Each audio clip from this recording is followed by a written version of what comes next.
Hello, chat. Oh my god, hi! Hi! It's good to see you guys. I wasn't here yesterday because I thought I was gonna have a quiz test. I thought I was gonna have a test in one of my classes today. But then it snowed. And I don't know, I didn't have class today. I might not even have class tomorrow. So what did I do? Well, chat, let me tell you, something incredible happened. First of all, I slept. Okay, let's go through the timeline. I slept from, oh god, probably like, well, once I found out I didn't have class, I think I just went straight to bed. And that was maybe, let's see, maybe like, I don't know, like 10 p.m. ish, and then I woke up at like 4 a.m. 11, 12, 6 hours. And then I went and I worked on art from about 4 a.m. to 7 a.m. And then I went back to sleep. So in the last 24 hours, 6 hours plus 7 a.m. to about maybe 4 p.m.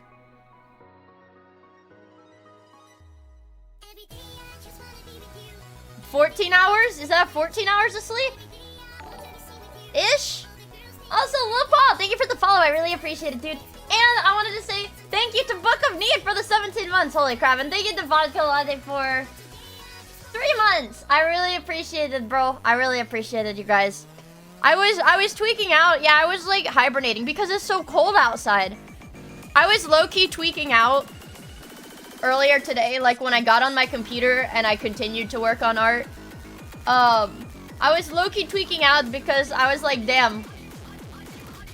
I'm not, but don't worry. This is just like me telling a story. This isn't actually me tweaking out. I'll only start tweaking out about this in like May or June. So we've got like 5 more safe months But I was like, damn. Low-key, what am I gonna do if I don't hit the rev split this year? I was like, low-key, what am I gonna do if they remove my revenue split? Yeah, hi chat. 1 year smile. Oh my god, a whole year, Farmer! I really appreciate it. And I was like, wow. That's pretty stressful. So I won't... No, Can, we need to hit it 3 months in a row for me to get it back. Don't you have to worry about it in August? No. If I were to worry about it in August, September, October, I would lose the rev split for one of those months. So, very worst case scenario, I would need to hit it July, August, September. But it might take them time for them to fucking reinstate my rev split. So, June, July, August. Have I not been hitting it? No. No, I haven't. I hit it in December, but I actually haven't hit it since we first got it. Again. So... I don't know. How potent is the virus in the QR code? It's just a sponsor I'm doing.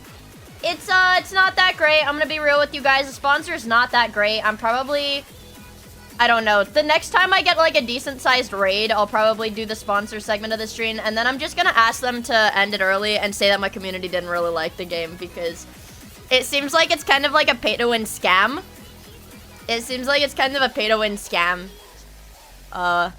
So I will probably once I... No, okay, so the way Twitch's revenue split works, right? Right now I have a 70-30 rev split. In order to get the revenue split, I need to have 300 unique paying subscribers, not counting Prime subs. You need to have 300 unique paying tier 1 subscribers, or like a mix of tier 2 and tier 3. And yeah, and then you have to maintain that number for 3 months to start the rev split. And then in order to continue the rev split after the initial year, you need to have 3 consecutive months of 300 points. Yeah, that's just how it is. But like I said, whatever, it's fine. I get the rev split until the end of summer, so I don't really need to worry about it until spring. That's just how it is. It's kind of annoying. You need to promote that then? I'm not... Oh, promote what? Promote begging for subs? Ooh, guys, please subscribe to me. I actually get like tilted when I go into another streamer's chat and they have like an automated like every minute bot message that's like, if you like my content, please subscribe to me. Like, I'm not gonna do that, brother.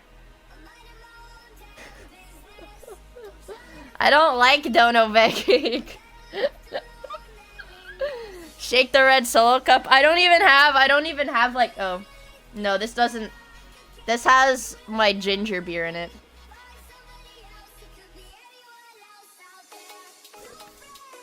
I just drank my old drink that was on my desk since yesterday. Add a random sub goal for a weird reward. I don't know.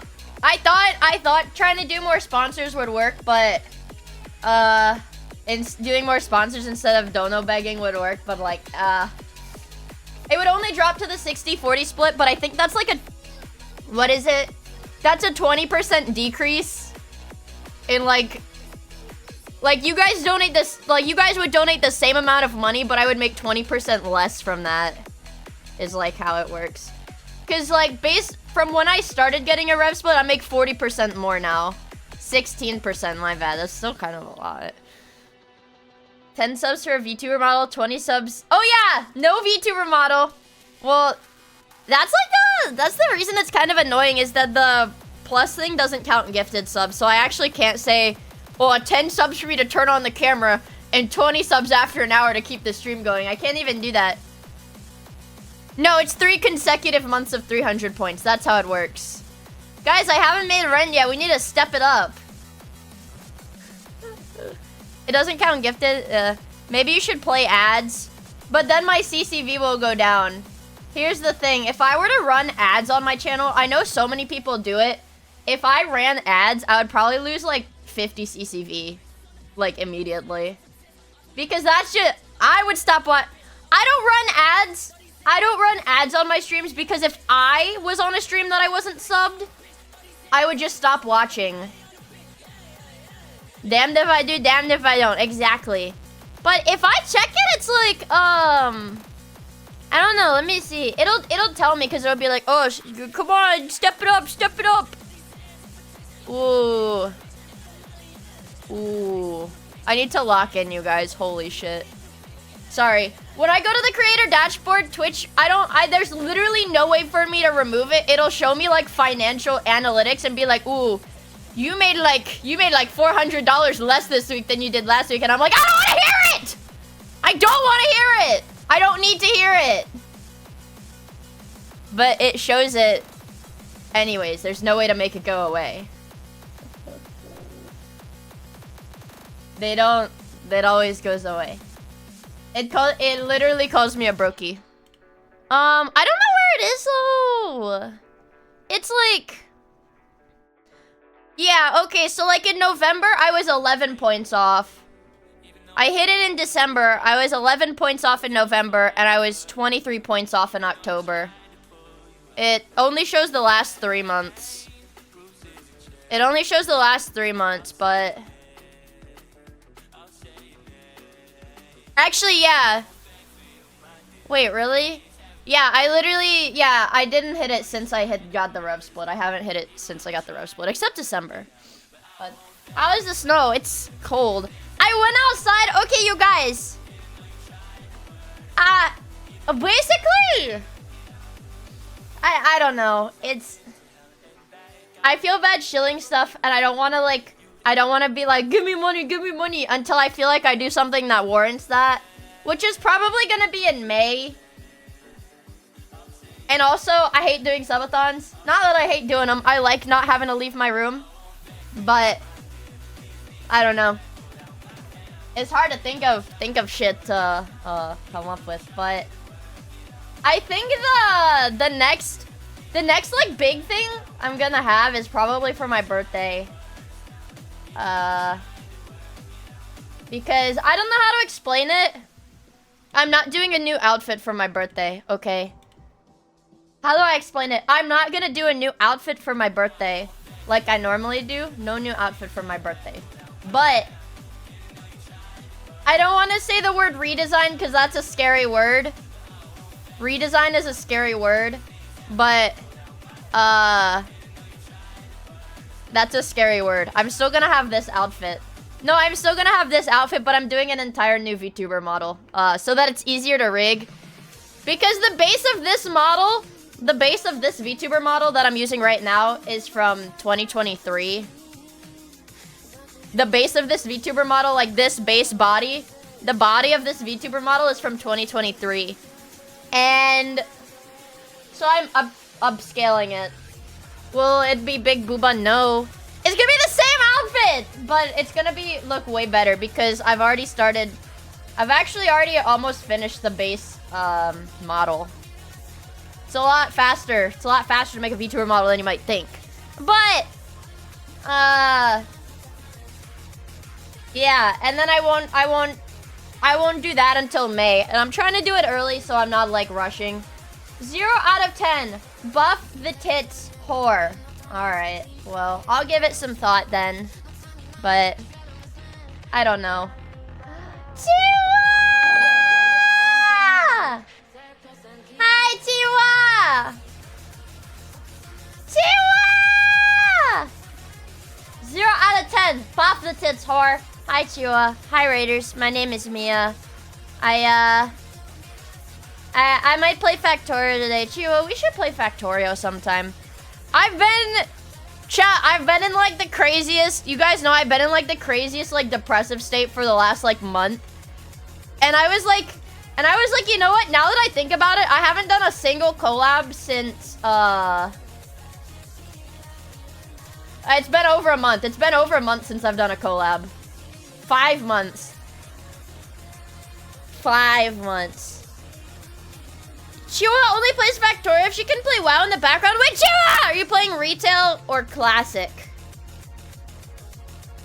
Retail or classic, though. Yeah, Remy invites me to a lot of collabs. Do a collab with James Cage White.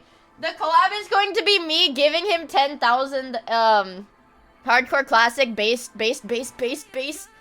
What is that little drawing with the anime girl where she's like her thought bubble is like base, but her speech bubble is just like, wow.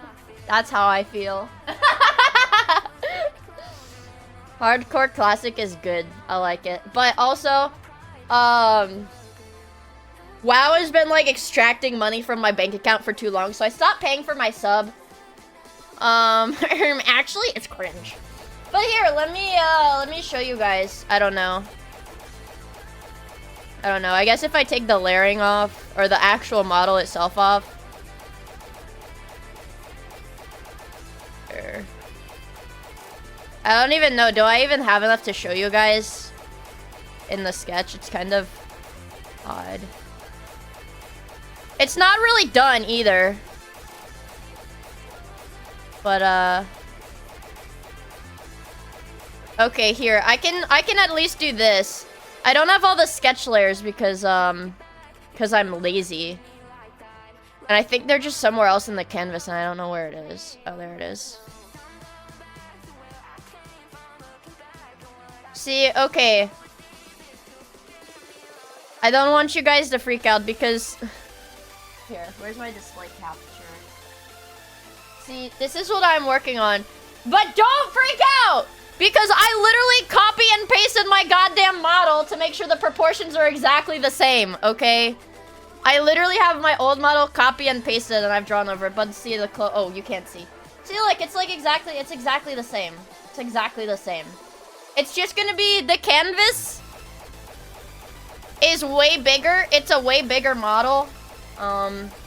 It's gonna be way bigger, so, yeah. And it's got different hair, but it's not toggled on. It's got different hairstyles, but it's not toggled on. And I literally, traced over the hair patterns for this. Why bigger? Easier to rig. Not easier to rig necessarily, but bigger. The bigger is good because then, like, I don't know, maybe I can show you with this.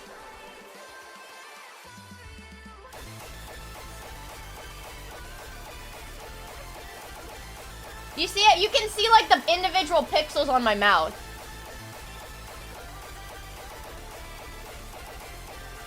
You can see, like, the individual, like, pixels on my mouth.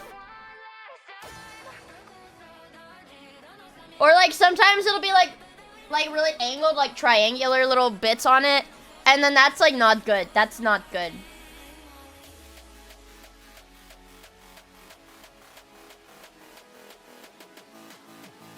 I'm trying to, like, make faces to see if it'll show. But the more pixels, the good. Good. More pixels, good. Is your computer gonna be able to handle a Miia that big? Well, here's the deal, chat. Here's the deal, chat. In doing this, it basically forces me to upgrade my setup, right? Yes, it will work if I, like, don't have it super detailed, but, you know. Also, Amalicious, thank you for the follow. I really appreciate it. Hope you have fun hanging out with us. But I'll have to, yeah, upgrade my setup. And it's like, honestly, just get a 5090. That's what my dad keeps telling me to do. That's what my dad tells me to do. And I'm like, Dad, it's... renting a new PC from Best Buy. Not even! I just want to, like... Yeah... I mean, I guess if I don't... Man, I've already not gone. As long as I just don't go to any conventions this year. As long as I just sit in my house and stream every day instead of leaving the house. It'll be fine. It'll be fine. I'm making the real young adult life. Hi, woman. I'm gonna be honest, you guys. One of the more schizophrenic things that I've seriously considered is, like, selling my eggs, donating my eggs, because you can make thousands of dollars from that. And and I'm young, and I don't have any, like, diagnosed health conditions. So I've genuinely... I've genuinely thought about it. This is something that hags can't cash in on, alright? Diagnosed being the key word. Exactly. Because, no, you can make a lot of money from that!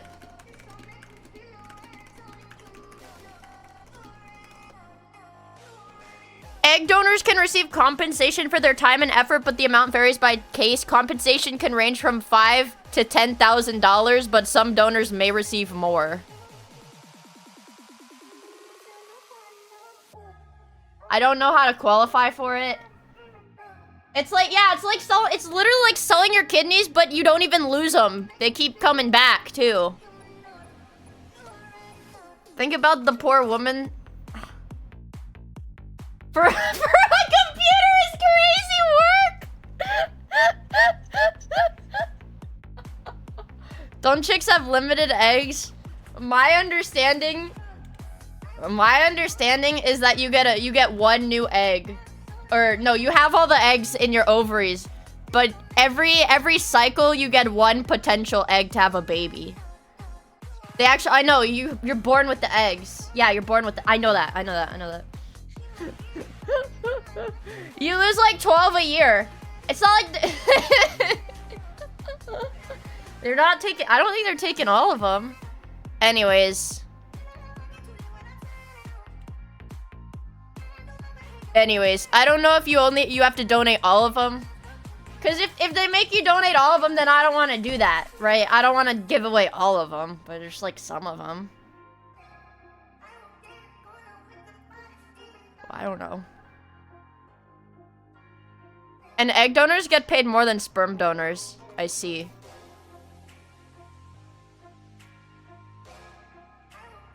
It seems kind of like a pain in the ass, but I'm saying that's a lot of money. Oh, or I could get... Guys get like $20? Yeah, but a guy can like... Listen, guys jerk off like every day. Yeah, it's like $20 a day. That's like $20 a day. You could just go back every single day. They have to do surgery on you? Yeah, but $10,000 is a lot of money. I wish I was getting paid to jack off.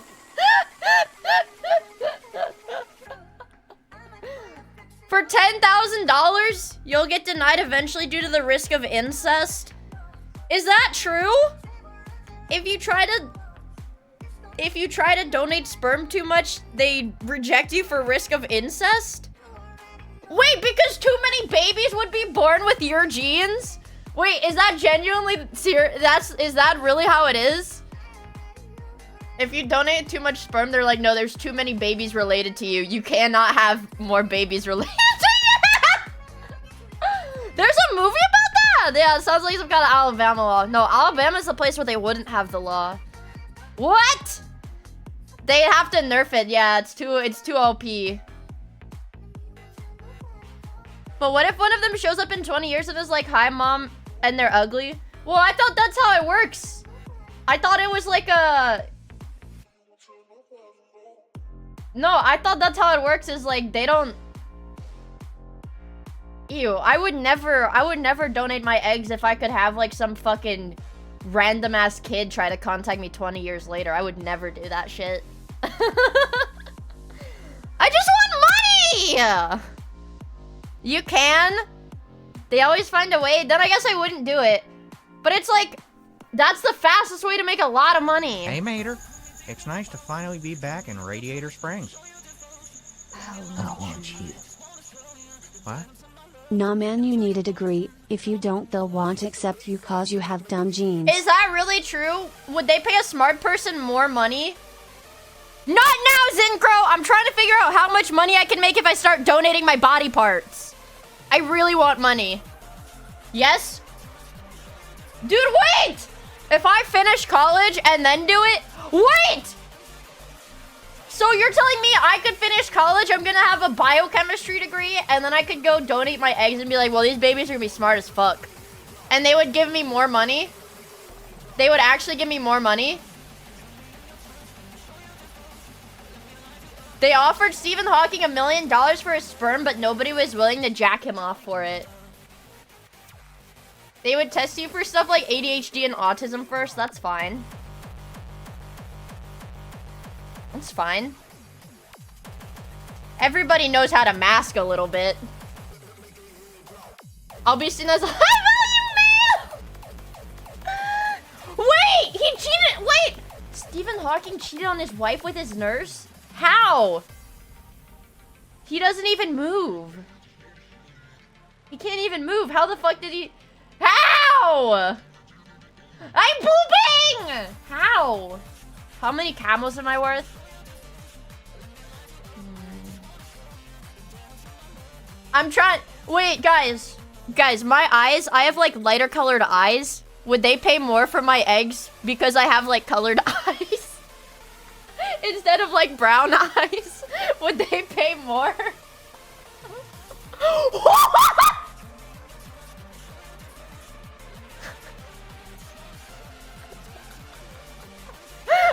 We're 8. Guys, eugenics might not be that bad.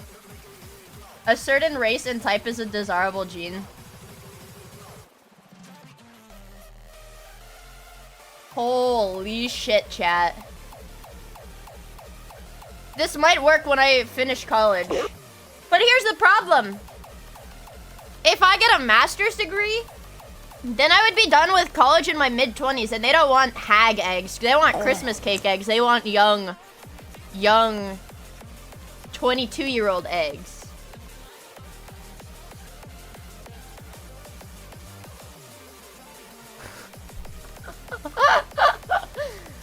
I'm just saying, you guys.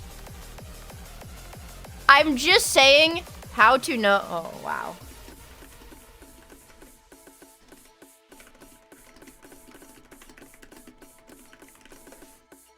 Here's the deal, chat. Here's the deal. Here's the deal. That's a lot of money, chat. I'm just saying that's a lot of money. Just find a rich husband. Here's the problem. That takes time. That takes time, and I don't really want to do that. Imagine you pay all that money for in vitro fertilization and they give you a little Miia. Man.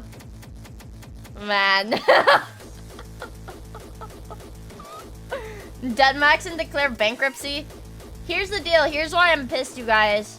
Is because I think I need a jacket, and I was like, okay. Everything is quite frustrating because I was on TikTok, right? I was scrolling on TikTok, and I know I need a new jacket. I need a new jacket, like a shell jacket, like a waterproof, windproof jacket, right? Because the last one I had was when I was in like freaking middle school, and doesn't fit me. And I need that in like the next 2.5 weeks. Well, so I was on TikTok, and I'm gonna show you. I'm gonna go on TikTok because I'm gonna see him on TikTok when I start scrolling because okay. I'm scrolling. It stopped. It's not letting me scroll anymore. But anyways, I would see these TikTok videos of like these specific jackets. Like these specific shell jackets, and I was like, oh, these are pretty.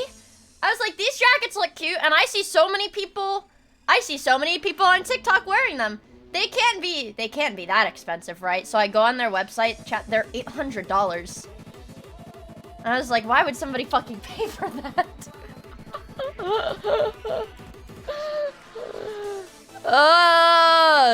The Arc'teryx jackets, yeah. So many people on TikTok wear them. I don't know if they have like some kind of fuck-ass influencer program.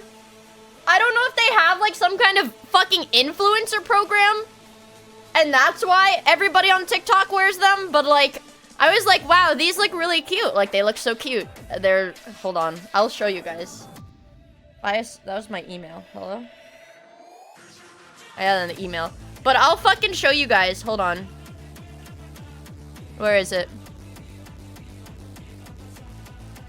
Look at this. Look at this. It's just a jacket. It's just a jacket!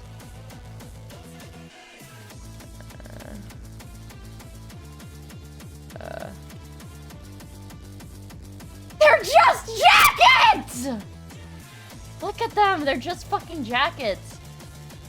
They're just jackets, but I see them on TikTok all the time. $750. Whew. $900.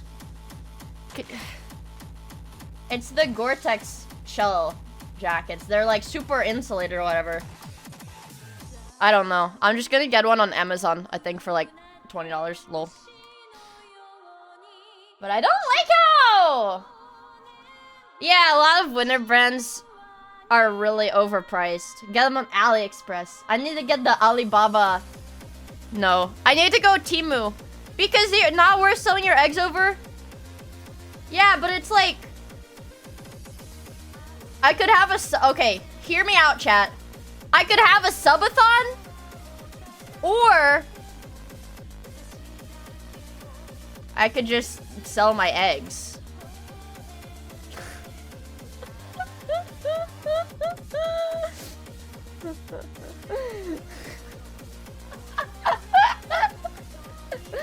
That's how the Temu excavator subathon Guna side. How can I sell my eggs if I'm male? I need to buy groceries. Fuck you. Reaper, thank you for the follow. I really appreciate it. I hope you have fun hanging out with us. Hello, you in New Orleans? No. It's snowing in a lot of places though, isn't it? It's fun. Noted, will fuck him. Will fuck him for groceries. You still have goals from your last subathon. Yeah, that's why I'm not doing one! Use your brain. Obviously, I wouldn't do a subathon if I hadn't finished all the fucking goals from the last one I did. I'm sure there's a lot of content creators that would do something like that, but... Well, finish them, but I don't... I physically can't do another anyways. Peter, what are you doing? Crack? What the fuck? That Mia sure is a hard worker. She's even selling hers eggs. And it's like, I don't even have human eggs. I've got, like, quail eggs. At least I'm not drinking, Brian. Yeah, I don't know. I'm getting a little bit frustrated because I know I'm not going to be able to post art as much. Because, you know, my classes are picking up. And now I'm like, well, what am I going to do now? How am I supposed to grow as a content creator if I don't even have time to, like, do stuff? It's so annoying. I got, like, really tilted, or, like, it was, like, kind of eye-opening. Because I had joined a Discord server for, like, a collab thing. And one of, like, the medium to larger size VTubers joined. And then had, like, a guy join after them and was like, hi, I'm her producer. I will be setting everything up for her. And I was like, wow. Is this really how content creators operate? Have I been doing it wrong? I was like, have I been doing it wrong this whole time? It could have been a girl. I don't know. They didn't have pronouns. You say boyfriend, boyfriend. It could have been a girl. I don't really know. I don't really know.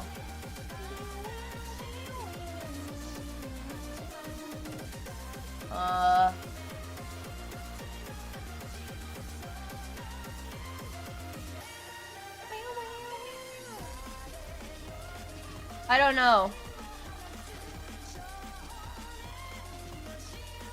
I don't know, honestly.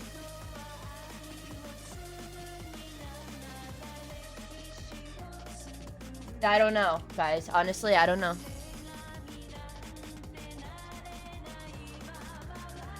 Yeah, I know.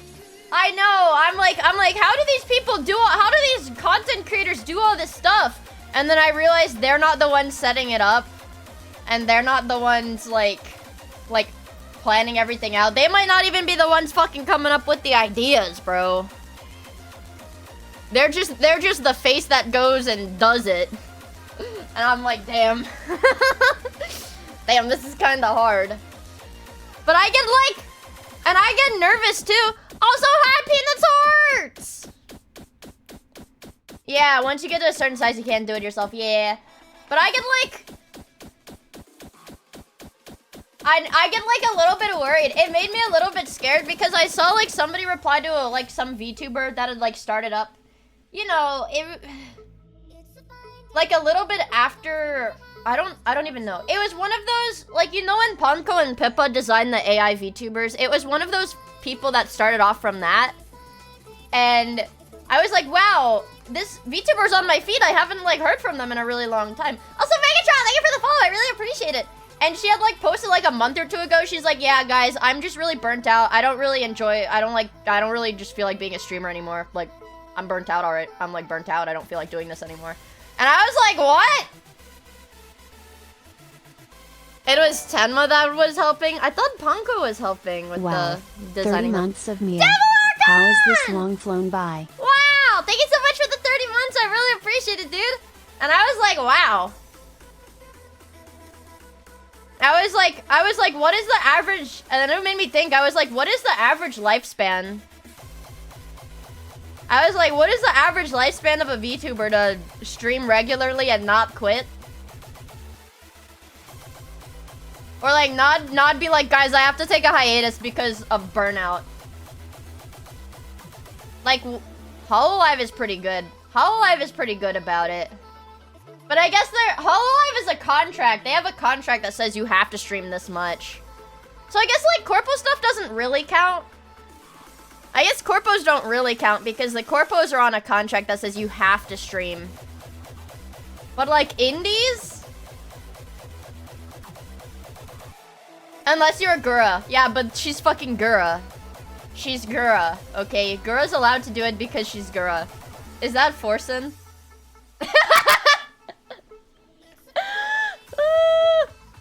Forsen. But then I was like, damn. Forsen! And then I was like, damn, like, how long am I, like I don't know how to phrase it. It makes you think like, damn, how do I, what is it? Like, how long am I expected to last before I get like, ooh, I'm burnt out. I don't want to do this anymore. Cause I'm like, what, on 3, I've been streaming for 2 years, almost 3 years. I'll give it another 3 years until I don't like chat anymore.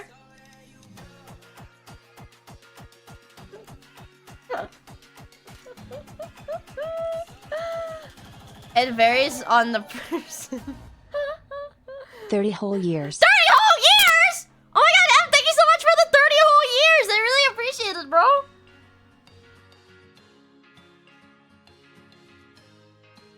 Want to be drinking my coffee. It depends on if you get a good paying job. Yeah, I guess. The gamer crash out will come before the gamer burnout. I don't know. I've always been transparent about me streaming. I'm like, yeah, realistically I won't stop streaming if it makes me good money, but if streaming doesn't make me money, then I probably will stop because then I would just have to get a regular job instead. But it's fine because I enjoy it. I'll get canceled before I crash out. I haven't said anything that could get me canceled. I haven't said anything that could get me canceled. What? No, please don't cancel me, Zingrove, please! You endorsed eugenics 10 minutes ago? Well, only because it personally benefits me.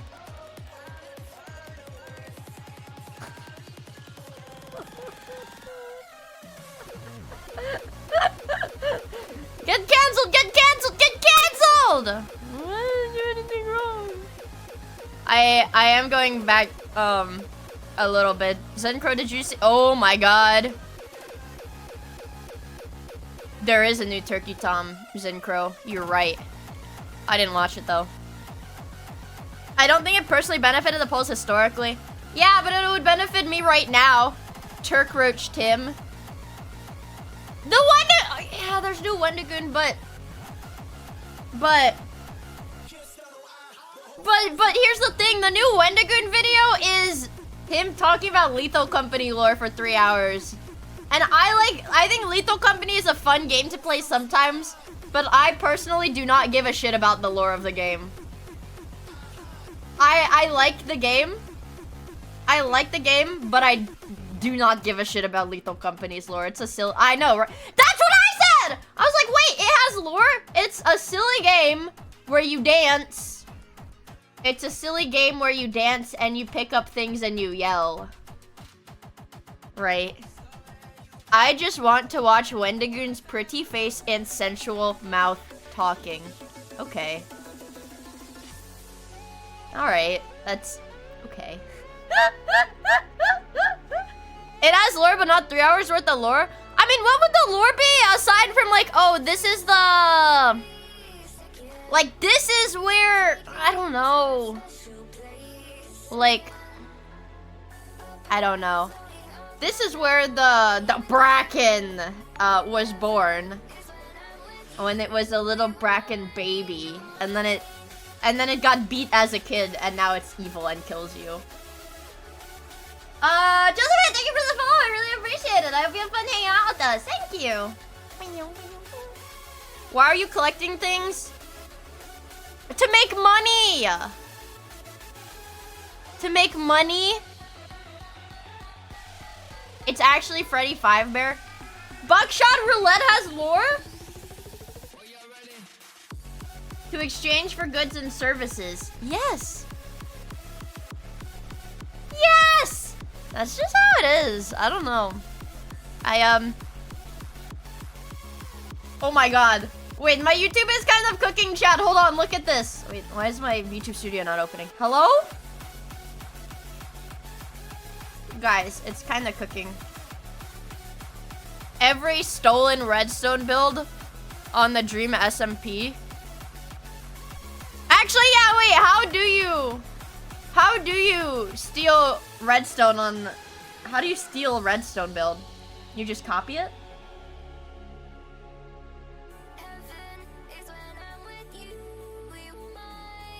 Look, see, it wants you to... Oh, you guys can't see. It wants me to watch it, but it's like... I don't think, like, I'm sure Lethal Company has lore, but I don't think Lethal Company is like, oh, deep, edgy, scary lore. I don't know. Holy fuck. I literally cannot, like... I can't see what any of these videos are supposed to be because of the fucking blue archive. Wait, you say you came up with it? Crypto games. So you would have to watch the Turkic Thomas about fat bitches. We're gonna. That's what Zencro said. Zencro said there's a Turkey Tom about fat bitches, but it's Crunch Cat. It's Crunch Cat.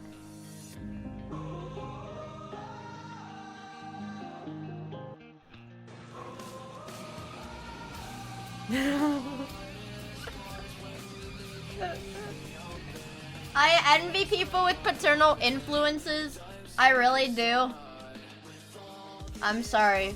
I'm not sharing my dad. I like this. Yo, this is badass, bro! What kind of bangers do I have? A lot of these! Rule 34. Blue Archive. But you can like Hina and Noah, but think about it. Koharu?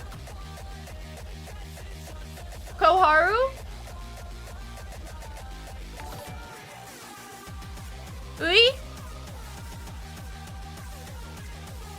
Consider the following. biggest tits in the game, Wakamo, consider the following. I'm just trying to put you on, bro. Also, Grandick, thank you for the follow. I really appreciate it. I hope you have fun hanging out with us.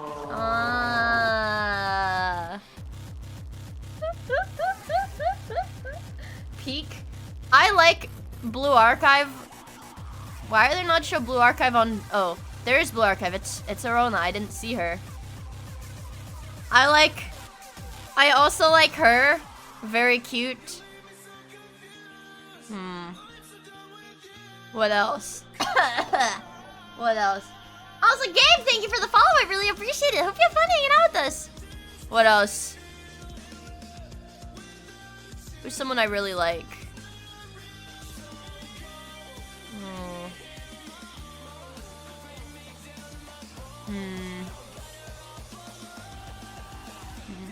Oh yeah, they're adding Seiya into the game now! Chat! They're adding Seiya into the game. Finally! Holy fuck. Wait, this actually is Blue Archive. Oh my god, this one actually is Blue Archive. Guys, I'm going to get a haircut. I'm so excited. I'm gonna look so good.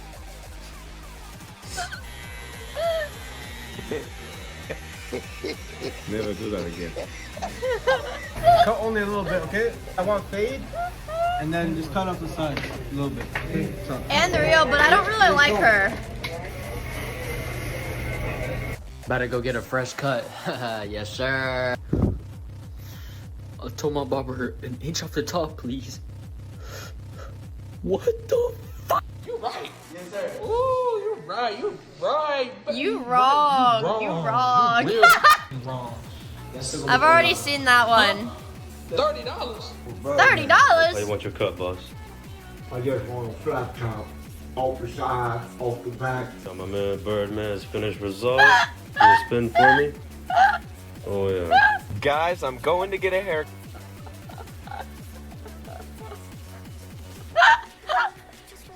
I love seeing those super fucked up haircuts, man. They're so fucking funny. Scientist explains Daniel Larson. Uh-oh. 3 days ago? Kiwi tapes Daniel Larson video from 3 days ago, the end of Daniel Larson.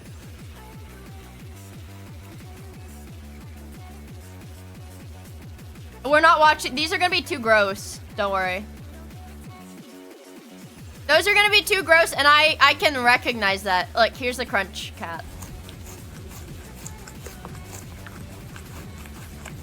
Look at how angry her eyes look. She's so cute. She's so cute. No, I don't want to see W glitch Fortnite. I think YouTube is trying to tell me something. Wait, r/cringetopia? I kind of want to watch this one. First. Cringe forums have always... Okay, this is gonna chat.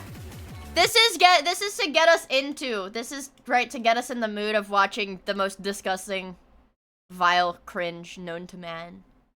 This is like to get us in the mindset, right? Oops, there we go. This is to get us in the mindset, okay? Hi, Potato! Has been controversial, despite them existing basically since the dawn of the internet. People tend to accuse these forums of promoting bullying and harassment, which in today's climate has made them harder to exist than ever before, despite the demand for it now being just as big as it was back in the glory days of the internet. What kind of place is this? Is the volume Some okay? of these forums have led to people getting harassed, doxxed, and even having their lives threatened. One of the biggest cringe communities of all time had to ban pictures due to this harassment, without fail, every single time. Wait, so Reddit had one of the biggest, like, cringe forums? Reddit? Okay. One of these communities is banned or watered down, it prompts offshoot communities to spread from its ashes. Many of which have also been banned, blacklisted, and the biggest, hijacked and turned into a furry subreddit. What? Cringe has become harder to access on the internet, but despite all of... That's not a happy ending. Damn it. That's not a happy ending. fuck? That's bad. Cringe content is seemingly just as desired now as it was 20 years ago. So let's talk about cringe. I love cringe. Fedoras are awesome. Fedoras are awesome. Mine's better. Fedoras are awesome. Mine's Fedoras are awesome. The internet may change constantly, but one Ooh.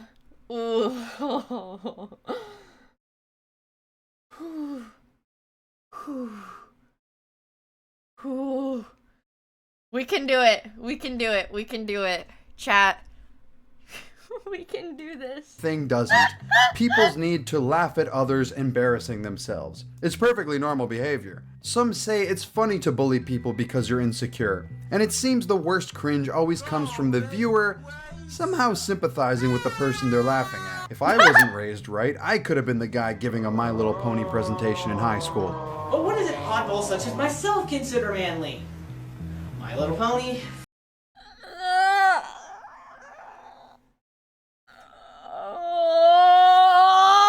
Friendship is magic. You see, back when the internet was new, people realized something very quickly.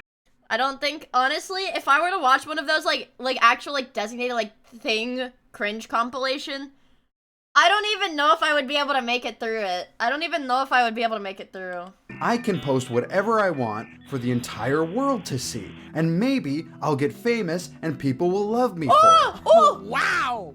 That is relatable! This led to people making complete asses of themselves for, well, no reason, really.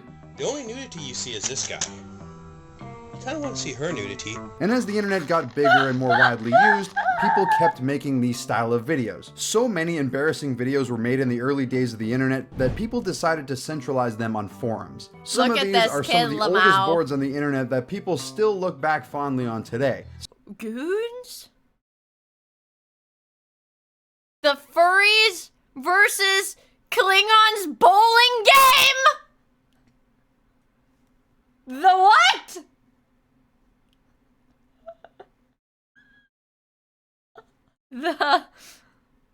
The what?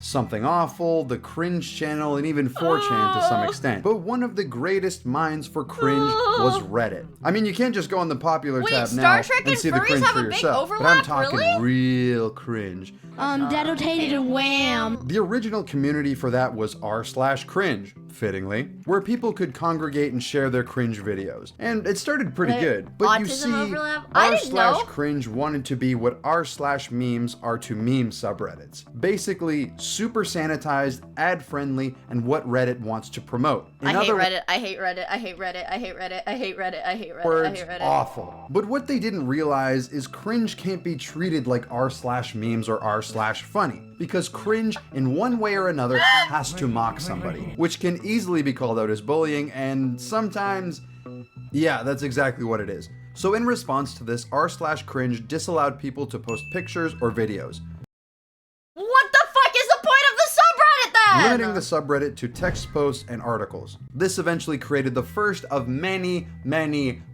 spin-offs, r/cringe pics. Users flocked to this subreddit because, wow, what a stupid idea it was to ban pictures. How did you not realize this? It also caused other specific ones that were less moderated and more extreme to pop up, like fat people hate. Eventually, r/cringe changed this rule.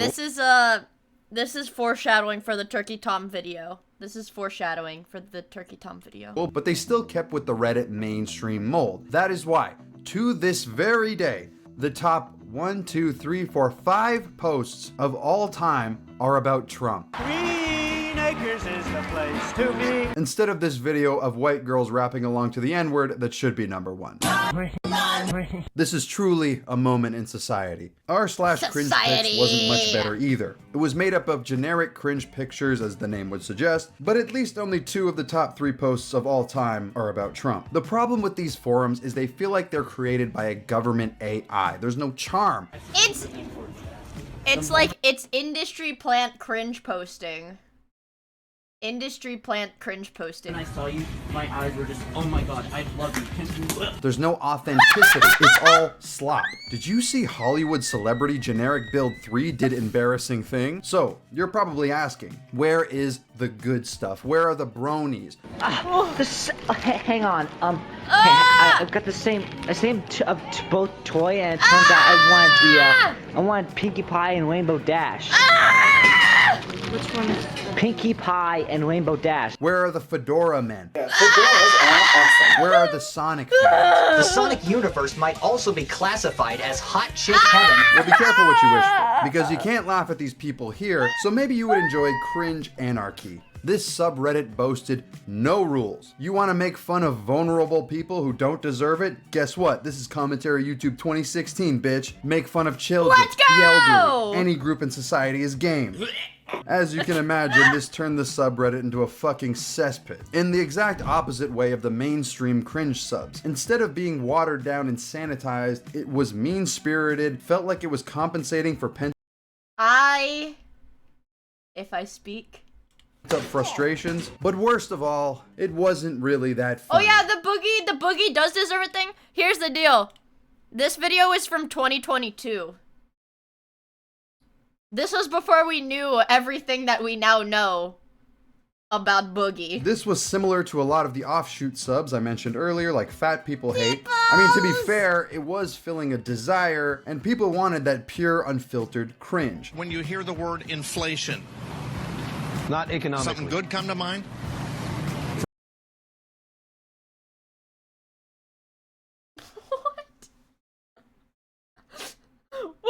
What? Word inflation. Not economically. Something good come to mind? For me, yeah. What?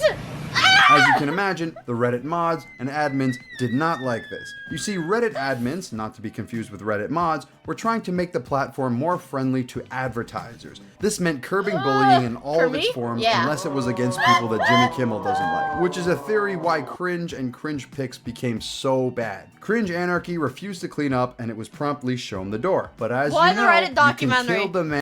Because, Mike, apparently Reddit didn't allow cringe because it wasn't advertiser friendly enough. But you can't kill the idea. You see, these cringe forums were on opposite sides of the extreme spectrum. You had stuff that was so bland and boring that it may as well come from the Advice Animals Reddit, which, yes, is still a thing if you were wondering. Let's see, what was the last? Okay. You know what really grinds my gears? When the price of crude oil rises, the price at the pump rises immediately. When oil prices drop, the price at the pump takes weeks. That was pretty good. Deep web forums. If only there was something to unite these two opposing Scary. ideas, which It's brings not fucking Coomer. us to the crux of this video, the mother of all cringe forums. This one became the newest and hottest subreddit in Cringetown, or Cringetopia. Cringetopia, that's the name of the subreddit. But unlike the other spin-offs, the one this that one had took furries. a down-the-middle approach to start. It wasn't trying to push an agenda, but at the same time, it wasn't trying to be soft. And it exploded in numbers, peaking at over 1.8 They had way million worse members. subreddits than this Literally before. the biggest cringe subreddit ever, bigger than r/cringe and cringe pigs. But then it At got its core, taken over of Cringetopia started furries. as a more toned down version of Cringe Anarchy, but don't get me wrong, it was still the Wild West. No. Just a tissue? And a massage chair? Motherfucker get it in the nut room. That was the nut room. Hell yeah, it was the nut room. The fuck?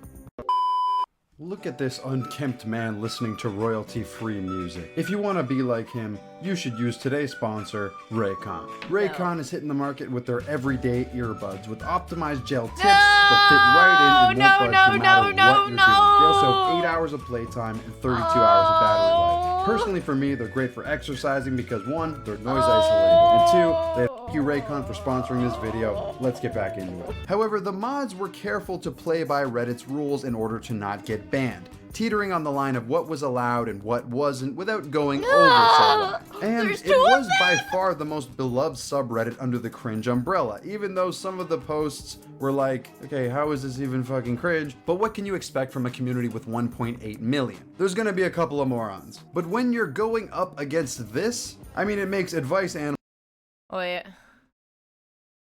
That was made in almost 2022. look passable. It was a little edgy at times, as cringe tends to be, but nothing too terrible, and the mods generally kept it under control. It enjoyed loads of success and wasn't I too don't like controversial. it I mean, when anything there's with 1.8 mods. million people I hate generally mods. isn't that I hate controversial them. in regards to internet forums. However, if you go They to Cringetopia ruined my today, internet it forums. looks like this. So what the hell happened? Well, let's start with Cringetopia's I'm a relationship liberta- with I'm in- Reddit. You see, Cringetopia I'm an internet libertarian. What?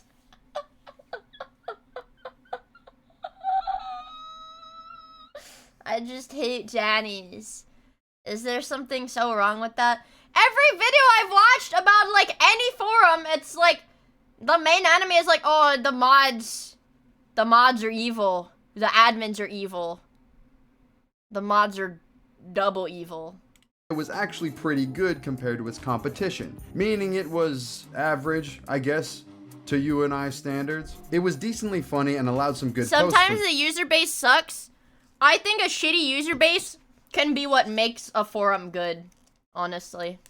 time to time. This means that Reddit mods and Redditors needed it to be banned. Like with so The mods many are good double evil 'cause subreddits they do such it for as free. Big Chungus and Two Balkan for You, if it is at all funny or not front page garbage where every comment is some Avengers tier one-liner, it must be banned.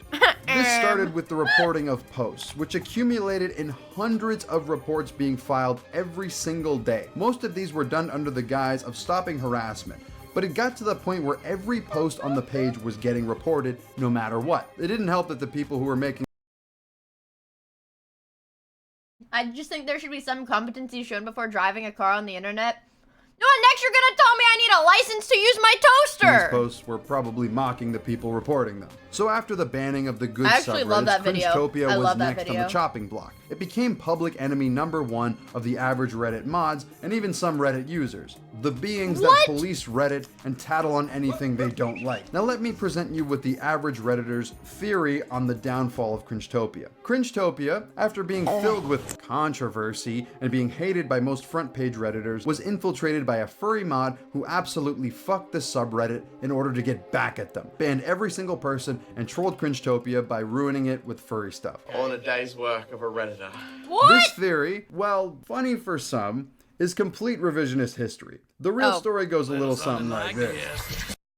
So Cringetopia is existing, pissing off Redditors, but it's not technically breaking any rules, so it can't be banned outright. So if you were an admin in this position, Ew. what would you do? Well, the answer's pretty simple. You just change the rules. But wait, you can't just do that outright. That's illegal. So first you fuck with the subreddit. You ban the mods, slowly start deleting posts, and then delete the posts of people saying their posts have been deleted. Then ban users at random. This all climaxed when one of the top mods on Cringetopia, I am Mr. Positive, was banned for using a link that linked to r/drama. So him and the mod team realized they were on borrowed time, being banned and reported for basically nothing. Now he could have done one of two things, fade out into nothingness or go out with a bang, and he's a bit of a bang bro. So he asked the moderators of rdrama.net to help him create a Cringetopia website off of Reddit. You see, rdrama was in a similar situation to this beforehand, being threatened by admins, so they just moved off the site, and had quite a bit of success doing it. So Cringetopia was way bigger than I don't know, why are Redditors so fucking insufferable? Why did they not like it? They're like, oh, well, I don't like seeing, if you go to like r/cringe and you see a post there's like, somebody's like, oh, this is so cringe, and you're like, but I'm like that. That's not nice. I'm like that. Maybe instead of trying to get the freaking subreddit banned, you need to take some time for self-reflection.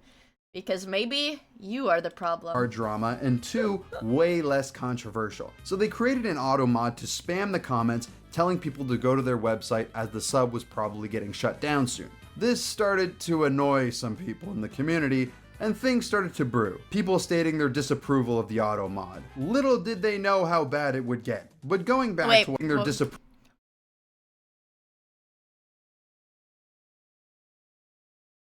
What the fuck? approval of the auto mod.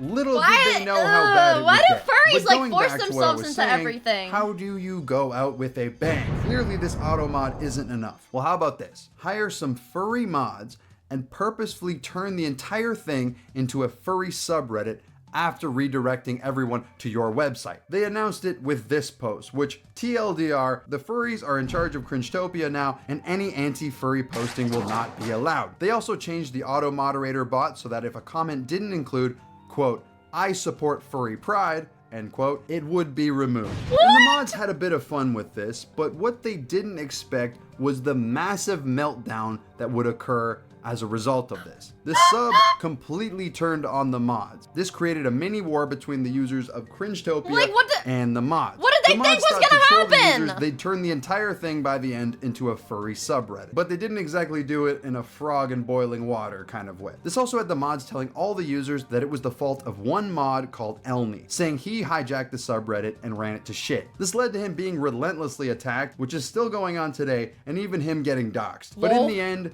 Cringetopia was Lol. completely destroyed and turned into a private community, no matter what anyone said. And it was never coming back, no matter what anyone did. Still with a furry profile picture, it is completely private and inaccessible today. It sure is deliciously ironic that Cringetopia It's flamed still out in the most furry cringe shit way today? possible. But you know what's even more cringe than that? The fact that any of this even happened. It gets What about worse? the Cringetopia website? Bad news. It's completely dead, and if you go to it now, yeah, this is what you get. Which leads me to the conclusion. Cringe in its purest form will never be able to exist on Reddit or any other mainstream social media. Now, the Reddit admins had disposed of Cringetopia, but they didn't count on one thing: people's desire for more cringe. I want After cringe. the destruction of Cringetopia, people did what they've always done and created more subs, a lot of which have even less rules than Cringetopia, and are still up today. So you've cut the head off the snake and it's regrown into a three-headed snake. These admins forget one thing. The demand will always be there. But that leads us to the ultimate question. Is cringe culture dead? If Cringetopia No. can't exist, then what can? Well, cringe will never fully die. With the amount of cringe compilations that still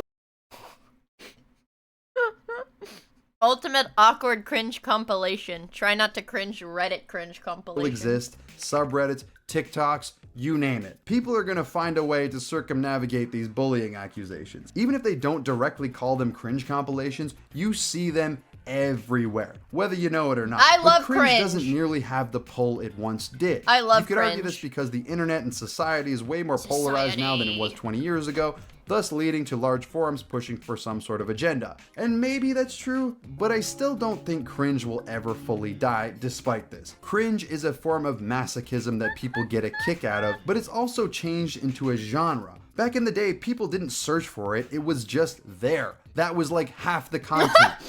It was just there. Where's my ham? I put it right here. Now it's an entire economy.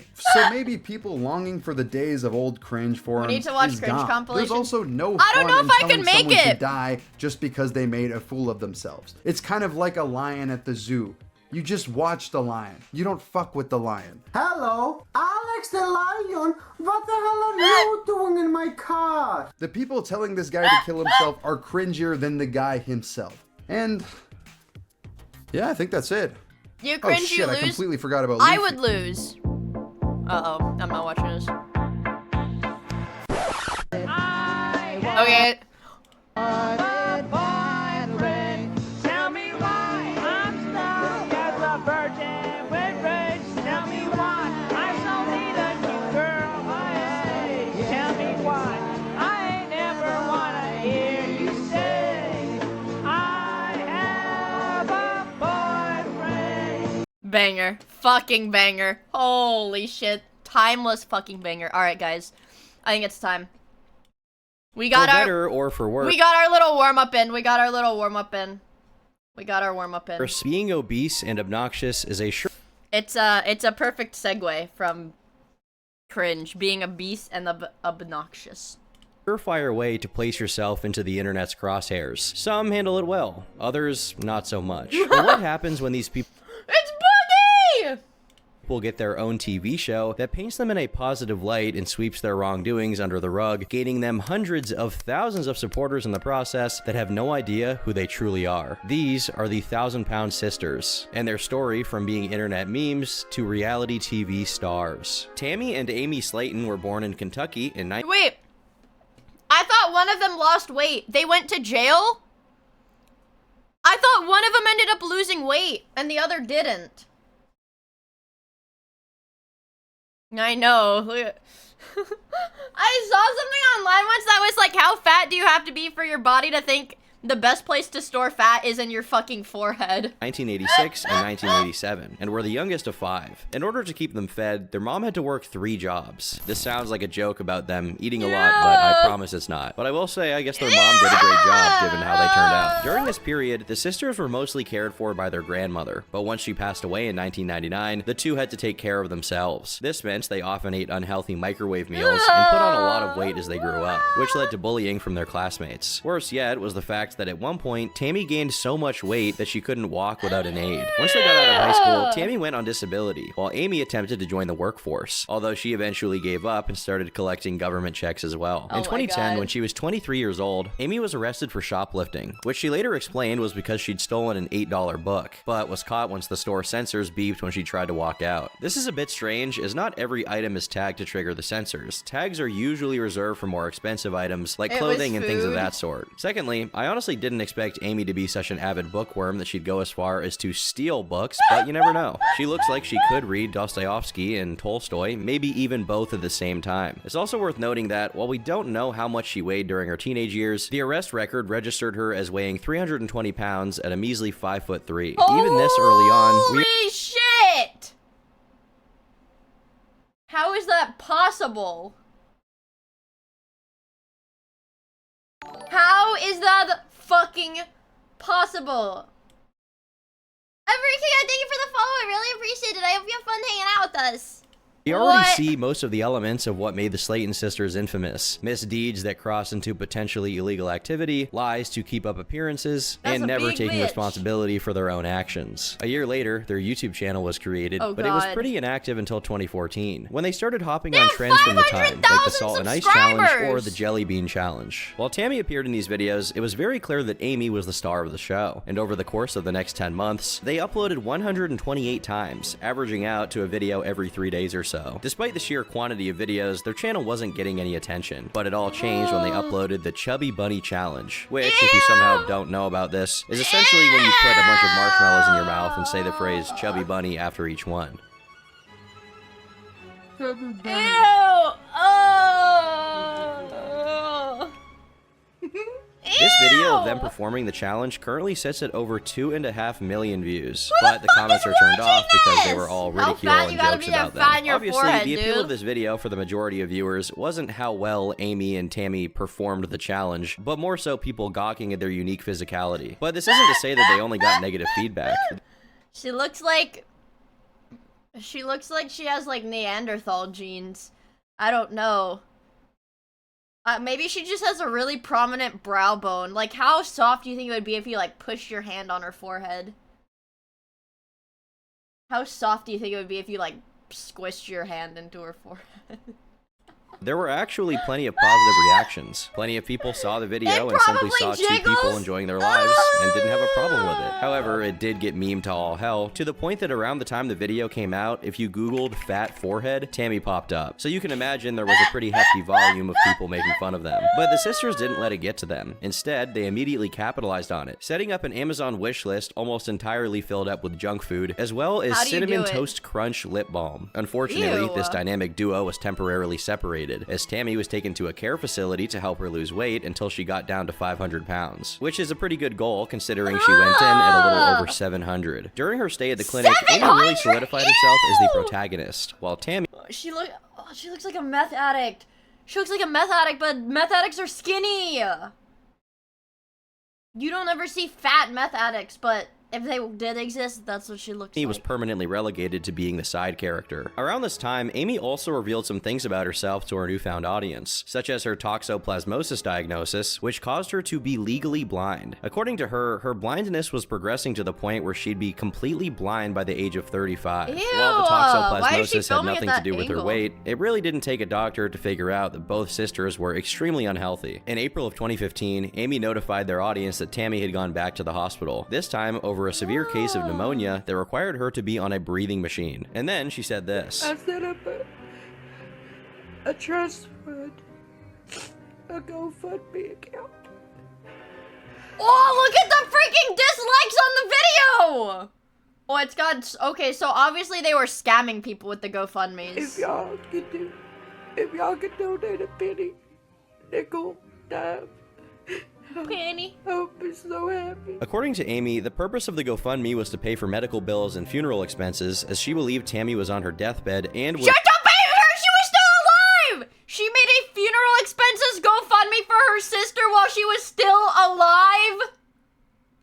require an extra large casket. In the same video, it was also revealed that Tammy had gained over 100 pounds after her return from the clinic. At the time, the video was received pretty well, and a lot of people were willing to pitch in a couple dollars for Tammy. But, according to reports from around that time, the audience's pity soon turned into confusion and then suspicion, when just a few days later, a video apparently went up showing the two sisters at home talking and laughing like there was nothing wrong. For a time, it certainly looked like they had scammed their own audience, but it's possible this was an older video Amy uploaded by mistake, as over the next few months, there were multiple updates coming directly from the hospital room, showing Tammy was clearly not in good shape.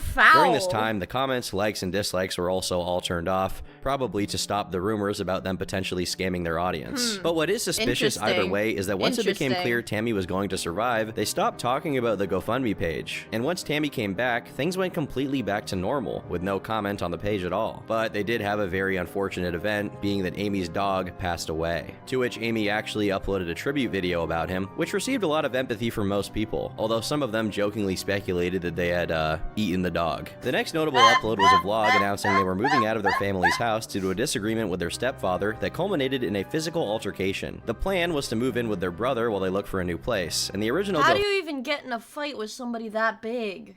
GoFundMe for Tammy's health was Even if I was like a 6 foot tall dude, I would be scared to get in a fight with a woman that's 700 pounds. I would probably lose. If I was a 6 foot tall dude, like average weight, and I had to go up against a 700-pound woman, I'd probably lose. repurposed to be about raising funds to move and buy furniture. Once again, Amy and Tammy were separated, and Amy was doing the channel all on her own with the occasional visit from her sister. At this point, the channel was actually steadily growing, and whether from the lack of her family's bad influence, or because she couldn't afford as much junk food now that she had to pay for her own apartment, Amy announced that she had lost over 60 pounds as a result of a diet. Although the good news was unfortunately paired with a diabetes diagnosis. Because of the significant weight loss, Amy decided it was time to change her life and finally look for a partner. On Twitter, she regularly invited people to meet up with her, saying that her Oh no. Oh no.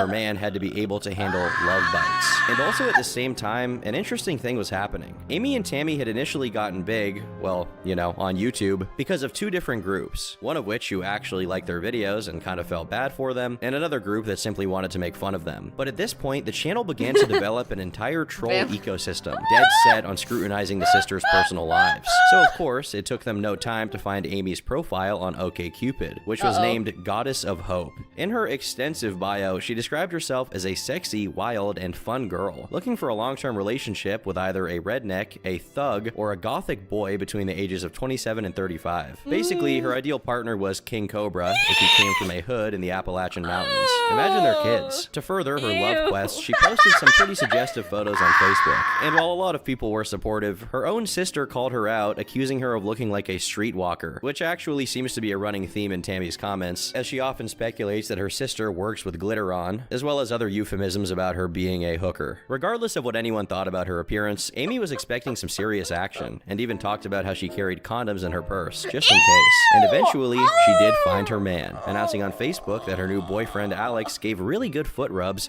and brought balance to her world. But a week later, she was single again, claiming he stopped answering her phone calls, but would pick up if she called from another person's phone, meaning he had probably blocked her number. Despite the love life not being so successful, the YouTube channel was hitting new milestones, as she uploaded a video titled The Power of Makeup, which went on to become her most viewed video at almost 8 million views. Funnily enough, the video is just a sped up recording of her putting makeup on one half of her face, and 1/3 of the video doesn't even have audio. Again, the audience here was mixed. While a lot of the commenters are saying body positive things about how she looked great either way, plenty of people were all I think one of the worst, I'm gonna be honest, I think one of the worst things to come from like the woke, whatever woke movement is like body positivity no matter what. Because you got me fucked up if you think I'm supposed to be supportive of somebody who looks like this. 600 pounds? 5'3", 600 pounds. also saying that the makeup made no difference. Healthy at any However, size, today they're you not won't find healthy. any They've negative got comments, diabetes. as Amy personally curated the comment section to remove any trolls or meanness. The good news is that the makeup Amy was Slayton apparently is good a enough fat to get her whore. another date, although this also went awry as her man got drunk and angry on the first date and left her at the motel room. So I guess in a way it wasn't that much of a failure if they made it that far. The man she went on a date with actually came out to defend himself on Facebook, saying the reason he left was because Amy kept biting him and telling him that she loved him, neither of which were reciprocated or enjoyed.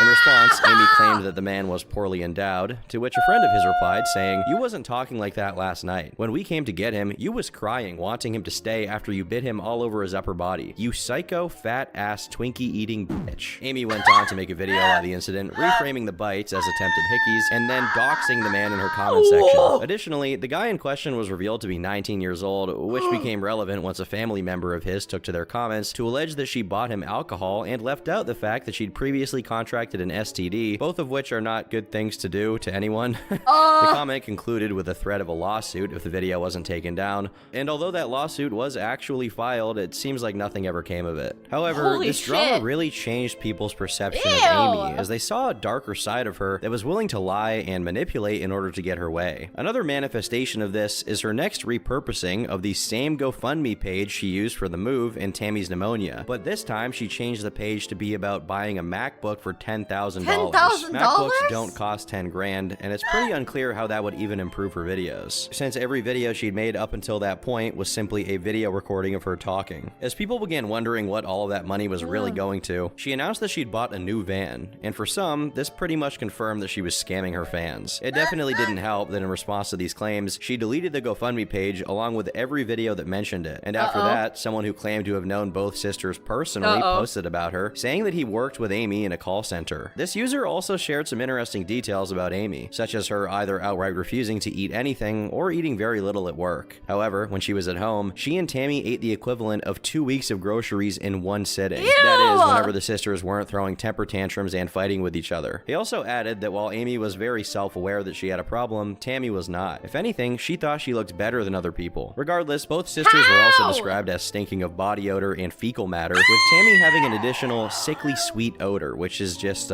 great. Lastly, this user claimed that while Amy was just smart enough to get through high school, Tammy had an IQ of 78, which made her just 8 points shy of being considered disabled. Coincidentally, she also happened to say the N-word a lot, openly opposed interracial dating, and accused the poster in question of being gay for not wanting to bang her. While there's no evidence that this user was telling the truth, these claims are so funny that I kind of hope they are. But a lot less funny than that is Amy's next bit of online controversy. In a video titled My Bite Marks, she told a story about how her brother's dog bit her arm after she left him in a camper for about a half hour. The dog was then taken to a facility to be observed for 14 days, during which they'd ascertain whether the dog could be reintegrated into another family or had to be put down. With the audience now aware that Amy liked to lie to make herself look better, people grew pretty suspicious that she told a heavily biased version of this story. One commenter went as far as to figure out where the dog had been put, only to figure out that the German Shepherd was extremely well behaved and very likely to be adopted because he showed no signs signs of aggression, a sign that Amy was probably the reason for the dog acting out in that way. And potentially she was lying about her story. A couple days later, she uploaded a video showing the inside of her camper before she was going to paint it. People quickly pointed out that there was no air conditioning or fans in the camper. Realizing that her piling controversies were reaching a fever pitch, Amy uploaded a video titled Honest Truth, in which she talked about the dog situation and the GoFundMe page. It had she first no claimed air that the dog was in an conditioning? air-conditioned space and had water to drink, meaning the attack was not her fault whatsoever. Then she claimed to have given all of the GoFundMe page's proceeds to her mother, who used it to pay Who bills posted while this Tammy video? This is Turkey Tom.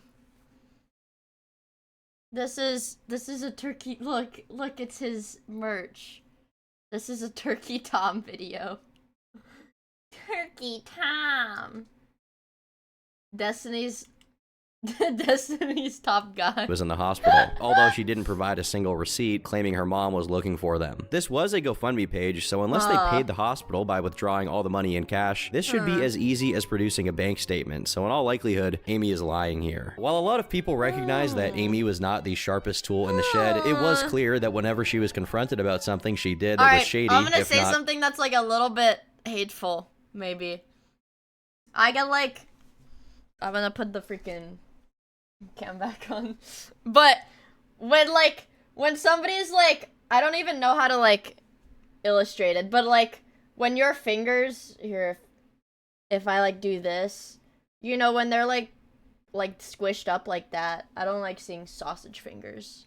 I just don't like seeing them.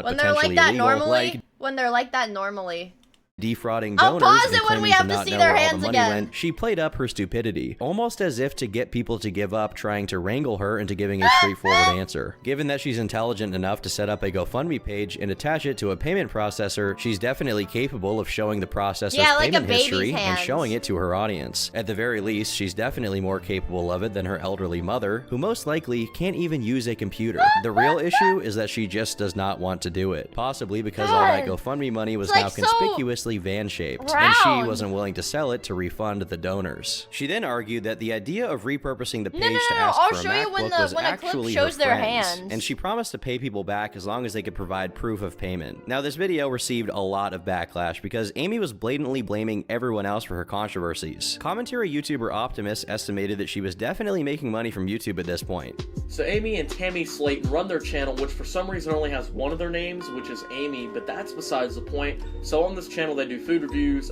fan mail openings, makeup box openings, product reviews, and animal abuse. Also, Heck and Steve, Which begged the question, why was she asking for money from her viewers? Why did she claim to need it? Amy eventually took down the Honest Truth video due to the backlash and made a new update titled Proof, showing partial receipts of her sending money to 2 people, followed by what she refers to as proof of how she bought her camper and proof of her YouTube earnings, which came in the form of an email from an agency offering to buy her Power of Makeup video for 10 grand, as well as an unopened indistinct envelope. Neither of these made any sense, as you can probably conclude, and it didn't really convince anyone. The comment section was so aggressively filled with backlash that she ended up turning off the comments and hiding the likes and dislikes. Today, comments are allowed, but there are only 5 of them, the only 5 positive ones. A few days later, the friend on whom she blamed the MacBook project idea on, Ashley, responded saying that not only was Amy lying about them being friends, she also lied about how much money the campaigns had made.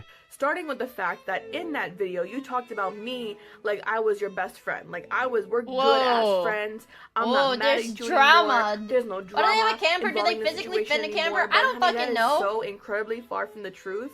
Because yeah, why are their friends all fat too? The words Amy Slayton get brought up anywhere, a deep burning rage builds up inside of me because of what you've done to not only me, but everyone else who felt bad for you and your family because of what you told us, saying that your sister was incredibly sick on the edge of death, to the point where you made a GoFundMe for her casket, Amy.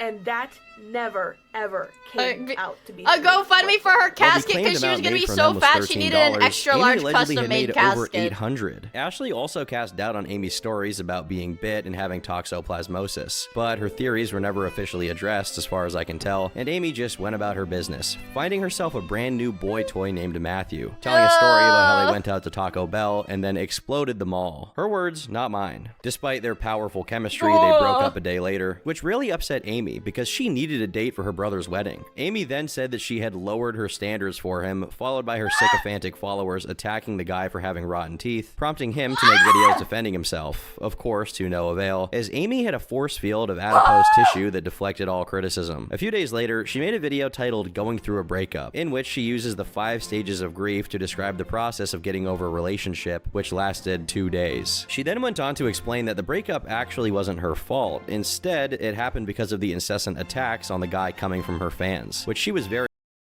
Maybe it happened because he had like trench mouth because his mouth was fucking rotten. apologetic for and didn't intend to happen. Thankfully, she didn't have too much to be sad about because her channel reached yet another subscriber milestone and she began selling off items that people mailed to her, which were usually makeup. Now, Matthew did eventually resurface, but She would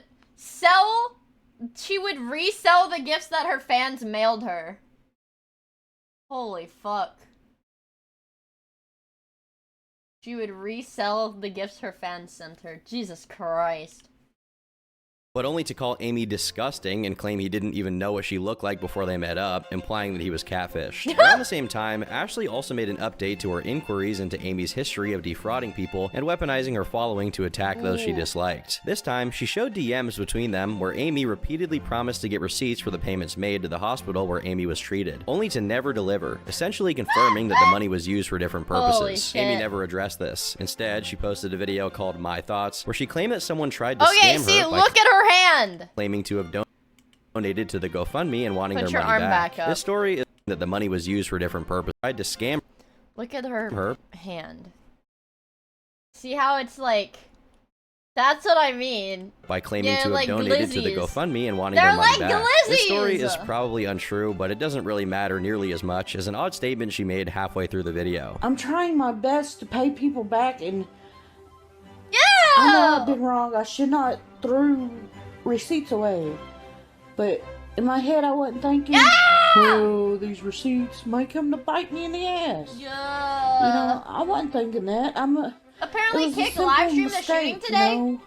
Did the streamer This who is the live streamed first it get documented banned? instance of Amy saying she herself threw the receipts away, when every other time she talked about it, she claimed her mother had them somewhere and she was looking for them. Unsurprisingly, the video did very little to change anyone's minds. In fact, if anything, it only reinforced the narrative that she had defrauded her donors and then lied about it. Right after that, she suddenly announced she would delete all of her social media accounts, only to walk it back immediately. So instead, she did the next best thing, censoring her comment section, making sure it was squeaky clean, while keeping her likes and dislikes disabled. Sadly for her, the views don't lie, and around this time, she rarely cracked 10,000 views, despite having a much larger follower base than a year prior. Keep in mind, her audience was originally composed of people who genuinely watched her for her makeup tutorials and vlogs, so they definitely didn't have a high bar and were not judgmental about the content they supported. What caused her drastic loss in viewership was the fact that no matter how many times she addressed the GoFundMe situation, or any of her controversies really, Amy completely refused to take accountability or provide evidence for her claims. Despite how tolerant her viewers were, they weren't so tolerant that they'd let her get away with it. At least, not at this point in time. In a ploy to get her fans back, Amy finally reunited with Tammy on camera, marking the first time that the audience even saw Tammy in over a year. They then did a question and answer together to celebrate the channel's 65,000 subscriber milestone, and during it was pretty noticeable. She looks like Gorlock the Destroyer. That's what she looks like.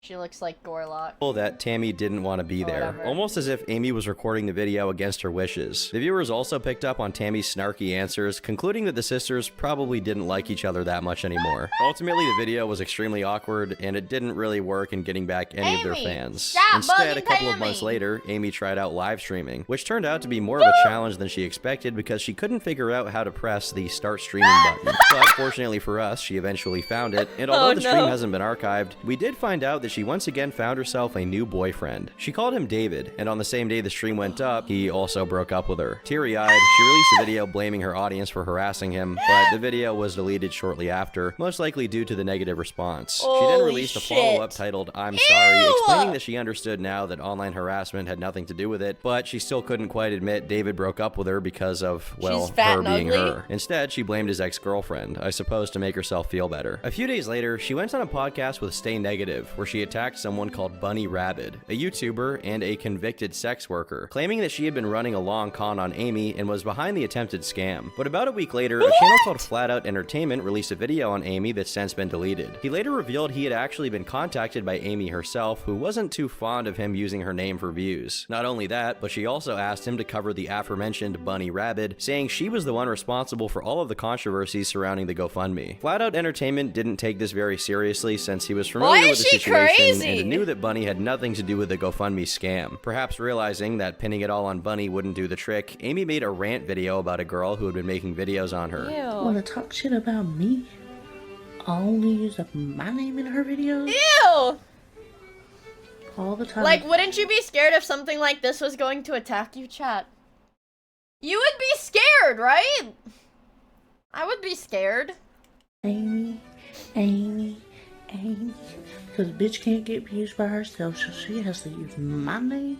While Amy never named this random attacker, we later found out it was someone named Trisha, who's going to become relevant later on, so just keep that name up there in your noggin. Around the same time, Amy also revealed that she'd been seeing someone for about a month. This someone was Michael, who unlike any of her other boyfriends, was very well acquainted with her, as the two knew each other since he was 13 and she was 8. According to her, they were dating during this period, had their first kiss with each other, and stayed together until she was 13 and he was 18. While they supposedly never had any intimate contact, she did say that she saw his, privates, which I hope was in a non-sexual context. As it turned out, Michael was quite a character in and of himself, having a criminal record for domestic violence. But during this period, she didn't upload too much, until she posted a boyfriend and girlfriend tag with him, with the two seeming happy being together at the time. This wasn't the only fad Amy hopped on though, as in the same month, she released a video where she read hate comments, during which someone brought up the fact that her boyfriend had been convicted of domestic violence. More like, my ex just punched me in the face, look.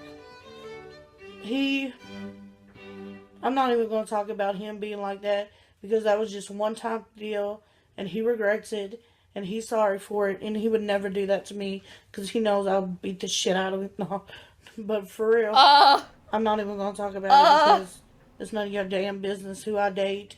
And finally, the accusations about the makeup people got enough traction that she decided to make a video to deny it. I guess she forgot that she publicly offered it on Facebook, but you know what? You can't blame a gal for trying to make an extra buck on the side. She did eventually address this, claiming that she only talked about selling it, but had no intention of actually doing it, which is about as good of an excuse as EDP's cupcake story. Amy then announced she's got a big bag of makeup. I don't even know how. Okay, my thing is, how the fuck is she supposed to do her makeup, right, chat? When she's got, like, the way the fat, like, fills in her forehead. She's got, like, divots in it where she doesn't have fat stored there. So how the fuck? Announced she's got a big bag of makeup that she'll donate to a women's shelter in her desire to spread the joy around. The last relevant part of this video is Amy profusely apologizing to someone named Kimber. See, look, she has like a divot in her forehead where there's no fat. Alluding to her stepfather being sick, which was very confusing for a lot of viewers who had no idea who Kimber was or the context of any of this. It turns out that Kimber was another small YouTuber who was planning to collab with Amy, but after spending $3,000 buying makeup, jewelry, hair dye, wigs, and traveling to where Amy lived, Kimber made the mistake of asking Amy for $50, which prompted her to have a breakdown and say she had no money. After that, the collab went downhill, as after spending all that money and traveling 10 hours, Kimber was supposed to be met by Amy at a hotel, but Amy never showed up. When contacted, Amy began making excuses about her stepdad being sick. Now, at first, this wasn't even a big deal since Kimber was going to stay there for several days, but after 2 full days passed and Amy continued to be out of reach, the realization set in that she was never going to show up. Concurrently with this bit of drama, a Twitter account believed to be Amy's was beefing with a girl called Truthfully Trisha, although when Amy addressed it, she claimed she didn't have a Twitter account and that the account with her name was actually ran by Trisha herself. Now, despite how often Amy lies about her detractors, she happened to be telling the truth in this case. You see, Trisha is another small makeup YouTuber who released a critical video about Amy, and after being unceremoniously shot down by Amy and her much bigger audience, she decided to make an account impersonating Amy and send her mean stuff to make Amy look bad. She even went as far as to have an entire Twitter DM argument with herself, wherein I say mean things when I'm hungry. And Amy is portrayed as a lesbian for whatever reason. She also got a domain of Amy's name that redirected to her YouTube page. Once Trisha realized her smear campaign was transparent and people got on her case about it, she claimed someone else had impersonated Amy and trolled her. That didn't help her either, and people continued to hound her for the next couple of weeks and start combing through her past. They found out she had a history of creating Facebook pages, including one called Catch a Bully, where she was ironically exposed for being a bully herself and even spreading fake rape allegations, all to get people's attention. Another of her egregious lies was a claim that she'd been suffering from cancer, although she didn't even put in the effort to keep the cancer consistent, oscillating between breast cancer and uterine cancer. These sleuths scrutinizing her online presence even found a couple videos of Trisha pranking her mom by pretending to be caught in a hurricane, although it's not funny as much as it's just off-putting. With all of this info out there, Trisha threw a fit and began live streaming almost non-stop to try and dunk on the haters, accusing them of putting her and her family at risk. I can't believe this. I think, honestly, I feel like male, okay, between male and female lolcows, I think the male lolcows have the potential to be funnier and more laughable, but the female ones are, like, malicious as fuck.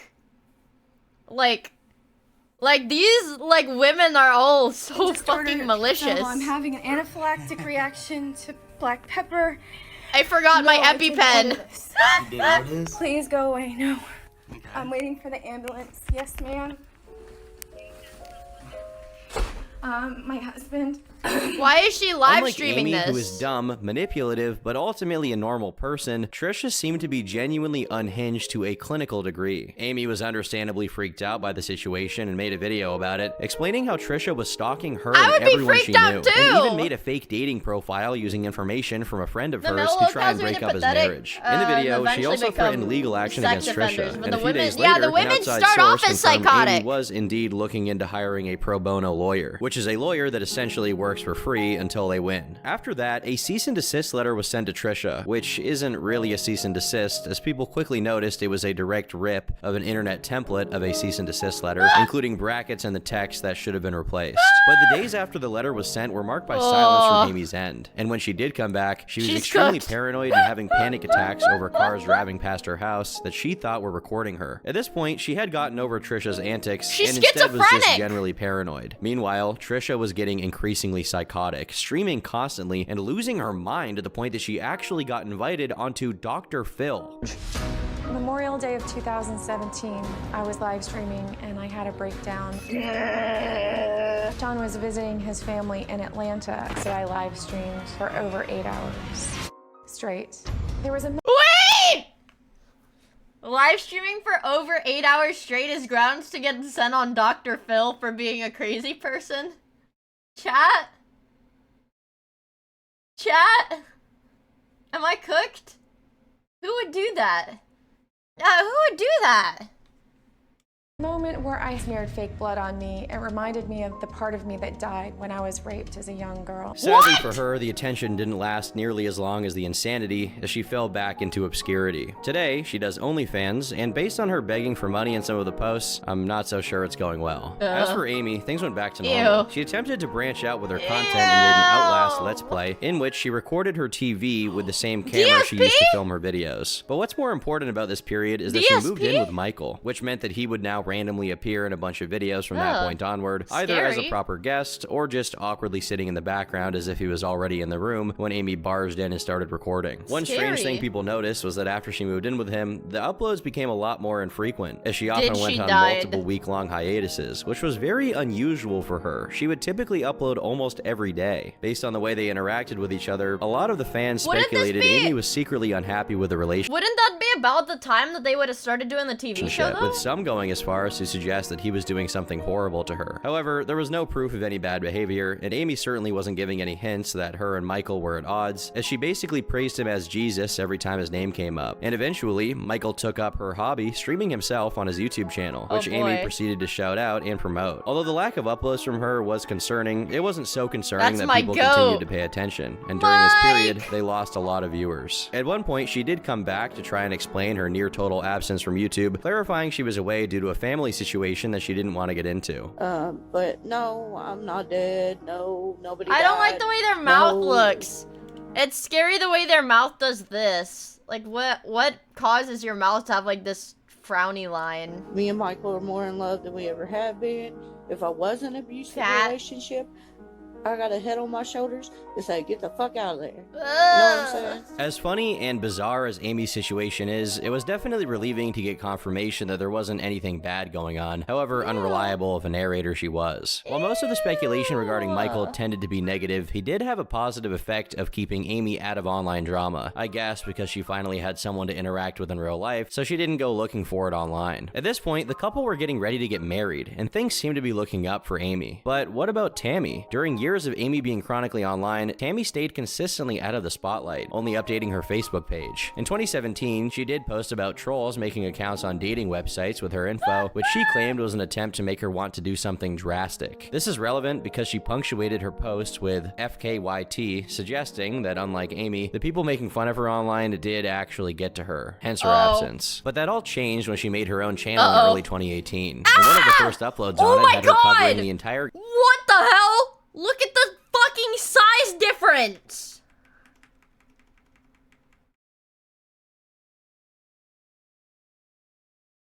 What the hell?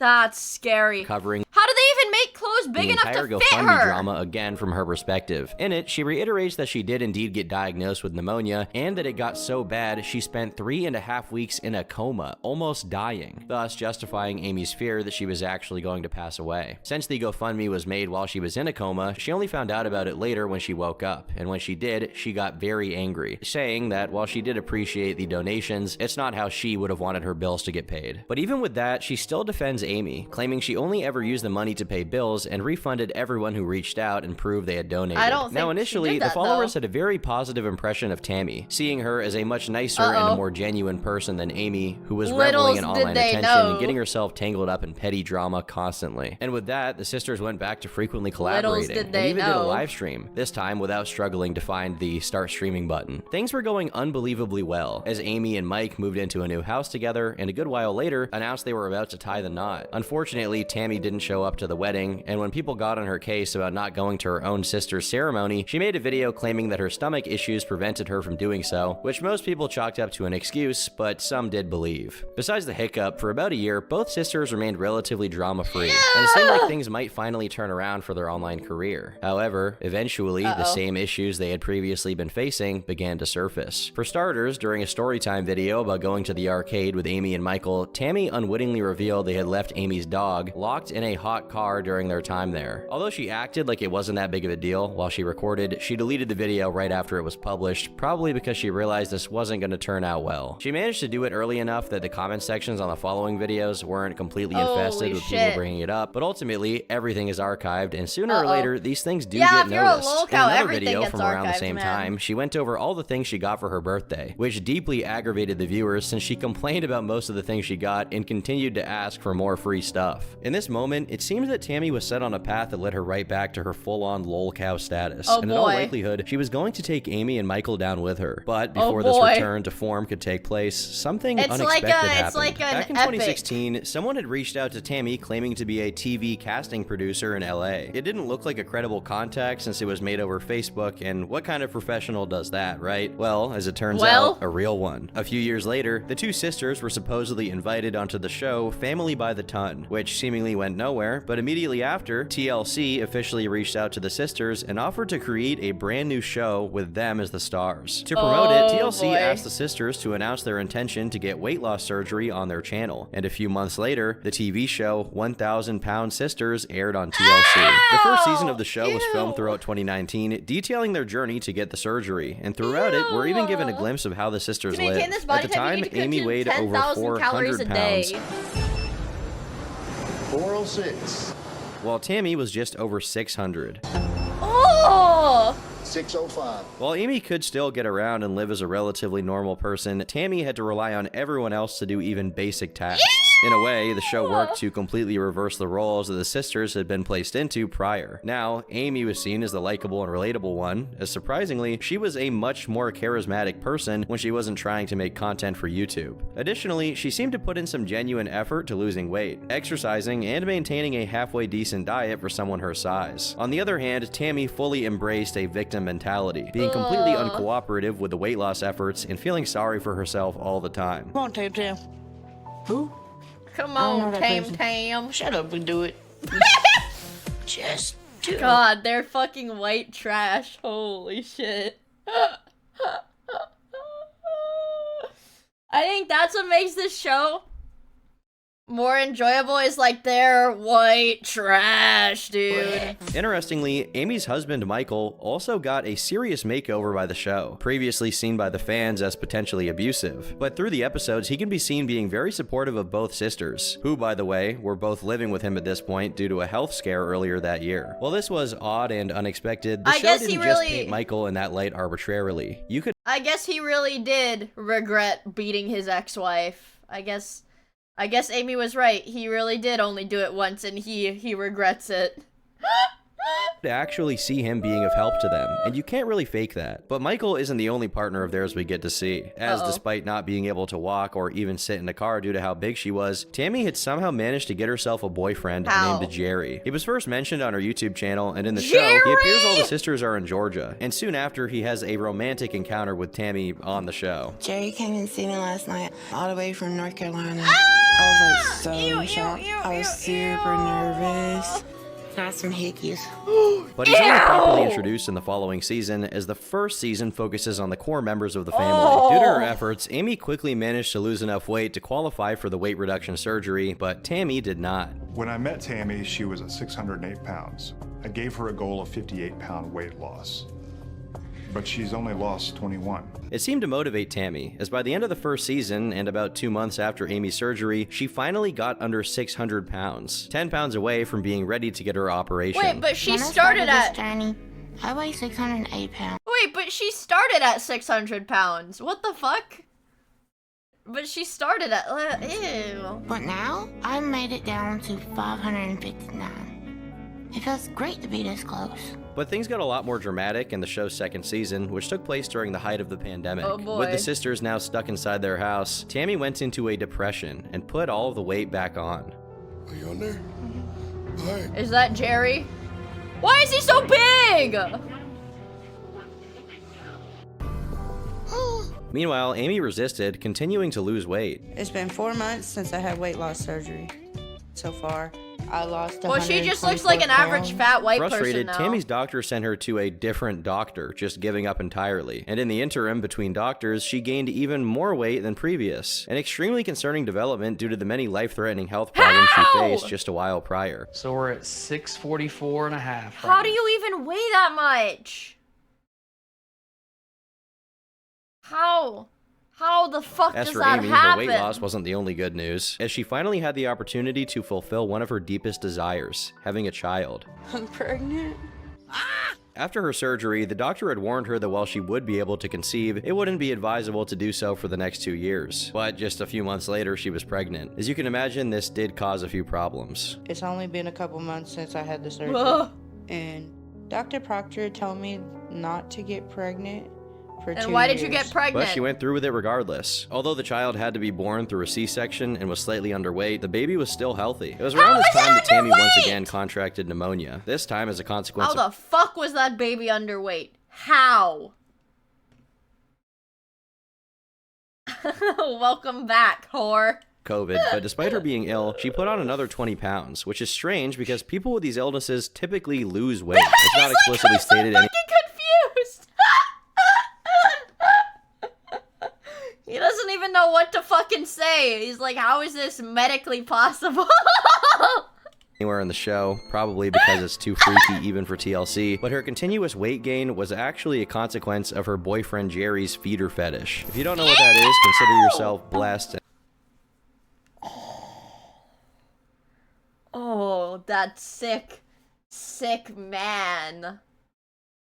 Oh, disgusting. disgusting. And not as terminally internet poisoned as I am, I guess. Basically, it's when someone gets off on literally pushing someone to eat their way through obesity and into an early grave, actively lavishing in how debilitating all of it is. Very fortunately for Tammy, right as her obesity reached a peak and a rift began to form between her and her sister, she was sent to rehab. Hey guys,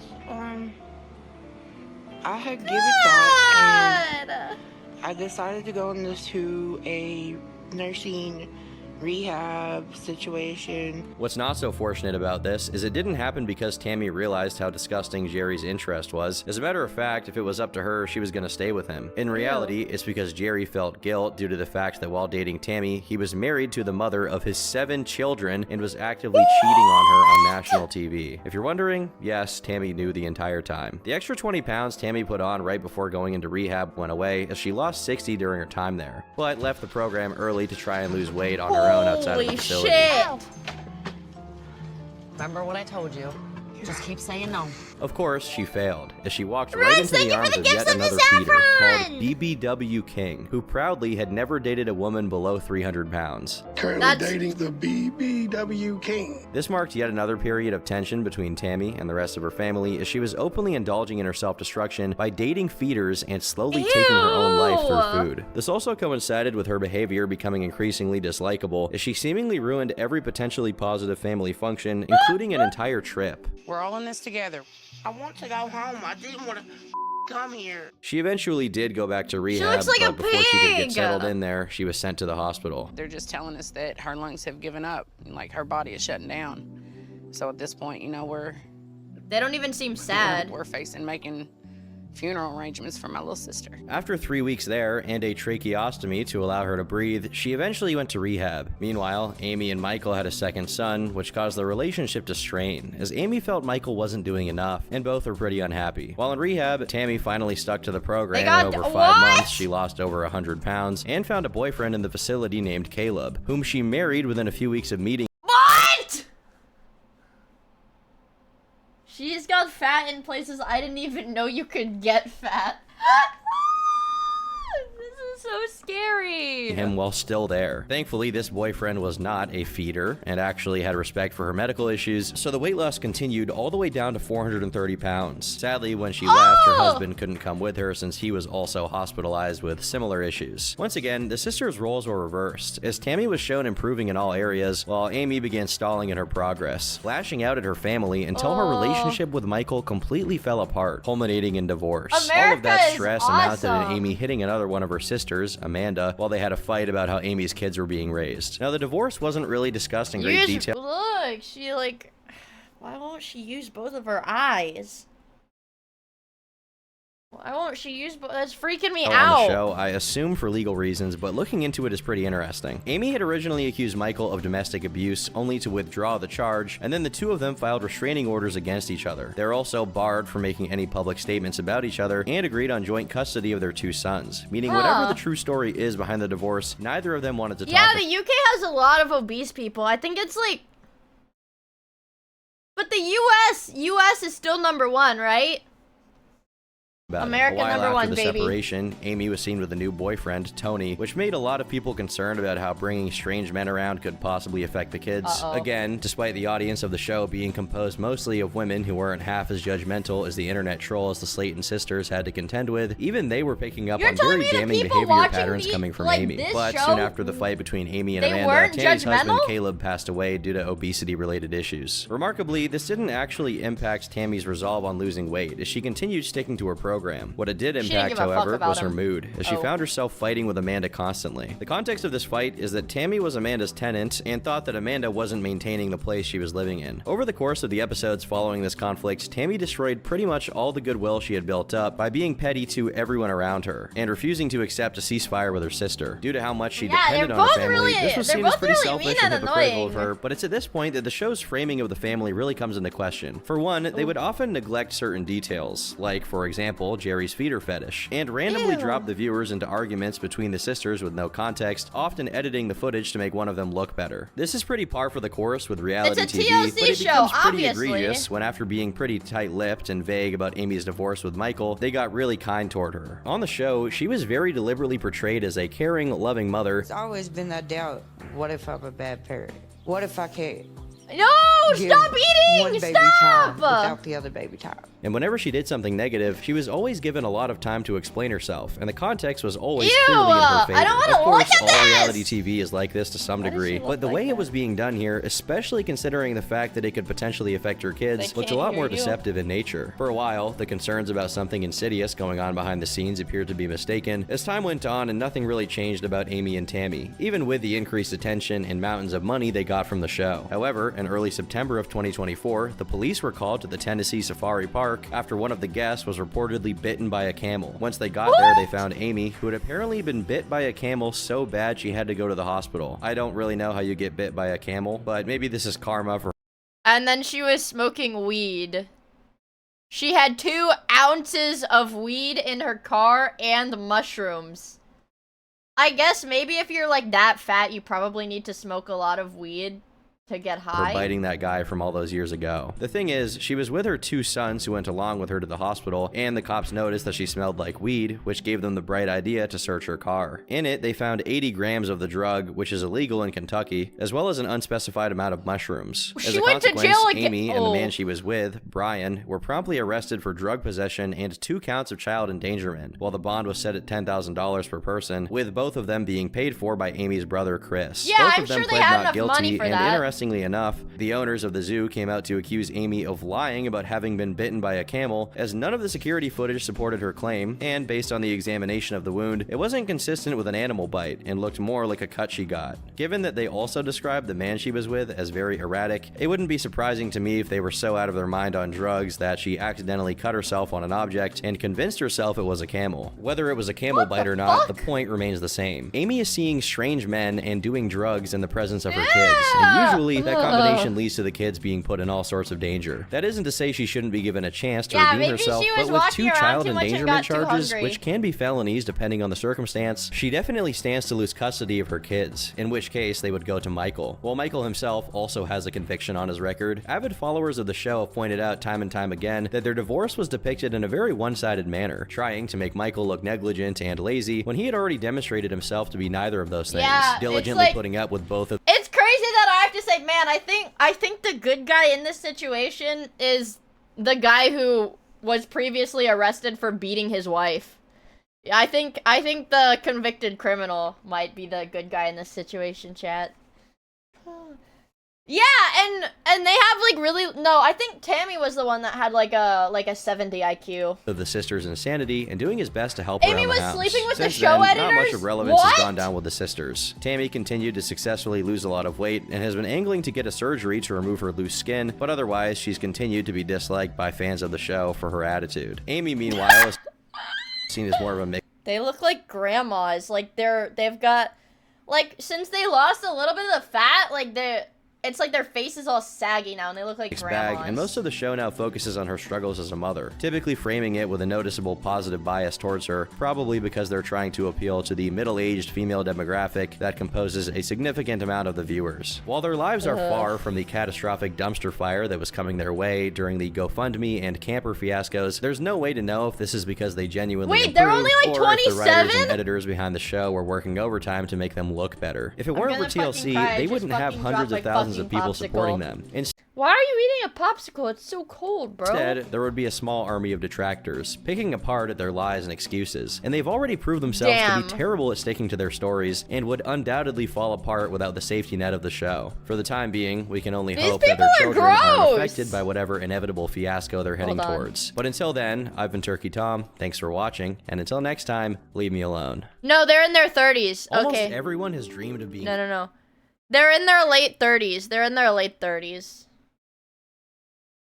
Because they're fat. Yeah, they're in their late 30s. What is this one? A stalker?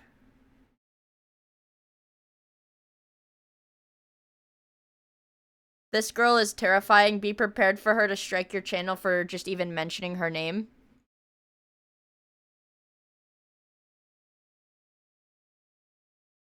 Not now, babe. I'm watching a documentary of somebody I've never heard of. Who is this lady? Famous. The idea of exorbitant wealth paired together with love and admiration from This is a short one. This is a short one, guys.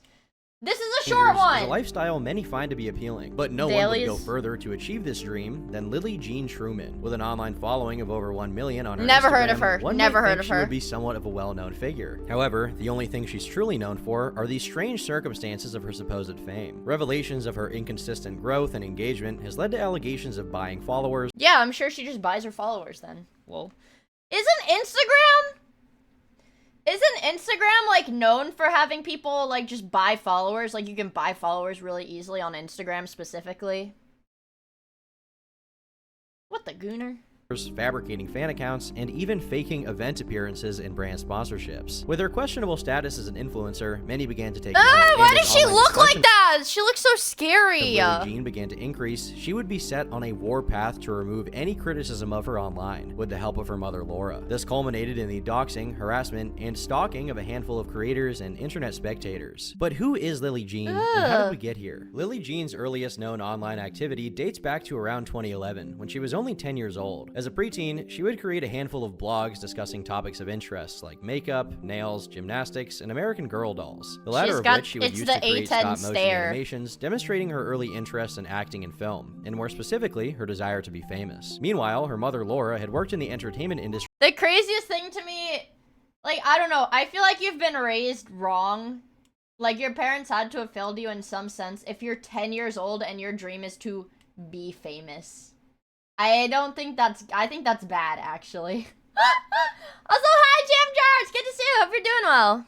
For over 25 years, supplying props for movies like Men in Black 3 and Public Enemy starring Johnny Depp. Many speculate this had some effect on young Lily, who aspired to work in the same field, but not behind the camera like her mom. She wanted to be a star. Lily Jean would get her first taste of notoriety at the age of 16 years old in December of 2017. However, it wasn't the kind of attention she craved. In a now deleted post, a Reddit user by the name of Adventurous Jenny would share Lily's digital art to the Delusional Artist subreddit. This was also paired with a biography on the young talent. Lily Jean is a rising actress, an upcoming model, motivational speaker, and a well-known beauty and fashion blogger. Her backstory for one so young is fascinating and inspirational. At the tender age of 3 years old, Lily Jean was already using a laptop and researching items on the internet. By the time she turned 7, she revealed to the world, as well as her parents, how much she had learned in just a short time, all on her own. Attached to this post would be a few pieces of art created by Lily, which commenters would mock and poke fun at. It's unknown exactly what was shared, but if it was anything like her more recent art, it's not hard to imagine why users found it so funny. This thread would eventually garner the attention of Lily Jean's mother, who would lash out at multiple users in the thread. Hello, I am the parent of said young woman who you are bullying online. It is inappropriate and will be dealt with accordingly. I am very glad that you think it's funny to make fun of a 16-year-old woman online who is quite lovely. Uncomfortable to look at? I think your style of writing is uncomfortable to look at. This is a remix of the Underwater. I'll be reporting this post. Subsequently, please be advised, if you ever troll my minor daughter's profile again, I will track down who is writing this information and report you to the police in your communities. Cyberbullying is a crime. That is right. I am posting because guess what? I can, with my hashtag Twitter army and my hashtag Facebook following, and Lily's combined 200,000 followers, which took 2 years for her to grow. You are absolutely right. Would have been better to pick like, on this is so schizophrenic. One of her fans alerted her to this thread. Who do you think you're talking to? You're done. Period. I will ensure that by today's close of the day, we find out who you are. Got it. Her mother's intervention would only cause the situation to escalate further, resulting in a spat between her and multiple users on Twitter and Facebook. While there are almost no archives of the social media posts available, one of Laura's Facebook posts was uncovered. Dear @Reddit, I will be putting a formal claim into the Attorney General's CA office today regarding your disgusting service or lack thereof. You have PDF files on your site, some of whom are moderators. I will not allow anyone to threaten my daughter's safety ever. Duly warned, game on. With you by our sides, Lily Jean and I feel well protected. I am indeed ready, my friend, to move this forward. I really was pissed that these PDF files think they did nothing wrong, and that it is okay to talk sexual devious thoughts about a young woman, as well as I don't Reddit think they did that, though. All they did was say that her art looks like shit. About it. Once the Attorney General is involved today in San Fran, they will not be laughing. The Attorney General's office will track down the users. It's likely that Laura is referring to a moderator who supposedly made some reference to sodomizing Lily Jean, but this comment is nowhere to be found. Reddit mod! It also seems that whatever this moderator user said was widely disavowed by those active in the subreddit and was not the central focus of discussion, which instead was Lily's bad art. Numerous users on this Reddit post would also corroborate events of Lily Jean's mother ranting on Twitter and Facebook about the situation and supposedly trying to get the attention of news publications to pick up on the story. Users now had more than enough intrigue to fuel their investigations into Lily's entire body of work, and what they found left them with more questions than answers. Despite gaining notoriety initially for her lackluster art, Lily Jean was also attempting to make a name for herself as a beauty guru, in the same vein as someone like James Charles or Nikki Tutorials. She would frequently post pictures of her doing her own makeup, showing off the skills she had been building. But she has a scary looking face. She looks kind of like Jeff the Killer. That's like Jeff the Killer. Noticed her efforts would take a noticeable decline as the years progressed, something that many found bizarre. At the time of the delusional artist thread, Lily had a following of over 100,000 on her Instagram. A handful of commenters would doubt the legitimacy of these followers, heavily implying that she likely purchased them, something that's relatively easy to do, with websites such as Fiverr offering services to boost your follower count with inauthentic users. People will typically do this to give the illusion that they are more famous or important than they really are. This also might explain why she had since managed to reach over 1 million followers since the initial. You can buy Instagram followers in Mongolia. 1 year old Mongolian Instagram followers. I'm not gonna buy Mongolian chatters for you. While it is entirely possible that I don't Lily even Jean have an managed to reach this Instagram. number organically, the nature of her social media presence led many to believe that this was not the case. Despite her having over 1 million followers on Instagram, her other social media accounts such as Twitter or her YouTube channel had a significantly lower follower count. Her growth also seemed to rapidly fluctuate, gaining 140,000 followers in August of 2018, only to gain 6,000 the following month, then gaining another 140,000 in October. Her average likes per post also seemed to take a drop in early 2019, which led many to believe she had also been purchasing likes for some time before stopping. Even more bizarre, nobody in the online makeup community had ever heard of her. She had no real connections to anyone outside of her own account. This is further backed up by her engagement being significantly low, with only about 1% of her total followers interacting with her page, despite supposedly gaining over 100,000 followers in the previous few months. But allegations of buying followers and likes was not enough. It looks like Lily needed to make sure her page appeared very active, which explains the presence of multiple fan pages and friends who would frequently interact with her Instagram account. Notably, all of these friends were individuals belonging to marginalized groups like a Muslim, a trans person, a gay man, and a black woman. This isn't to say members of these groups don't make social media accounts, obviously, but it seemed to be the case that every single follower of hers was some exaggerated stereotype of one of these groups. The account of one of her supposed black female fans is particularly interesting, as a picture she tries to pass off as herself is from the well-known internet meme, "I'm a strong, independent black woman who don't need no man." In one post, Shaniqua says, "I was so gosh mad because beauty is inside and not outside. And here I am showing myself to use people and what happened." What? She tried to wait. So she made fake accounts of people to be her fans and she just made them all racist stereotypes? Could she be based? Why did she do that? Holy fuck. Happened. I gets called fat. Black snot rag, N-word factory. Well, I was so pizzled, but it actually has not bad ending. It was obvious to onlookers that Huh? What is this? that nobody actually speaks like Shaniqua spoke here, and these are obviously not real people. This begs the question, who would create fake accounts to constantly interact with Lily Jean other than Lily herself? Lily Jean at one point would even comment on the claim that her friends were fake, stating the following, "I have no control over the accounts people make. I have no control over you guys even commenting hate, but my control is blocking." I love that button. But just when you think her online presence can't get any stranger, it does. Not only were there allegations of faking followers, likes, and even friends, but Lily Jean would definitively go as far as to fabricate event appearances and brand deals. These would be done to give the illusion. Is she a midget? Go as only were there allegations of faking followers. Wait, she posted this herself on her YouTube? Likes, and why? Why would she post this herself on YouTube? This is an acting talent reel of playing basketball. What? She looks so even good. Friends, but Lily Jean would definitively go as far as to fabricate event appearances and brand deals. These would be done to give the illusion that she was more famous and well-connected than she really was. One great example of this is her photoshopping herself at the Met Gala over a picture of Katy Perry. With the inconsistent metrics of her posts, her bogus brand deals and event appearances, lackluster makeup skills, bizarre social media music. It's like, why would you? I don't know. Maybe and her army. This is of like fake that. fans.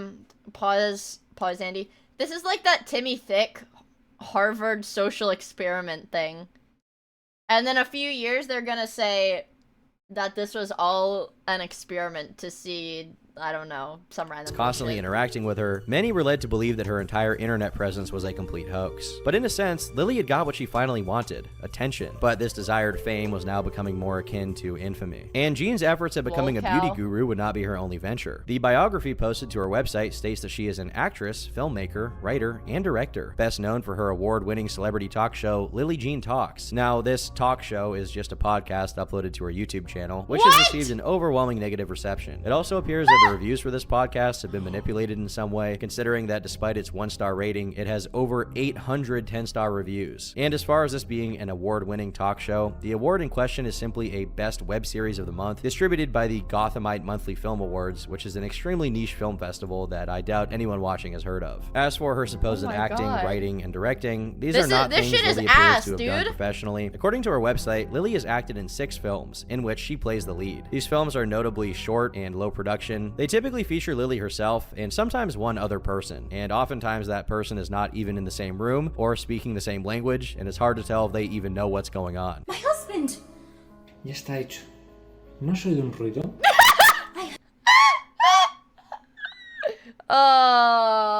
Heard the crickets cry and the owls screech. Did not you speak?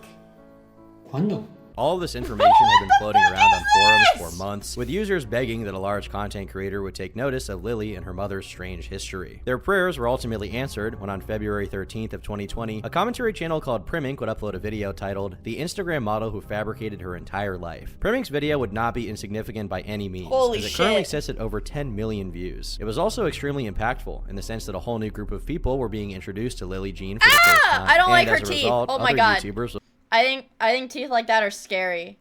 It's like the little kids that bite people, where they have like baby teeth. Like your teeth are so small, there's like gaps in between all of them.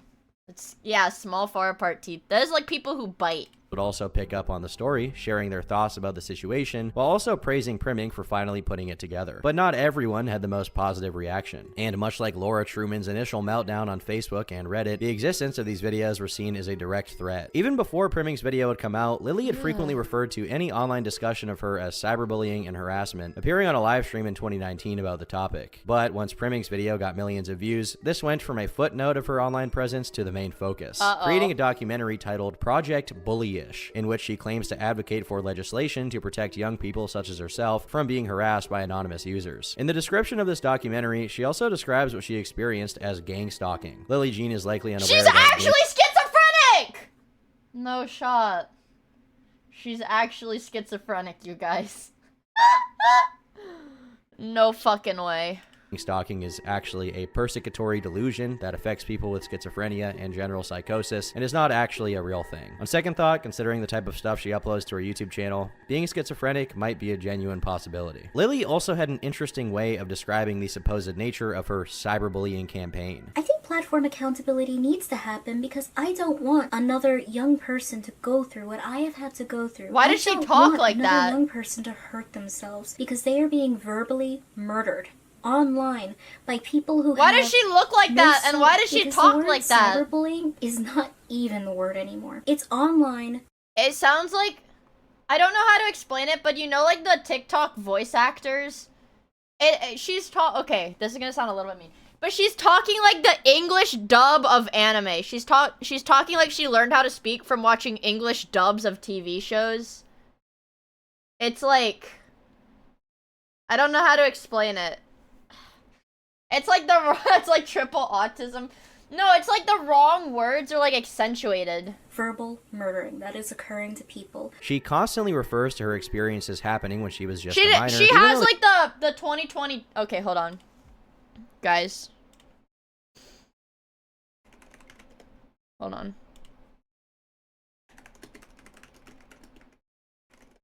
Like this. She does these TikTok faces. When she talks, she does like the over accentuated like TikTok faces. What if she's just not real? She might not be real. The only thing that happened when she was under the age of 18 was the initial delusional artist subreddit post. This situation was an isolated incident, and Wait, yeah, she was 20. Wait, why is she talking about this being about kids? She was literally 20.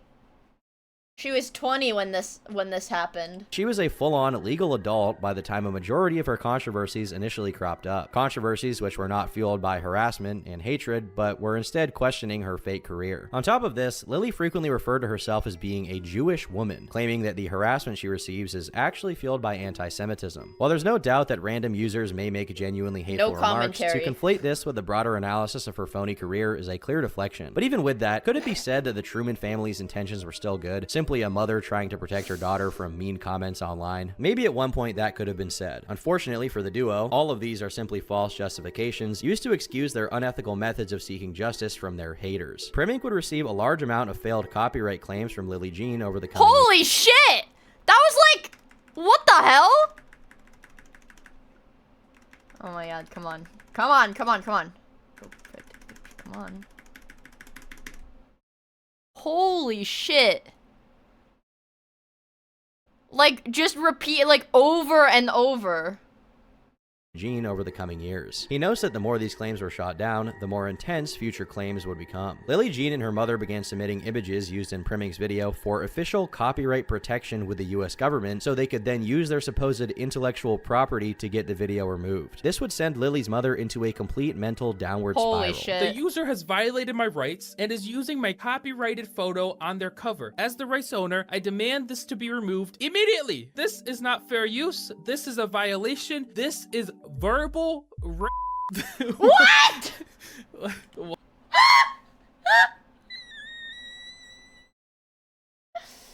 What the fuck? What? As each false takedown request fell flat, Lily Jean's efforts would become more and more intense. In one email, she alleges that Primink's Discord server is full of minors who are having inappropriate discussions with adults. A completely baseless allegation that she or anyone else have never substantiated. Much like her claims of Dude, there's nothing that will make me hate a bitch more than when they can't get their way and they just start like throwing out false accusations. Because you're a white woman, it's like, statistically it's more likely to work because they're white women, but like, come on, their mom is like, oh, no, they're verbally raping me by using my picture. What the fuck does that even mean? Also, Ardo, thank you for the follow, I really appreciate it. I hope you have fun hanging out with us. supposed cyberbullying being She said she's verbal Jewish, murder, not Lily white. Jean also seems to uncontrollably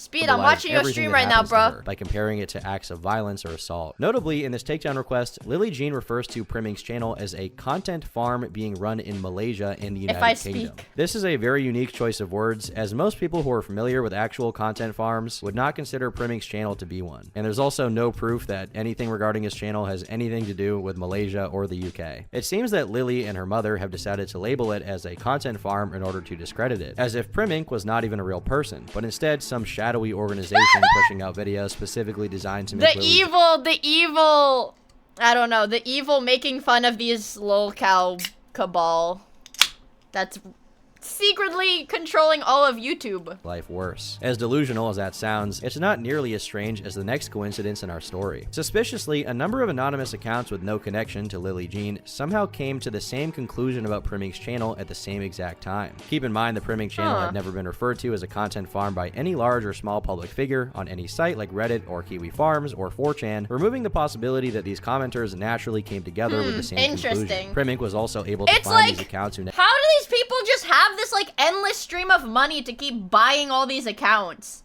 is the thing, because what was it, the Instagram followers were botted, the YouTube followers were botted, they buy all these like interaction like accounts that say the exact same thing, they buy all of these YouTube, right? Her mom did like prop work. It's actually not that expensive, but it's so embarrassing. negatively commented on his channel were frequently praising Lily in her own comment section. Both of these factors made their authenticity questionable to say the least. When you add that they all use the same wording, speech patterns, and emojis despite supposedly being different people It's probably on different the accounts mom. who had never interacted with each other, it becomes more obvious that something fishy is going on. The emails would stop altogether for some time. He thought he was in the clear. However, in early 2024, almost half a decade after his first video came out, Primick would receive another email from Lily Jean containing his full name and address, neither of which were public record. This email documents a long list of supposed harassment that Lily Jean claims Primick and her audience are responsible for. She states that she has developed PTSD from supposed hate crimes she experienced and that she can't even leave her own home without security present. All of these so-called traumatic experiences. You're retarded, dude. If you... What the fuck? Man, I hate this lady so much. Holy shit, I hate this lady. Therapy. She also mentions her father being permanently disabled for some reason, as if that has anything to do with the existence of And my dad is disabled, Worst of all, so this email fuck also you. includes private information of a handful of other YouTubers like SunnyV2 and JellySmack. In essence, Lily was attempting to use the copyright system in the hopes of silencing any and all criticism about her. And while Primick was fortunate enough to keep his video up, the same cannot be said for other creators. Over the 4 years since Primick's initial upload, he was in and out of contact with YouTube support to attempt to resolve the situation. With very little luck getting help in the past, he decided to upload a second video in the hopes of sparking action from YouTube support to finally end the insanity. And while he didn't hear from the platform themselves, he was reached out to by a handful of individuals who had very similar experiences with Lily Jean and her mother. Supposedly, some people who had simply shared Primick's video on Twitter would have their post instantly DMCA'd and removed from the site. He was also reached out to by moderators of the Do We Know Them podcast subreddit, and this kind of behavior would also happen on a few other subreddits, including r/H3 Productions and r/YouTube Drama, which Primick had no involvement with. As mundane as these takedowns seem, they would even go as far as sending a DMCA takedown request to Primick's Discord account after he shared a link to his own video on his own server. This would result in his account receiving a strike that will last until June of 2026. Most people didn't even know you could submit a copyright strike over a platform like Discord, and it truly goes to show how meticulous Lily Jean and her mother are when it comes to censoring criticism. Dude, how dog shit is Discord? What do you mean? He sent a YouTube link and he got a copyright takedown for a YouTube link? But censorship, as bad as it Listen and learn. An entitled white woman is speaking. Oh, I hate white women. New information revealed that after the larger YouTube community began talking about the story after Primick's first expose from 2020, the Trumans had begun systematically intimidating critics with their personal information. Laura Truman doxed a YouTuber by the name of Curtis Price on her personal Facebook page, not only revealing his own private Facebook account, but also sharing his family's accounts as well with their place of work. Keep in mind, all that Curtis had done was make a video reiterating many of the same points that Primick had already made. He did not reveal any personal information about Lily or even really make fun of her. He was extremely tame. Now you may be wondering how Laura even got this info. Well, when someone receives a copyright claim on YouTube, it becomes a legal dispute, which requires the creator in question to reveal their full legal name and address to the claimant. Laura likely used this info to locate private information and weaponize it in the hopes of They were copyright striking everybody so that they could dox them?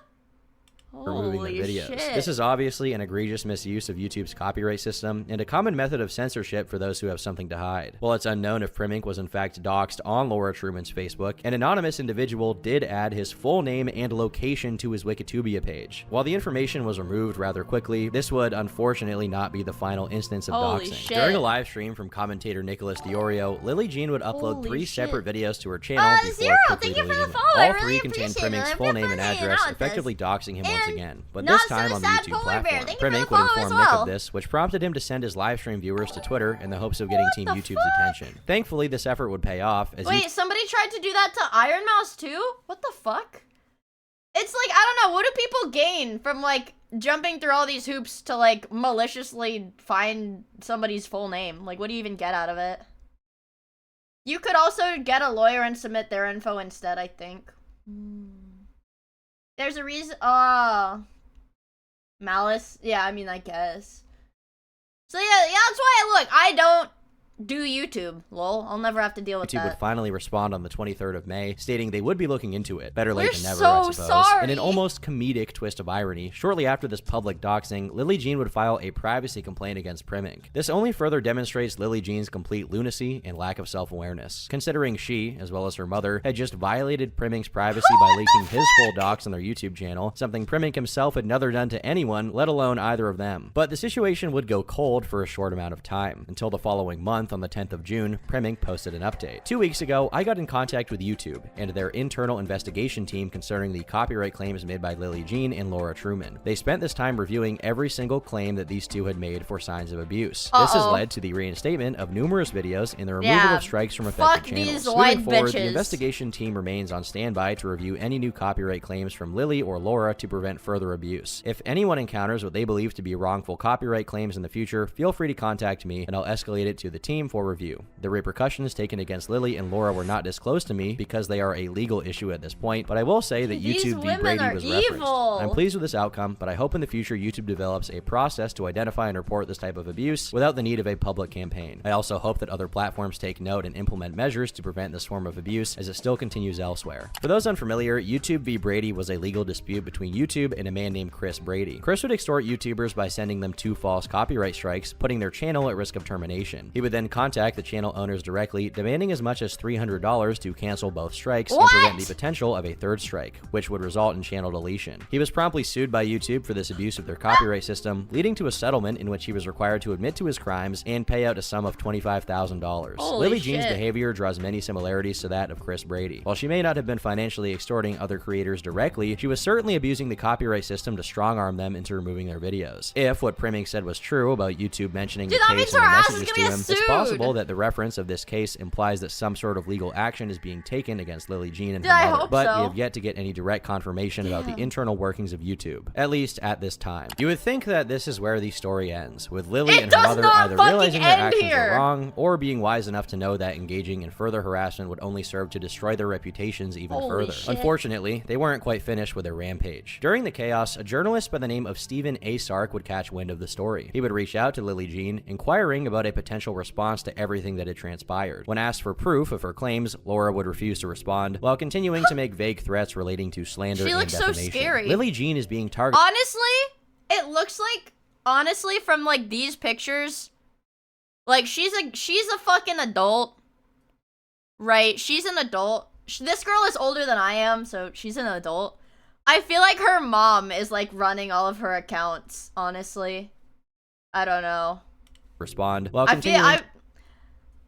I don't know. I feel like her mom is definitely making her do this. To make vague threats relating to slander and defamation. Lily Jean is being targeted by a group of people determined to harm her. You will, with this article, place a further bullseye on her head. For the last 6 years of her life, she has had to live with daily death threats, threats of rape, I don't think she gets daily death threats. I don't think this chick is getting daily death threats. Threats of mutilation, to name a few atrocities that have been levied at her. You don't simply go to numerous law enforcement agencies and government offices because someone calls you a name. This situation, we believe, is quite more detailed than you realize, and for us, extremely frightening to say the least. It is extremely important for us to be transparent with you here. Putting someone's life in danger is no laughing matter. She has dealt with cyber stalking of her personal life, played out on social media platforms, and known neo-Nazi websites Kiwi Farms and lolcow.farm. Our personal information, including pictures outside our house, as well as a schematic of the inside of our home, as well as personal papers, are spread across these websites that Primink uses to create his videos. It's of course worth noting here that apart from this completely delusional diatribe she's gone on, Kiwi Farms and lolcow.farm are not neo-Nazi websites. They are drama gossip websites that allow people to basically say whatever they want. Steven would then get into contact with Primink, who pointed him in the direction of 3 other creators who have been targeted by the Trumans, which sent Steve down the rabbit hole, spending weeks on end gathering information and researching the timeline. One creator Steven spoke to was a French commentary channel named Cleor. Only 12 hours after posting her own video about Lily Jean, she was already met with a copyright notice, which resulted in her video being removed. She would appeal this notice, which resulted in her full name and address being given to Lily Jean. Cleor would later receive the following email. Cleor, since April, has created a hostile environment for myself and my family. My family and I filed a report with our local police due to her continuous harassment and threats on social media platforms. It's crazy because they're saying all this stuff when they did this 12 hours after the video was posted.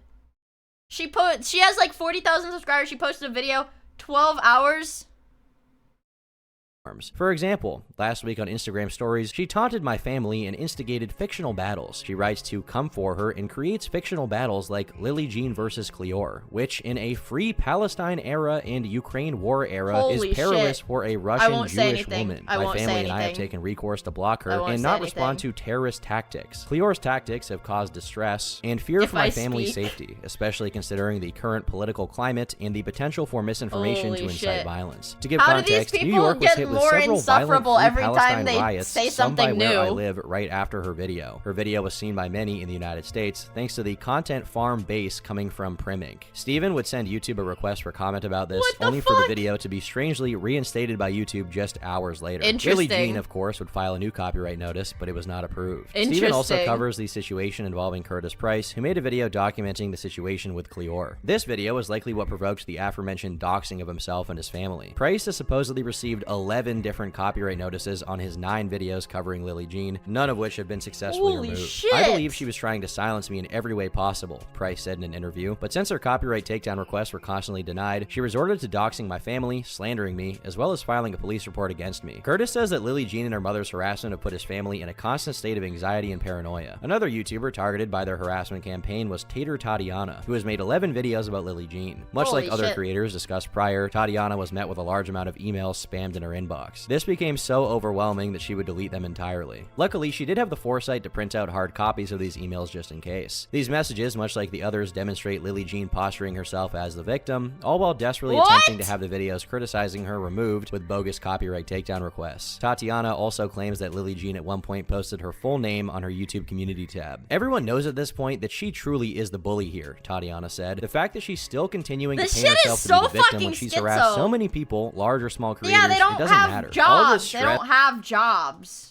These people obviously don't have stemming jobs. from her doxing and threats led Tatiana to take a hiatus from creating content for years. She has since returned and states she has no intentions of making another video about Lily Jean, and you can probably imagine why. Steven also discusses a story regarding beauty guru Lauren Elise. She claims in an interview with BuzzFeed that Lily Jean and her mother created fake accounts to mass report her Twitter and have her suspended. This was in response to a couple of tweets she had made drawing attention to the situation. With no prior infractions, it was bizarre that shortly after Laura had made direct threats at Lauren that her Twitter account will be suspended for violating its rules against platform manipulation and spam. Another woman by the name of Harper Stanley also claims to have been suspended shortly after drawing negative attention towards Lily Jean. The Trumans have a pattern of behavior in which they target, harass, and dox online detractors with any amount of notoriety. Anyone who gets in their way is in for a long and drawn-out dispute filled with threats of litigation and unrelenting harassment. Stephen Asark, of course, was no exception to this, as Passion Fruit would receive a total of 7 different emails from Laura Truman regarding his inquiry. The publisher for Passion Fruit, James Dell, would also be heavily involved in the back and forth, as a majority of the emails were directed at him rather than Steven. At one point, Laura would use James's full legal name, which has never been public information. She would even reference Steven's father, who was a former judge and had passed away years ago. Laura supposedly implied in one of these emails that his connection with the law meant he may have access to personal records, implicating Steven's deceased father in some sort of conspiracy. It goes without saying that this is beyond sociopathic and cruel to say, not to mention completely delusional. As soon as this article was published, a DMCA takedown would be sent to Google regarding the Passion Fruit website. It appears that the Trumans attempted to claim the thumbnail image of Lily used in the original article was not fair use. However, this claim was unsuccessful. While the metaphorical leash has been tightened on Lily Jean by YouTube, there are still many other platforms in which she can continue to harass people with copyright claims. What does she even do?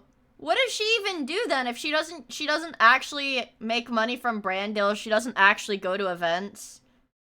How does she make money? Seems to have no problem with continuing. Some of you may be asking, what the hell is wrong with Lily Jean? Well, many believe that the true villain of the story is actually her mother, Laura. Yeah. Online spectators have theorized that Lily Jean may have a genetic disorder called Williams syndrome, which poses both physical and cognitive challenges. Some of these cognitive disabilities include difficulties learning. Wait, chat.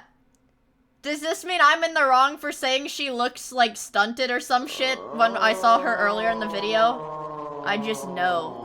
I'm like those people that can smell exactly like what race you are. Like a European racist.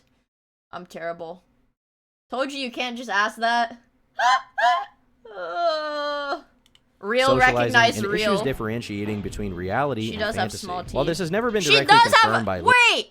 She does have a wide mouth and small teeth. I complained about that earlier too. I was like, yeah, she looks creepy because she has small teeth and a wide mouth. She doesn't have an upturned nose, though. and issues differentiating between reality and fantasy. While this has never been directly confirmed by Lily herself, many have pointed out her physical characteristics, which seem to align with those of Williams syndrome. If Lily does in fact have Williams syndrome, it's likely that she doesn't have a full grasp on the reality of her online presence, nor does she realize the actions she takes to combat critics are unsavory. As for her supposed acting, singing, and influencer status, these are all titles she's given herself and are clearly just pipe dreams fueled by extreme delusions of grandeur. If all of this is true, it lays responsibility in the hands of Laura Truman, who many theorize is a narcissistic parent and makes a majority of the decisions around Lily's career. All of that, however, is purely speculation, and it's just a theory as to why this mother-daughter duo behaved but that's the way what I they think do. for Whatever sure. the case for their motivations may Holy be, crap. one thing is clear. It's likely that Lily Jean and Laura Truman will never learn their lesson, with the only Mom end in is sight being through some form of legal repercussions. Until that point, this unconventional family will continue to harass and dox anyone who stands in their way. I've been Turkey Tom. so Thanks for watching, and until next time, leave me Schizo! alone. That's so fucking schizo! Man. Man, what the hell? Wait, there's a Curtis Connor wait, I have to look up if Curtis Connor's a pedophile. He was one of the YouTubers I really, really liked when I was younger, so let me make sure he's not a pedophile.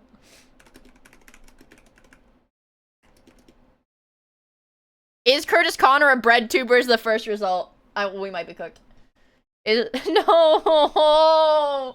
What do you mean, is Curtis Connor a bread tuber? No! No, is he a pedophile? No, he's not. He's not a pedophile. I'm just kind of curious what he's yapping about. I've been making YouTube. I like this guy in high school. Yet. That's how he starts his video. He goes, folks, and then he claps really loud.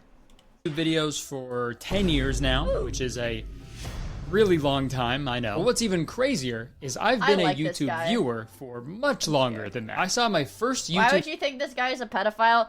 I don't! He's just one... Like, a lot of the YouTubers I watched when I was a kid, ended up being, like, really bad people. Video in the year 2005. So YouTube has been a huge part of my life for, like... He has a Zoom... His audience is Zoomers. I don't know if you could tell. His audience is Zoomers and not 30-year-old, lol cow specialists. 20 years now, almost, which is disgusting. But I remember watching my first YouTube video like it was yesterday. I remember I was at my friend's house playing Downhill Domination on PS2 when our other friend James showed up. Almost out of breath, he was so excited. He went on my friend's computer and was like, guys, I gotta show you something. And show us something he did. It was called Two Girls, One... No, I'm kidding. He typed in youtube.com and he put on... Meat Canyon is the worst because he looks like this and he's fat. Pokemon theme music video by Smosh. Holy shit. And obviously this is an iconic video, I'm sure you've all seen it. But the idea of it was really simple. It was just two friends lip syncing to a song we all knew. Oh my god. Holy shit. Cinema. Fucking cinema. It's Beam! Ayuko. Hi, Dino Dude! Why are we watching iDubbbz? No, this is Curtis Connor. He's always looked like this. No, don't worry. It's not like iDubbbz where, like, he had a woman, like, fuck him over, like, literally peg him, fuck him over, and started looking like this. He's always just looked like this. But they were goofing around in the video, making funny faces, doing silly bits within the music video, and, like, immediately, I was hooked. I couldn't believe my eyes. I felt how I imagined people in the 60s looks like a gay felt when they skinhead now. saw color TV for the first time. And iDubbbz looks scary because he's, like, shaved his head bald now. He's, like, bald. Yeah, this is a porn stash, not, like, a pedo stash, I think. It's a little bit... There's subtle differences, I think. Sorry. I was like, that's possible? What? That Smosh video and the Smosh channel in general was pretty much a gateway Smosh to was many like my more childhood, YouTubers bro. for me to watch in my formative Yeah, years. iDubbbz is I like used a to watch broken man Charles now. Trippy's daily vlogs. I used to watch like small Canadian YouTubers Hi, like Andrew Ravner and Shimmy Cocoa Puffs. I was a big fan of Thanks to @Epion_Avenger for my this is sub crazy. gift. I was watching Amazing Phil videos before Dan and Phil ever existed. That's how old I am. That's I could list old! off This all the YouTubers I used motherfucker's to watch old! Wait, he can't be that old. Hold on. How old is... He's 30. He's 30 years old, you guys. He's 30 years old. He's not that old. Hours, but I'll spare you. Watching all those videos had a huge impact on me. For a YouTuber, I mean, my personality, my sense of humor, my The great fucking Grunk. job. YouTube was just so fascinating to me because it scratched an itch I didn't even know I had. It just felt so different from what I was watching at the time on TV or at the movie theater. Back in my day, we didn't have Netflix. I don't know, YouTube was just like, it was personal, it was honest. It was a little rebellious too. And to me, I haven't like heard that's of the the people who best like thing some 40, about my foot is YouTube. in You the can grave, talk bros. about whatever you want. well, because it's like little kids would watch that stuff. It was for kids. Kids liked watching that stuff, you know? He looks like young Doc Disrespect. And make whatever you want. Yeah, but I'm pretty sure he has a wife and hasn't had any infidelity scandals, so a little bit different. To make, and you can find an audience and even make a career. It's crazy. And I'm sorry for this long-winded intro, but I really just love YouTube as an art form. And I think, honestly, some of the best pieces of art I've ever seen has been, like, on this website. And I want you all to know how deep my appreciation is for YouTube before we get into the topic of today's video. Because I think I do like the way he edits. knowing that about me will help you understand why I'm so mad. That being said, today we're going to be talking about this trend of faceless YouTube channel. When I first heard that term, I just assumed there was a guy who was born without a face and he was just making videos. And it's hard to understand him because it's a little muffled because he doesn't have a mouth. But then I was like, no, that's silly. It must be about YouTubers who make videos without showing their faces. Which, by the way, I see no problem with. Guys, this video's about, he's talking about me. He's talking about me. No, I think he's probably gonna talk about Dream. Wait, he makes a faceless channel? Oh my god, he does. What? Whatsoever. There are several YouTubers I watch regularly, and I don't know what they look like, and I think that's great. But those aren't the faceless YouTubers I want to talk about. Over the past few months, I have seen countless videos and tweets from people bragging about how much money they've made from these low-effort, easy-to-run, automated, faceless YouTube channels. And I wanted to do a little deep dive into it because I thought the whole thing is just a little... Fishy, fishy, fish, making it stinky. Here's an example of one. 4.1 million views equals $52,750 in ad revenue. That is not true. I don't think that's true. Maybe it is.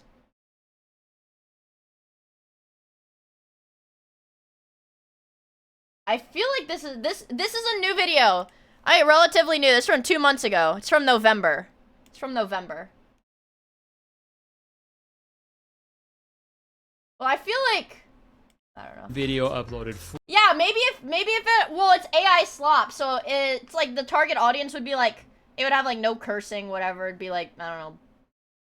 Yeah, it might have been true 10 years ago. But yeah, I don't think this is true. 4 weeks ago. Because, sorry, I'm pause-ending. Also, Jeremy, thank you for the follow. I really appreciate it. It'll be fun hanging out with us. I really appreciate it, bro. This just doesn't seem right.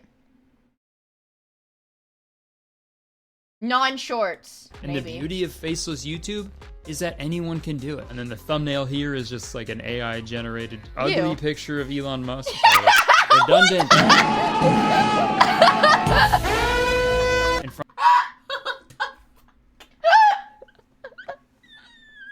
Let's see what Elon Musk has to say in this amazing hour-long video!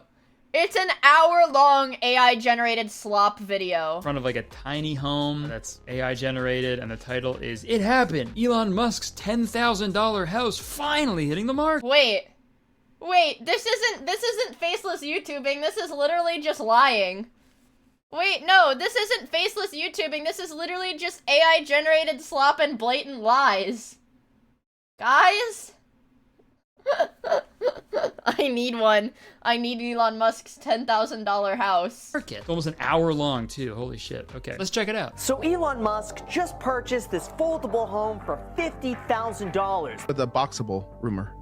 I do actually have a boxable, yeah. You do? Some prototype boxable that's down in South Texas. Yep. It's finally happening. The much-anticipated $10,000 house by Elon Musk. But he said it was $50,000. Okay, so yeah, the intro is just some interviews and news clips about this supposed Show me the whole video. $10,000 house from a company called Boxable that Elon Musk apparently developed. The $10,000 house developed by none other than Elon Musk's company, Boxable. And for a moment, I thought this actually was a real guy talking, but it is not. Most of the video sounds very real, but there's Videos like a few, targeted at kids do parts make in a it where it's shitload just of like ad totally revenue because fucks kids up and rewatch does a not lot, sound and real since there aren't any whatsoever. problematic Chapter categories, 1. ad companies The love vision behind the $10,000. This is AI. Nice. What did he say? The vision behind the $10,000 house. It's like it's a chat GPT script. It's like a chat GPT script and like AI TTS. Doll house? So obviously I think that was meant 10,000 doll hairs. Right? $10,000. 10,000 If doll they meant to say hairs. dolls though, that's super fun. Like if that's how they're measuring the size of the home. Yeah, my new crib can fit 50,000 dolls. Yeah, I'm thinking of building a $900 garage. Thinking about it. Wanna come over to my dollhouse later? How did he not tell the narrator was AI? Think about it now. I guess all houses are just really, really big doll houses. So they're not Well, it's wrong. like- this video is such like a perfect example of all this AI content because like at first glance you're like, okay, this was made It's by like a human. This is a person. And That's then, what like, the first like 30 seconds. The first like 30 seconds of the video is like, I mean, think about it. You make an hour-long video, you only have to edit 30 seconds of the video. take a closer look at the details and you're like, okay, never mind, this is a fucking robot. When someone fucks up a video, you know, if they mess up an edit or something, that's fun. That's funny. You know, oh, they messed up. It's human. I can relate to that. When a computer fucks up, you're like, what the fuck, bro? Isn't this your whole thing? Isn't this like your whole shit? It's like, listen to this next part. The first was a 16,251 square foot home. Sorry? 16,251 square foot home. If this was a real person doing the voiceover, that'd be impressive because he had like a You quick can stroke literally just and make kept it bullshit. going. That's like super professional. So anyways, I watched most of this video and it pretty much repeats the same shit over and He over watched again the about this fucking tiny video? house that Elon Musk created and now lives in. But the craziest thing about this He video lives is in the it! entire thing is incorrect. Firstly, this $10,000 tiny home that they're talking about is $60,000.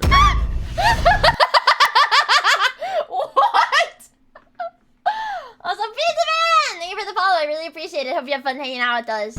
Okay, well actually, it was $60,000 to the person who made this video, and then they made $50K from their revenue, so now it's only 10. Now that's I get true. it. But also, dude, Elon Musk doesn't even live in one of these homes. He's had to like come out and make a statement on it and be like, no, I actually don't live in one of these. Like none of this is true. All it takes is like a quick Google search to learn that Elon Musk has no ownership of the company Boxable. doesn't So even own the taking everything into company! consideration, I can only assume that this script was generated by AI when like some guy was just like, hey, can you write an hour-long video about Elon Musk and the tiny house that he owns? This is just essentially an hour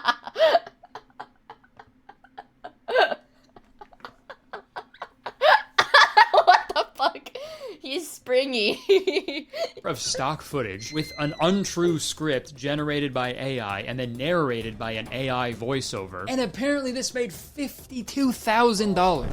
52 grand for putting no hell effort no, or man. facts into the video that you probably didn't even make yourself. Crazy time to be alive, dude. And the cool thing about videos like this is it's only gonna get worse. They're creating these like faceless automated YouTube channels. It's a very popular trend right now in like the side hustle corner of the internet. And this is never advertised as like a creatively fulfilling venture, but It's instead slop. as like a rapid, easy method Free of money! making a ton of money very fast. No Kinda luck. like a- Free money hack. I don't know a word for it. Kind of like a get-rich-quick scheme. And you know what people say about those. They work every time. And there's this guy on Twitter, he's like the main guy, he's like the head honcho of all this faceless YouTube channel shit. He's like constantly singing the praises of all of this. Oh And my his god. name is Wait, what the fuck? Chat. Hold on. Sorry, I get like notifications on my Twitter. Chat, are any of you guys planning to go to Offkai? Wait, are any of you guys planning to go to Offkai? Because I can like ask Oimo if she's willing to do this for me. But I don't know. There's probably like way bigger indies that she wants to do it for. Why would I subject myself to California? It's less about, okay, alright, I won't even bother. Okay, I won't even bother. Okay, alright. Yeah, California's stupid. Okay. But if any of you guys are going to Offkai and you want to vouch for me, if you want to vouch for Matoi Mia, I guess, haha, because I'm an indie.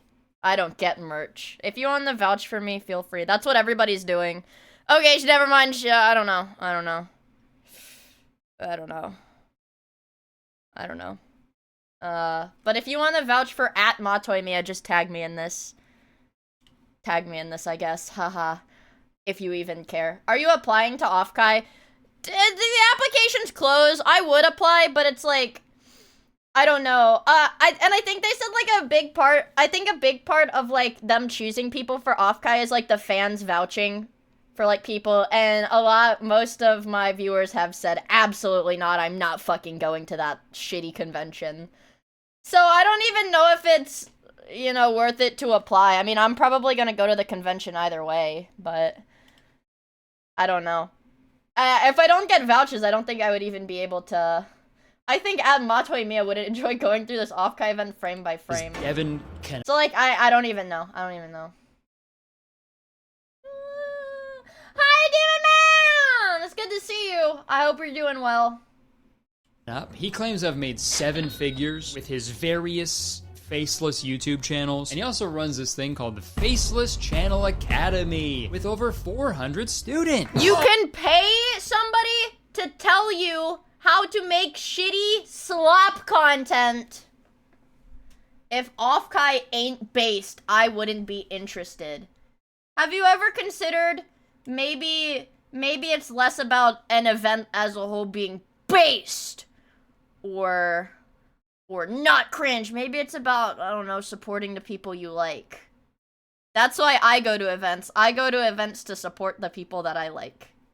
Oh, no way! An online course? Shocker! Every fucking time. No matter how successful these Dude, I bet the 400 students! It's not about you. It's not about me. It's about the people that you guys, the viewers, support. That's what I just said. Did you listen to me? Entrepreneurs say they are, no matter how many millions I only they go to have, based they and red always pill have a fucking conventions. course they're selling for some reason. What the fuck? It makes no sense, man. I just don't buy it. I don't buy it. If teaching courses is really the way to get rich, why are teachers so criminally underpaid? Because they're not teaching faceless AI. They're not teaching faceless AI. Yeah. They're not teaching faceless AI. What is this link to? Holy shit. Holy shit. Sexy. Hosho Marine cosplayer. Sex! Mia, don't look.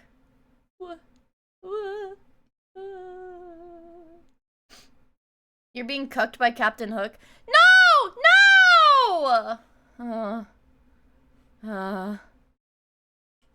Fucked up, man. That is so evil.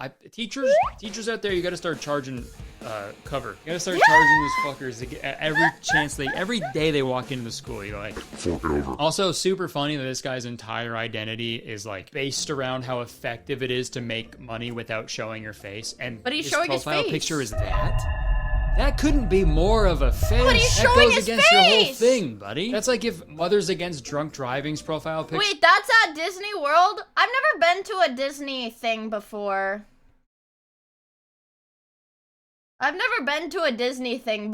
So I don't know nothing was about an it. ice cold beer next to a pair of car keys. And I looked up this guy's course. I typed in a burner email to access this information, so I can't wait to get his emails for the rest of my life. And, you know, from what I've seen from his Twitter, he does give some good resources and tips for free if you actually want to do this, which is good.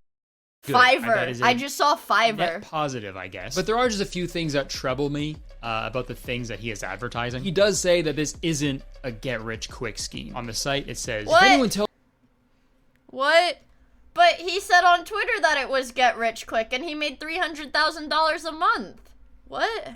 you making money is easy, they don't give a fuck about your success. And all they care about is selling you a course. Even though a couple days ago, he literally tweeted, 30K a month can be simple. So, which is it, man?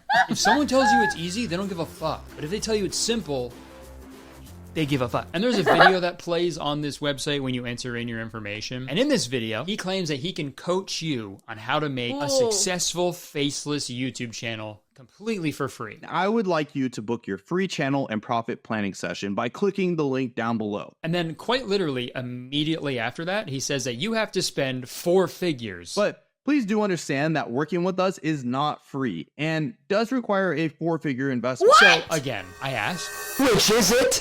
And remember, this is completely free. Which of course stands for fucking ridiculously egregious expense. Empty your pocket. I just don't get it, man, with these fucking courses. Like, this guy spends all day talking about how— I don't trust any online courses. Any, like, online courses, I just don't trust them, man. how awesome it is to have a faceless YouTube channel and how much money he makes from his faceless YouTube channels. And if that's all true, do that. Just do that then. Do that in silence, okay? Why the course? You know, like, I've made a good living for myself with YouTube. I'm comfortable, money. Okay? Not once was I like, I gotta teach people. I gotta teach people how to do this. It's like, one, I don't know what I'm doing. And 2, I'm just gonna keep doing this because this is working right now. It's like, what the fuck is, I don't get it. I don't get it. This guy has an entire video about how to make fuck you money in your 20s. Fuck you and money? Spoiler alert, it's with faceless YouTube channels. It'd be so funny if I turn on the video and he was like, yes, it's actually an Etsy knitting pattern. But like, if you're making fuck you money in your 20s, again, just do that. Like, I don't think it's done out of the goodness of his heart, right? If that was the case, it'd be free, but it's not. It's advertised like it is. Like, go figure. It's 4 figures. And there's some pretty interesting stuff in this how to make fuck you money in your 20s video, so let's watch it. Your boss. All right, now that's actually a pretty good way to make more money at your job. Wait, you should he's just cut cooking? the video right there. Wait, dude. he's cooking. Fuck your boss. Throw it back on your superior. Don't do that. I'm joking. But in this video, he immediately starts flaunting how much money he has made, and he starts to brag about his expensive lifestyle. That's a good idea, I'm going to reveal to you the secret framework that I've used to make millions online in my 20s. Own and drive supercars, travel the world, meet world-renowned entrepreneurs, and do whatever Who the fuck are those want. people? I didn't even And know that who the was fuck really those people are. interesting to me. Because right before watching this, I had just read an excerpt on his online course page that entirely contradicts this. Uh-oh. Hey, it's Devin. Let's get one thing straight. I'm not here to collect your info and vanish into the night. If I were into shady stuff, I'd be the guy flaunting rented Lambos and Airbnb mansions to Wait. bait you in. But I'm not. Own and drive supercars. Very interesting. So by that logic, we can infer that you are into shady stuff, right? And this whole thing is like, sure, fucking good for you, man. You found something that works for you, and you've made a ton of money. Wow. You may have turned art into some soulless husk of what it's supposed to be by blatantly copying what other actually creative people are doing and outsourcing literally all of the work while you yourself make 100 times what the actual producers of the videos made. Good for you, man, but like, you don't have to be a dick about it. In this video, he brings up this guy's TikTok for no reason whatsoever. He just like filmed the typical day in his life, and he is so rude. Look at this video. This guy has a shitty job, a boring life, takes out the trash, no fulfillment at work. This guy takes look at this fucking loser. He takes out his trash while I have rented foreign slaves to take my trash out for me, and they bring it back up the driveway the next day too. Eating fast food, doesn't smile a single time in the day, complete loser. Just watching this video infuriates me because I know how close I was to living that life. All right, asshole. What the fuck? Also, what's wrong with taking out the trash? This guy has a shitty job, a boring life, takes out the trash. This guy is so mean. I don't know how to do that. Why is him watching that video of a guy living his life so fucking triggering for him? Like, what the, just because he's not doing what you're doing, it makes you mad. Like, what the fuck? And you know what? I'm gonna go to bat for this guy. I actually get this guy's TikToks on my For You page pretty frequently. I don't know why. But his name on TikTok is Hub's Life, and he actually seems like really happy. He always posts how he actually likes the 9-to-5 structure. He has a wife, a dog. They just had a baby. Dude, like, this man is living... Wait, what? He is happy. Like, happy, fulfilled life. And what the fuck are you doing? Scamming people with your fucking What a four-figure course when you loser! apparently make millions of dollars a year? Allegedly. And also, dude, I'm like this guy's biggest fan apparently, but this Hub's Life guy, he works as a senior benefits analyst. He's in charge of making sure everybody at that place of work is getting their benefits, that is 1,000,000 times more respectable Yeah, than whatever but where the are fuck his you're 9 doing, dude. supercars? Encouraging people to make a low effort fucking dog shit Maybe he's actually the guy who rents his supercars out to like the scam influencers, right? Maybe they're actually his cars. content on YouTube. Oh, nice! And I know accusing someone of, like, running a scam course is pretty gnarly. But to me, I feel like he already fucking confirmed it himself. Until one day, I stumbled on an ad that changed everything. This guy was showing off his Lamborghini, talking about how he made millions of dollars online. Turns out, this... No fucking way. No fucking way. He became a scam influencer because of the Lamborghini guy. This guy didn't come from money. He didn't take the traditional college to corporate route. Instead, he built his own online business, and he was no different from me. Dude, if Ty Lopez is your inspo... That's his name! You are so unbelievably cooked. Ty Lopez! Here in my garage. Like, the original YouTube scammer, who is, like, still currently, to this day, scamming people out of their hard-earned money. That's the guy. Ty Lopez? This is your scammer guy? Way to lose, like, any credibility you had, bro. Don't listen to people like this, okay? I made a video a few years ago about Nate Garner's online course that claimed to teach people how to go viral every time. And I put it to the test, and obviously we found out it was a scam. It's never gonna work. People promise virality, it just doesn't work like that. But would it surprise you to know that this guy has the exact same fucking thing going on? He is also the owner of a program called Become Viral that claims to have the ability to make you become viral. Chat, on do the I need website, to they do advertise this? 4 of their most successful channels, who, Nutty may I add, history. are all unable to get more than 10,000 views on their most recent upload. So, Ooh, slop. not too sold Slop. on the premise Slop. of becoming viral. Oh, sorry. I just saw that there's a 95% success rate. So My bad. even on this guy's own personal channels, he can barely break 10,000. Holy shit. Look, that's not nothing. 10,000 is a lot of people, but like, I would hesitate to call those viral, right? Look at this new viral video. I don't know, man. It's just hard to take someone seriously when the anecdote on their website. I think in terms of content creation, there's nothing I hate more. Where it's like somebody whose whole platform, like their whole platform is, let me tell you how to be famous. I can make you famous. And there's like VTubers that do it too. It's like their whole brand is like, well, I'm a VTuber. Let me tell you how to be like famous as a VTuber. And they like, I don't know. They like don't even break like 50 or 100 CCV. So it's like, wait, why are you giving advice to people? Why are you giving advice to people? Is after 3 hours of copying these other people, I had a masterpiece. Uh-oh. Just blatantly admitting to stealing other people's ideas. Good job, man. Yay! Great job. After looking through this guy's social media, it might be a good thing that he's stealing other people's ideas and opinions, because his own ideas and opinions are very bad. COVID was a scam. School is a scam. College is a scam. Social media censors anyone telling the truth. When will you realize it's all one big game? Wait, Wake he's up. cooking. That's also kind of a self-own, because he's not being censored. So if he's censoring people telling the truth, he's lying. Okay, sorry. We're gonna move on from this guy because fuck it, there's a lot to There's cover more? with this video. But yeah, sorry. I really did not anticipate. Oh my talking about god, this scam he's the artist for faceless this long, YouTube but actually, final I'm gonna go back. boss. Sorry, I think scam artist was a little too harsh. This man is not an artist. For every couple of years, there's a new trend that dudes like this hop on to make as much money as unethically as they can. First, it was drop shipping, then it was crypto and NFTs. This is your ape.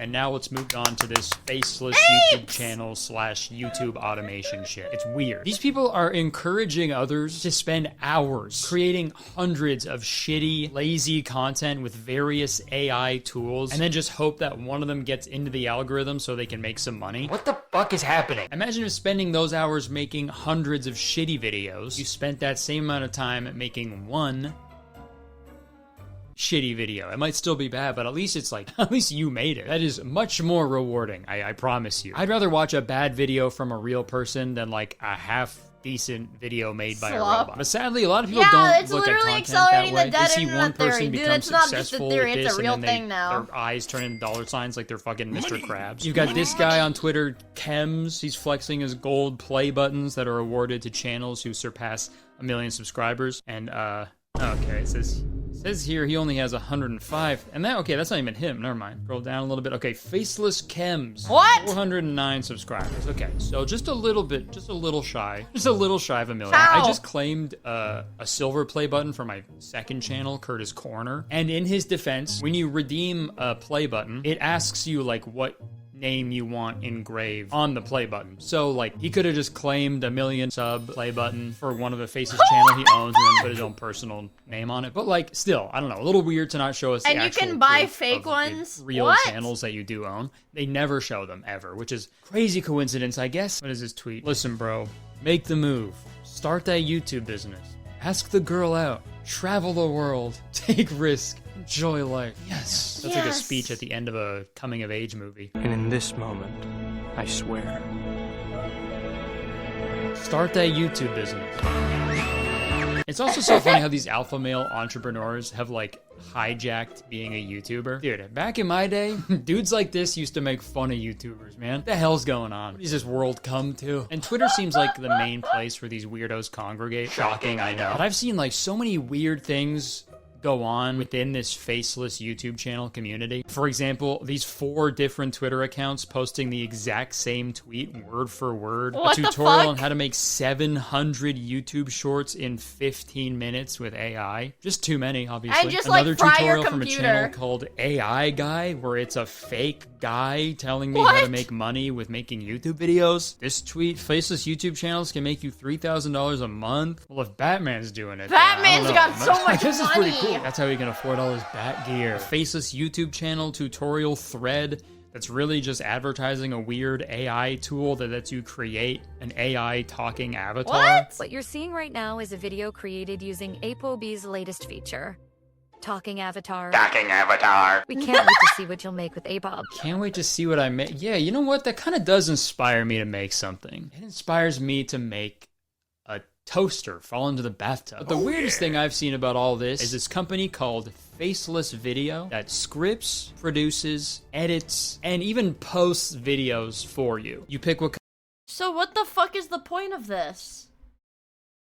kind of story you want, and then you pick Minecraft parkour or Subway Surfers gameplay. You pick the voice, and then it does everything for you. It's like different plans you can make it get where they can red. post Monday, Wednesday, Friday, or post every day for you. What the fuck are we doing, guys? What is like? Is this what the future is going to be? It's like Nobody gambling, making but with shit by YouTube themselves channels? anymore. We're gonna be forcing a robot. Yeah, it's like gambling, but it's not even like cool. It's like cringe.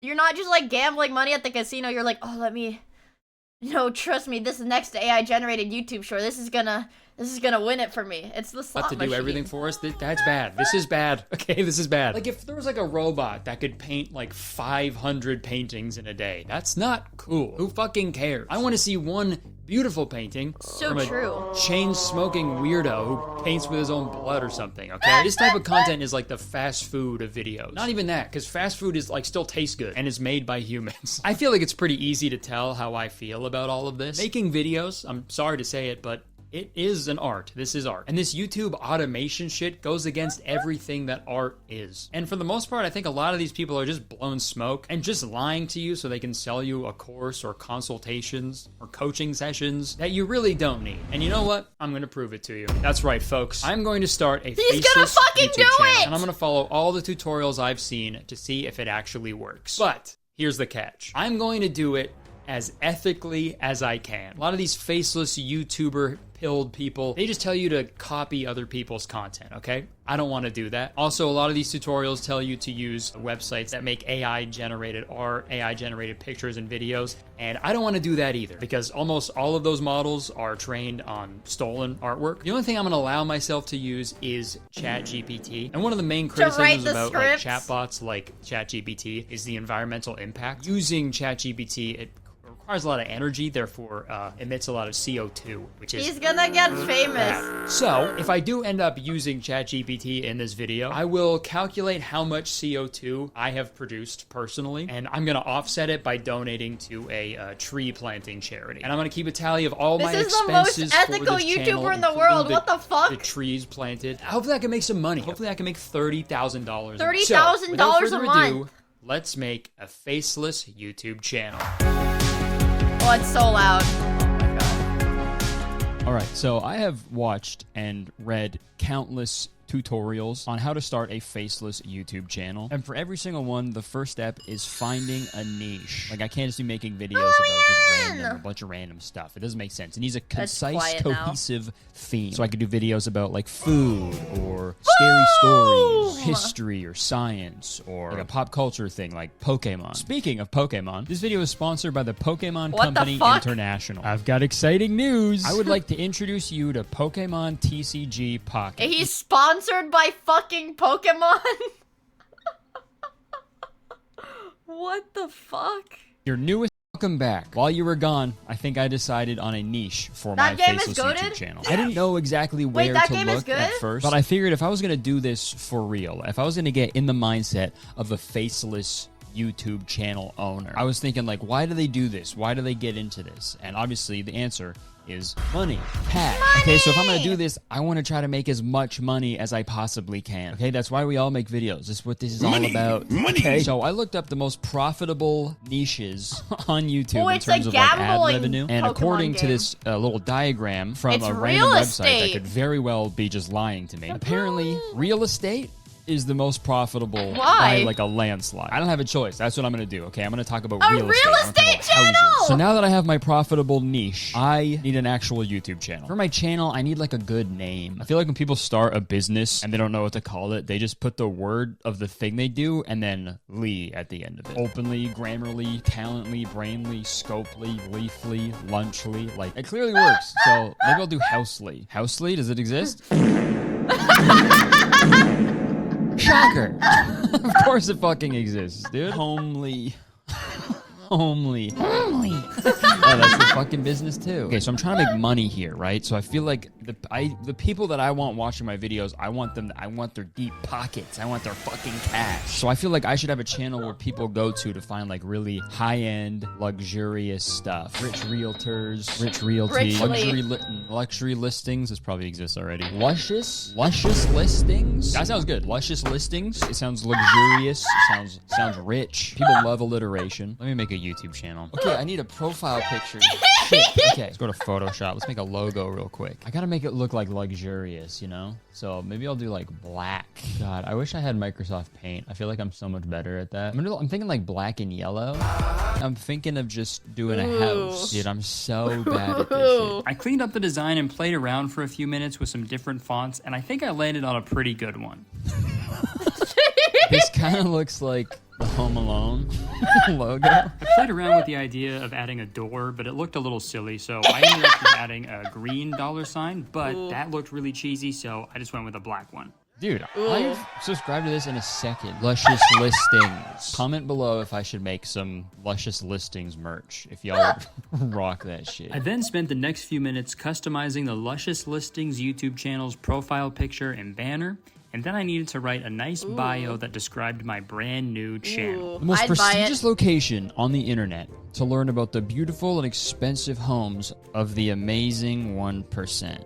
Subscribe to get a house. You know, a little call to action. Mr. Beast does it, and it's not illegal because I doubt that he's ever given out a fucking bunch of cookies to kids, right? He's giving chocolate bars, which is cool. All right, the channel is complete. It is ready to upload videos. Now the next thing I have to do is actually like plan out and create the content. For this little test, I'm going to do 1 week of videos. So I'm going to do daily uploads for 7 days. I just need to think of like 7 good titles for videos.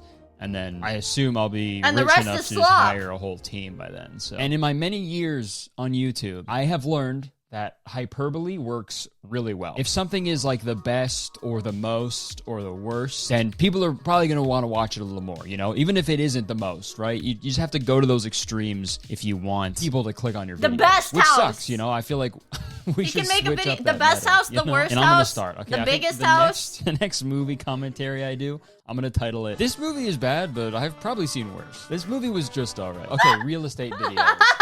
Easy. First off, we could do top 10 most expensive houses in the world. That's easy, right? Maybe like the most interesting houses in the world. If we did like the most beautiful apartments in the world. You know, there's that trend on YouTube of like secret rooms, you know, unexpected stuff. So if we did like the most unexpected interiors. And then we can do a goofy one, right? The most like ridiculous houses. Maybe like coolest basements. And then maybe we'll switch it up. Maybe we'll do like an educational one. Maybe we can do like the best way to save money to buy your first home, you know, because that's like a little different from the other videos we can compare and contrast. It fucking came up. 7 ideas. Okay, folks, we got the channel. Well, he already made the video. He already made the video. Now for he made the video, and people probably subscribed to his channel. People probably subscribe to this channel after he made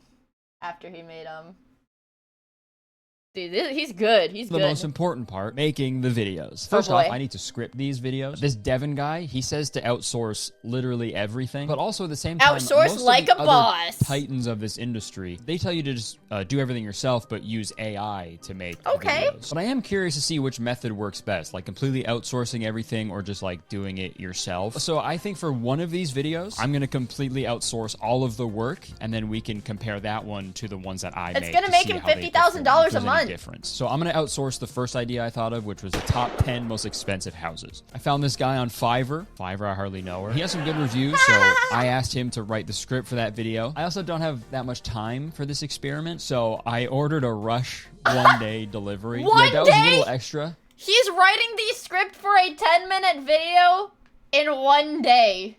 The entire script for the 10-minute video in one day. So pretty much just to write the script alone, I'm already like $500 in the hole. And that's not even including the cost of a voiceover actor. That cost him $500? And the video editor, so sick. But I'm not worried about it, all right? Because I'm going to make $30K a month with this channel easy. Sorry, simple. And for the rest of these videos, I'm going to get ChatGPT to write them. And then I'll calculate how much CO2 I produce, and I'll make a donation to offset it. So regardless of each one, I'm going to be in the hole. You know, you got to spend money to make money, man. And you got to spend money to make money. The more that can be cut down to make some fucking paper, dude. All right, let's go grab a robot by the neck and force it to write some scripts. The music is so loud. So the first script I told ChatGPT to write was a script about the most unexpected house interiors, and I assumed it would write about like real homes that exist, but instead it just made up a bunch of stuff, which I was not expecting. In the script, they wrote about a room with like a full-sized pirate ship. There's like a spaceship room, a room entirely surrounded by aquariums, and I could just like tweak my prompt to make it actually about real interiors that exist, but I said I was going to do this ethically, and I feel like that would be pointless to just do another prompt just to like, you know, fix my mistake that I made. So that one's going to be a little interesting to edit, but we'll figure it out. Going forward in all my prompts, I asked it to use like real world examples, and that helped a lot. With that, I asked ChatGPT to write the other 5 video scripts for me, and after only a few minutes, all my video scripts were complete. So now it was time to figure out how much money I needed to donate for the ChatGPT usage. I learned that one query for the straight guy. I learned that one query on ChatGPT emits 4.32 grams of CO2. So I guess the 6 scripts I produced emitted 25.92 grams of CO2. And these are pretty big pieces of text I had to generate, so I don't know. I guess let's go ahead and like double that for good measure. So we'll say around 51.84 grams of CO2 emitted. Okay, I don't know if that's accurate, but I'm gonna guess that. And sure, let's round up. 52 grams. Okay. 52 grams of CO2. To make all these scripts. And just for comparison, boiling an electric kettle emits 70 grams of CO2 into the atmosphere. I boiled a kettle. This is pretty crazy that it's that close. After I found that out, I then had to find out how much CO2 a tree absorbs in its lifetime. And apparently it's 25 kilograms a year, which is a lot. That's pretty crazy. So realistically, I just have to plant one tree and I'm chilling. But that felt a little wrong. Like it didn't feel like enough. So I planted 20 trees, okay? Because I don't want to just offset it. I want to make sure that's like I'm doing more for the environment, right? So yeah, read and weep. 20 trees planted.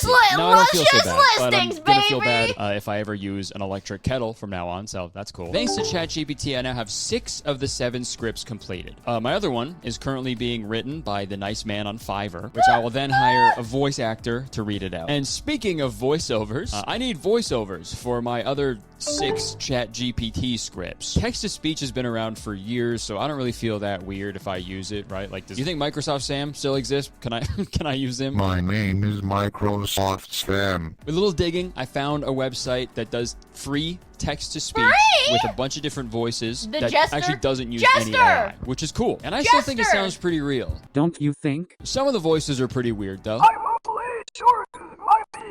It would be funny if I use those voices, but I'm not trying to be funny. I'm trying to make fucking money, dude. So I spent a few minutes copying, pasting every script into the text-to-speech website, and after about a half hour, I had all the voiceover segments for my video done. And they sound pretty great. Hey, everyone. Welcome back to the channel. And now for the hard part. I need to edit these videos. Again, I'm outsourcing one of them, so I only have to edit 6. So let's try to edit one really quick. Hey guys, welcome to the editing studio suite. Sweet. So I've got this audio clip here. This is the interiors one. It just made up rooms that don't exist. So this is gonna be a little hard to edit, but this is what it sounds like. Hey, everyone. Welcome back to the channel. Today, we're diving into something truly special, interiors that will blow your mind. This sounds incredible. So I think this is just going to be a process of there's a lot of stock footage, pretty much. Now, I do have a subscription to a stock video site already for my videos. I use Storyblock, not sponsored by them. All right, so for this first clip. Hey, everyone. Welcome back to the channel. Sounds like that video of those kids. Everyone, we have an announcement to make. We have an announcement. Stop bullying. Let's get a guy I like waving. that video. Yeah, this is perfect. Hey, everyone. Welcome back to the channel. Today, we're diving into something truly special. Diving. See, all you gotta do is just take a word that they say and just do like something that doesn't even relate to the video topic. Today, we're diving into something truly special. Gonna be honest, this was really tedious. It was just downloading stock footage over and over again, and I was immediately super bored. So I had to keep putting in little things that would make me laugh. Gorillas? And if you thought that was cool, just wait. It's really funny to have the same clip of this guy just waving. Like, this is the guy. That's luscious listings. This next one is wild. So I was having a tough time finding the right pictures to match the made-up rooms created by ChatGPT, so I ended up finding some pretty weird ones. Make you feel like you're walking through an enchanted wood. What the fuck?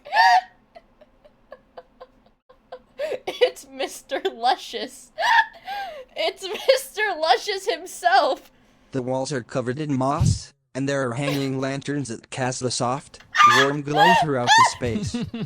I watched the rough draft of the video, and I realized it was missing something crucial at the very beginning. So I thought of something really fun to sort of grab people's attention really quick if they stumble upon loud this noise. video. So let's check it out. Hey, everyone.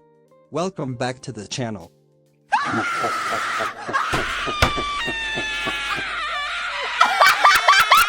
Today, we're diving into something truly special. You think that'll work? So this video is all done, I think. I need like a good like outro. So obviously I think I'll use the logo, right? I'll use our Luscious Listings logo. Holy fucking shit. I think it's, it's all about money, so I have like a Oh my cash God. register sound effect that I use. Thanks for watching, and I'll see you in the next video. Perfect. I have to edit the other 5 videos, and then once those are done, I'll have 6 done myself. Everything should be ready to go. If this actually works, I'm gonna be so mad. Art. If I'm actually just trying to take a shit on this whole thing, but this actually gets like millions. And thank you for the All right, follow. well, I'm I gonna really edit the other appreciate 5 it. videos. Dude, I hope you have fun and, hanging out with us. Check in with you in a little bit. Help, I'm a faceless YouTuber. Just kidding. He's faceless. So I spent the next few hours editing the next 5 videos that I needed to edit by myself. And this took a lot longer than I thought it was going to take. It was essentially just downloading stock footage for hours and then just putting in some text. So it was relatively easy in terms of like the actual editing I had to do. But it took me so long because I was genuinely so bored. When I edit my own videos, it takes a long time still. But like, I don't notice that it takes a long time because I genuinely like love what I do and I enjoy making the videos I make. I am not See, that's why it always shocks me when I watch like a YouTuber and they're like, oh yeah, well, I had this guy go and research stuff for me, and this guy and like this team of people edit my video for me. Because the people that I watched when I was younger would just like, they did all their own shit. Passionate about Slap real takes estate effort. whatsoever. It's So editing true. these videos was like pulling teeth. Honestly, I probably rather would have done that. Would have been more exciting. When the videos were done, I put them into CapCut so they could have those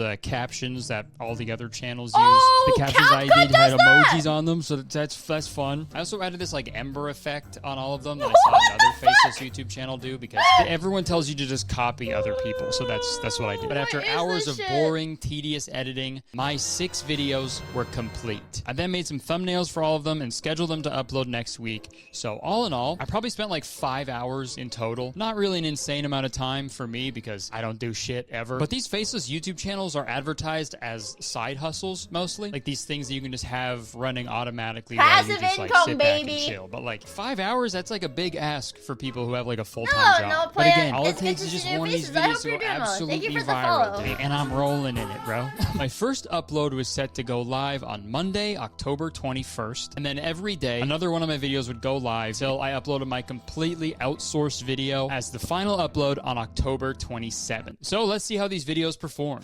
Monday, I uploaded the coolest basements ever video, and I tried to do this like X-ray effect. Why does the slop come so naturally to this dude? Holy shit. Well, it's real! In the thumbnail, like someone just cut a chunk so you can see underneath the house. I think the idea was cool, but I don't think I executed it really well because sadly, this video, after 7 days of being on YouTube, it got a whopping 1 view. Just getting that 1 view took 6 days, dude. So obviously I was feeling a little discouraged, but I still had the full week ahead of me, so I wasn't worried too much. And also, the script writer I hired on Fiverr, he sent me the script for my completely outsourced video on this day. So there is at least one exciting thing that happened, and the script is pretty good. Let's read the intro. What is the most expensive house in the world at the moment? If you're couch surfing or in your parents' basement, it's the one you can't afford. All of them. But if you contemplate taking up that van life, why not fantasize about the houses that actually cost the most money? If you can't afford $1 million in New York for a shoebox, well, you might as well fantasize about $1 billion mansion. You're not getting either. Whoa. Whoa. Essentially, that translates to, what's up, you fucking broke-ass bitches? I'll say a little mean, but I like it. Maybe that'll make the viewer feel insulted, so they'll feel the need to comment on the video, thus raising the engagement, right? That's smart. I see the vision. So with the script complete, I found a top-rated voice actor on Fiverr, and I hired her to read the script. I realized, like, all of these faceless YouTube channels that I've found, they all have male voiceovers, and I wanted to set myself apart from all the other ones and actually have a girl do the voiceover. That's gonna make him a pioneer in the slop industry. I went to bed on Monday feeling a little sad about my video flopping, but I had high hopes for Tuesday. So the video I uploaded on Tuesday was titled, The Most Interesting Houses in the World. And this video actually had some cool houses in it, like this see-through house. Are they real? A Flintstones house. What? And this super skinny house, which I highlighted in the thumbnail. This Ozempic craze is getting out of control, dude. Even the houses are on that shit. I do actually really like this thumbnail. I feel like I would click on it if it was recommended to me in my recommended thing on YouTube. I'm a little slot baby, and I'd some click other on it. people thought that as well. Because this video performed much better than my first video. It actually performed 31 times better, to be exact. 31 That's right. views, baby! This video got 31 views. Let's go! Oh my god! Thank you. Yeah, so do I buy my supercar now or what? 31 views equaled to about 0.7 hours of watch time. The average audience retention of this video is also 25%, which is fucking unbelievable based on how bad this video is. But regardless, I was stoked. If you guys are curious, the requirement for a YouTube channel to become monetized is 4,000 hours of watch time and 1,000 subscribers. So after this video, I was only 3,999.3 hours away and still 1,000 subscribers away. It sucks though, because even if I get to that, that's just when I am allowed to start making money. It's like, it's not like I'm gonna make money immediately, right? Could you imagine if like a real job was like that? You get hired at like Taco Bell, but you gotta make 400 crunch wraps and serve like 1,000 Baja Blasts before you can even start to get paid. Anyways, these 30 views actually got me pretty excited. There was some pep in my step. And to top it all off, Tuesday night I received the voiceover from the Fiverr Queen, and it sounded awesome. If you can't afford $1 million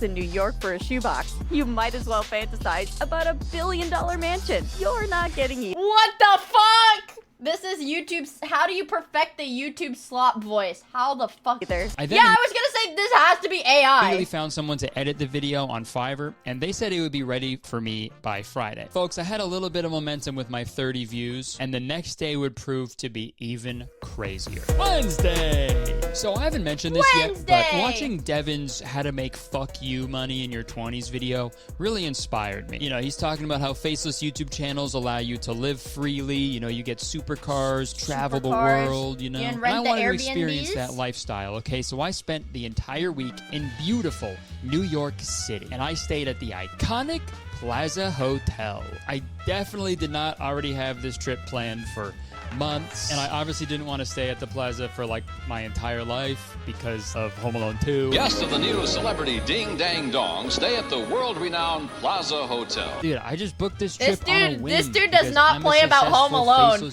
This guy does not fucking play about Home Alone. Holy shit. YouTuber. Maybe not yet. You gotta live the life you want. Okay, not the one yet. So on Wednesday, I uploaded the most beautiful apartments in the world. $387 million. Central Park. I even saw the big building that houses one of the most expensive apartments in the world. A fact I learned from editing that very video. Wow. And as I walked by all the talented New Yorkers selling their original artwork in the park, or the naturally gifted musicians performing and singing for the citizens of New York, I couldn't shake this gross feeling inside. These incredibly gifted artists were out here on the street, bearing their heart and soul. All I could think was, why do this when you could just tell a computer to do it for you and make $30K a month, bro? It can be so simple, guys. But hey, to each their own, I guess. As I walked by the artists and exchanged glances with a few of them, I kind of felt like we understood each other on a deeper level. Oh, yeah. Were any of these artists one of my 30 viewers from yesterday? There's no way to know for sure, but there's no reason to think they're not. Was this man inspired by my video, so he wrote a saxophone solo about it? Stupid idiots and their honest labor. We walked for hours through Central Park, but my mind was elsewhere. All I could think about was faceless YouTube channels. My mind was racing, thinking about all of the possible faceless YouTube channels I could fart out in the algorithm with zero effort. Central Park Stories, a faceless YouTube channel completely devoted to Central Park. The Bubble Bible, a faceless YouTube channel about the history of bubbles. Leaves Life, a channel about all the different leaves you can encounter. The possibilities are endless, guys. But as I sat down and checked my disappointing YouTube Studio app for the Luscious Listings channel, all those dreams withered away. Like a man ordering a chopped cheese the Aki way without a bev. Sorry, guys, all that time in New York was really rubbed off on me.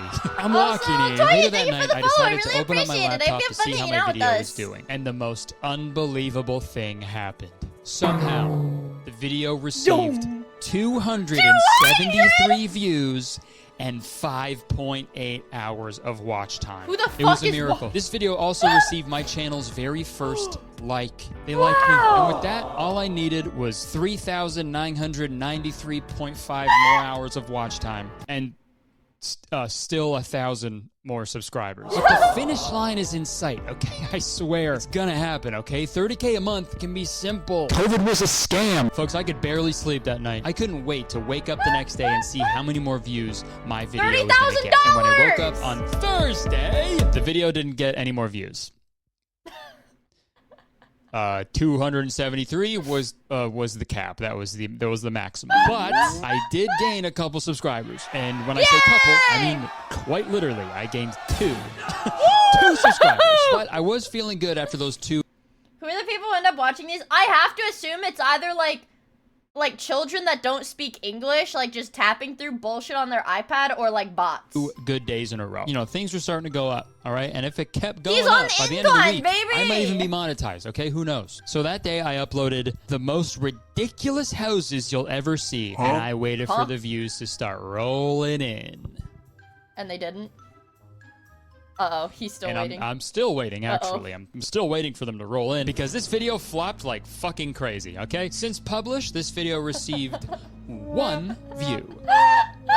That's it. Thinking back on it, maybe the title is a little too scary, you know, maybe it's a little too intimidating. The most ridiculous houses you'll ever see. Like, if somebody watches that video, then they'll go the rest of their life knowing that they're never gonna see a more ridiculous house than they did in that video, right? Like, what kind of life is that? I had a friend who tried the automated slap shit with car crash shorts, and his analytics were all Malaysians.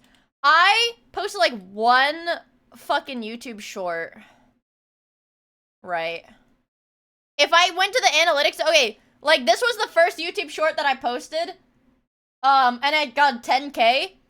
I think like 50% of the viewer demographic was Filipino. I think like 50% of the viewer demographics on this one was Filipino. That's just what YouTube Shorts is all about, man. That's just what YouTube Shorts is all about, so, dude. I mean, that's my fault. I'll take the L on that. And not the L train. What the heck? Had a rough day, so figured I make someone smile. Hope you are well, Mia. Here is more Celsius monies or to the mini Temu dozer. I really, really appreciate it. What the heck, dude? Thank you so much. Hole mole. VTubers are huge in Southeast Asia. Yeah, that is true.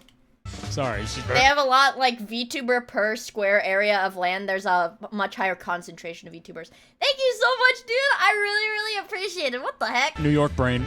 Also, this day was when I encountered the downsides of outsourcing all of your video production to other people. Everyone who promotes faceless YouTube channels, they always say how much easier it is to outsource and delegate and just have a team of people producing the content for you, which in theory, it does sound like it would be easier, but you still need to like oversee them. You still need to like give them notes. You need to manage them. You have to pay them on time. You have to treat them like it's a full-time job of just like managing employees, right? I got a message on Thursday from the guy I hired on Fiverr to edit my outsourced video, and he told me that he couldn't edit the video anymore because his subscription to his stock footage site that he uses expired, so he couldn't edit anymore. But I mean, if editing videos is your job, maybe have a subscription to that. But hey, who knows, right? Not my life. I'm not gonna judge. So I had to like scramble to find a new editor on Fiverr to get this done in time. And after a bit of searching, I found a new editor, and I paid extra for a Rush order. I ordered him to listen to Rush. I'll pay extra. You gotta listen to him, man. Moving Pictures, great album. Also, I think I like this new editor a lot more anyway because he kept calling me dear, and that made me feel really nice. And with 3 days left, I needed a fucking miracle. But luckily, I had my secret weapon ready to go on Friday. Oh, Today was the day that I was going to upload the video titled The Most Unexpected House Interiors. This is, of course, the video with the attention-grabbing intro. And guys, you're not... That's the one with the fucking jump scare. This one has a fucking clown jump scare to make sure you're watching the video. Gonna believe this. Since this video was published, it received 3 views. I feel really bad for those 3 people. I don't know. I wish I could have hacked their webcams and seen their faces when the clown popped up. I'm just picturing those 3 people wherever they are on Earth. They're still, after watching it, they're just like... Today, we're diving into something truly special. What the fuck was that? They can never watch another YouTube video ever again. Their trust is shattered. 3 views, man. Fucking embarrassing. At this point of the week, my excitement from Wednesday's boom in views had completely vanished. It's frustrating, too, because whenever these faceless YouTubers post about their channels, it's always showing like an insane amount of views and revenue coming in. But for some reason, that's not happening to my channel. It's almost like they're posting these screenshots just to like entice people to buy their course or use their product. No, no, they would never do that. Right? No, Like, no, no, They no, wouldn't no. do that to me. No, right? no. A fellow faceless YouTuber, they Right. wouldn't do me like that. Anyways, on Saturday, I uploaded the How to Buy Your First Home in brackets realistic video, and it got 7 views. Whoa! Not a lot of views, but I mean, I can go to bed happy knowing that I enabled 7 people to buy their first homes. That's pretty we're huge. so sorry Where's your my YouTube commission, video. huh? Oh, we're so sorry your faceless YouTube video's bombed. Let's give him 5 big booms. Come on, realtors. Where's my commission for that? I gotta fucking recoup these losses somehow, okay? I'm in the hole. This was also the day I received my outsourced video edit that I was gonna put out on Sunday. The video was great. The stock footage looked awesome. The voiceover was superb. Number 10, Ellison Estate, Woodside, U.S. Estimated value, $160 million. There was even some cool text animations. Wow. Guys, I had a great feeling about this one. The last thing I That's needed a to banger. outsource was a thumbnail. So I went to Fiverr yet again to hire someone to quickly make a thumbnail for me. And I found a guy who said he could make it in a few hours. A few hours later, he sent it over. Whoa. I took a quick look at it. That It sucks. looked fine. But when I uploaded it to my YouTube studio, I noticed something terrible. Parts of it started to look a little weird, so I took a closer look at the thumbnail. The windows seemed a little weird looking. The chairs had no discernible shape. This pool shape is insane, and there's like no front door. It's crazy that there are people online that will pay people on Fiverr to do this when the guy just like is like, okay, goes into like his Dolly whatever novel AI and is just like, make me a YouTube thumbnail of a fancy house. Really, I hate to say it, but he this outsourced the outsourcing. I got so caught up in my upload schedule, just getting everything out on time, that I didn't take the time to actually look over the thumbnail in detail to like actually approve it. To be fair, if I actually gave a fuck about real estate and was passionate about this, I probably would have taken a closer look, but I was just trying to make 30K a month, dude. But unfortunately, I was out of time because it was Sunday. I uploaded my fully outsourced video on October 27th, and I waited for the views to roll in. To me, the other videos didn't perform very well because, you know, as soon as you click on them, you can tell it's a robot talking, and you can also tell that they're pretty hastily made. But this one was different, okay? It had jokes. All that bamboo. Let's hope his neighbors don't own any pandas. It had character. It had insults. Or not getting either. This was my ticket to a successful faceless YouTube channel. Now, are you guys ready to see the results? Since this video was published, it received 15. That's it. You thought I was gonna say 15,000. I wish I got 15,000. This whole week was a waste of fucking time. Sorry guys, lost my temper a little bit back there. Temper, I hardly know. Let's quickly go over the final analytics for my faceless YouTube channel experiment. So, total number of views, 333. That's a lot. Angel number. Total hours of watch time, 7.5. Total number of subscribers, 2. Fucking shout out to those 2 people, whoever the fuck you are.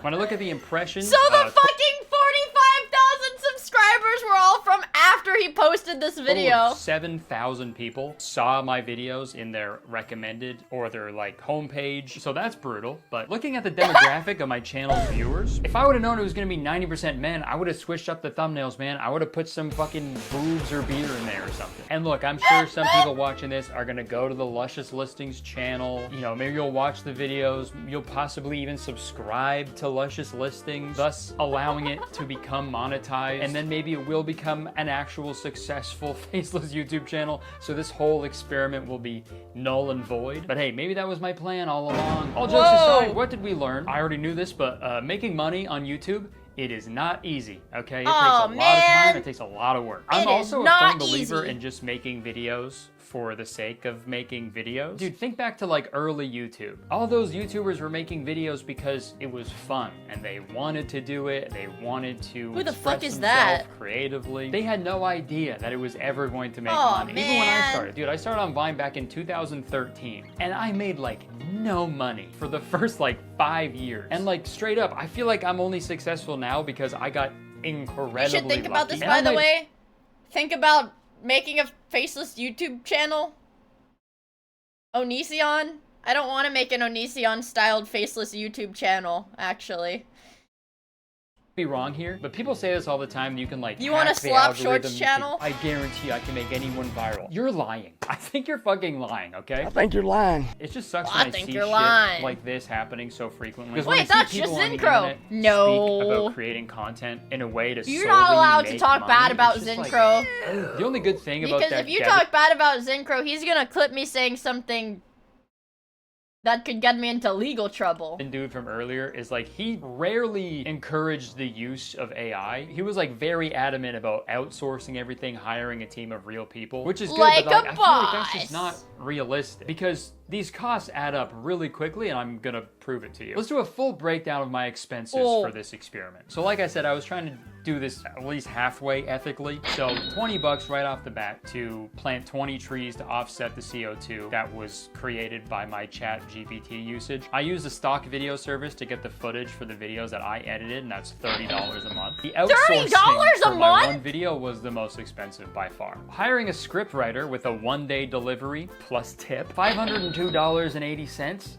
Is a little steep. Hiring a voice actor to do the voiceover with a 1-day rush delivery plus tip, $374.28. Video editor plus tip, $101.04. Pretty good deal for what I got. And then finally hiring a guy to make a thumbnail with fucking AI for some reason. That was $15.30. I didn't tip him. I'm sorry. He used AI, man. That's fucked up. Realizing now I probably could have done a little more research, found some cheaper people, but sorry. So with everything, that brings the total cost of this experiment to $1,043.42. $1,043. Dude. I didn't even get 1,000 views. Dude, and $993.42 of that. That was all for one video. If I outsourced all the other 6 videos, my total would be like $7,000. And then, dude, a full month of daily uploads with fully outsourced work, that's $30,000. So that's following Devin. That's following Devin's model. That's not like all the faceless people, but Devin, the guy who said only scam artists will pose with their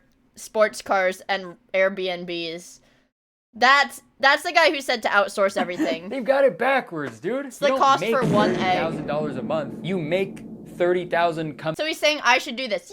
Yes! out of your bank account every month. And I'm sure all these faceless YouTube channel gurus have made money from this. But again, it always just weirds me out when these like, you know, supposedly super successful multi-millionaires just start selling courses. Making $30,000 in debt per month. It's not really adding up. Just keep doing the thing. Yeah, I think the only thing I've learned from this is that I should make AI thumbnails on Fiverr, because that dude was charging $15 and it took him like a few minutes to do. That's making you millions of dollars if you like making millions of dollars, right? Dude, that's like if Taco Bell... Sorry, I really want tacos, I guess. It's like if Taco Bell was like, hey guys, we sell cars now. Yep, we realized we could keep doing the thing that's making us billions of dollars, or spend way too much time on this thing that might not even make me any money at all. So, get the Taco Bell car, vroom vroom. And or I could fucking write scripts. I could write the scripts for the video. He paid that dude $500 to write the script, and it was like very obviously like Chat GPT bullshit. I could literally go, hold on, chat, watch this. I'm afraid it's gonna show my real name when I go to chat. Let me see if Chat GPT will let me do it without logging in. Try Chat GPT. What can I help with? Okay. Write me a silly 10-minute video script about the coolest video games ever, and make sure there are a lot of jokes in it. Super Mario 64! Pretending to cry.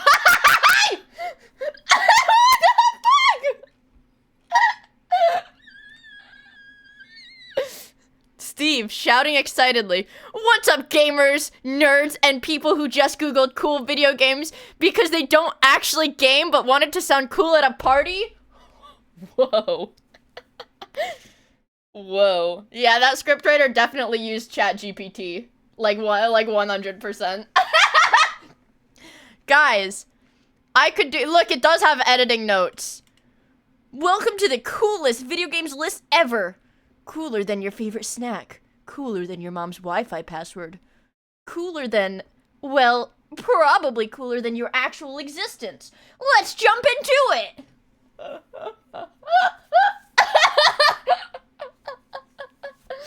What? So, Super Mario 64, Ocarina of Time, Sonic the Hedgehog, GTA San Andreas, Minecraft. That's not 10 of them. Oh, wait, I asked for a 10-minute video. Why am I named Steve? I don't know. Well, there's two people. There's Steve and...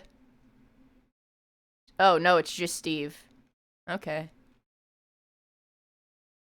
No, it's literally... Okay, I don't know. I don't know why I'm Minecraft Steve. It's too easy. End of screen. End screen. Subscribe for more coolness. This is lagging my computer. Cue epic outro music with firework effects and slow motion video of Steve making a thumbs up gesture. Thanks for hanging out, gamers. I'm gonna go back to being the coolest person in my own head.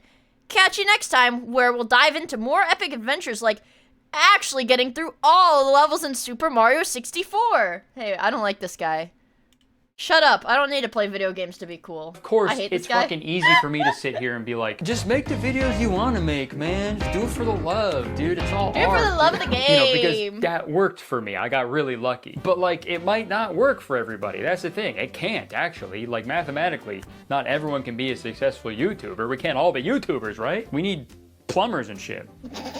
And plumbers need shit. I don't know, man. All of this just seems really yucky. Making money with your... Personally, chat, I think I could make a more successful slop channel.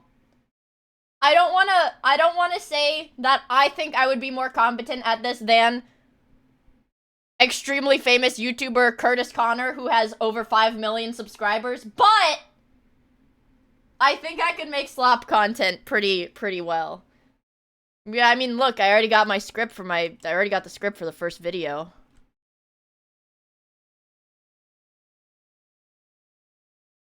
Squats to wait, what the fuck is this script?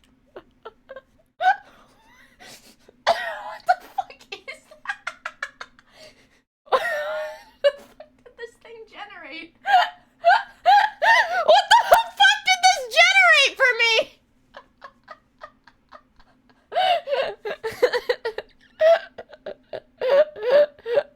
What is this shit? Maybe it's harder than I thought. Maybe it's harder than I thought. I have to squat to show off my muscles. This is regularly abused. What did you expect? Can you post this script in the Discord? Can somebody make a Here's the script for my new YouTube video. Can somebody edit this? Alright. Here's the script. Here's the script. Here's the script to my new YouTube video. Guys, please check it out.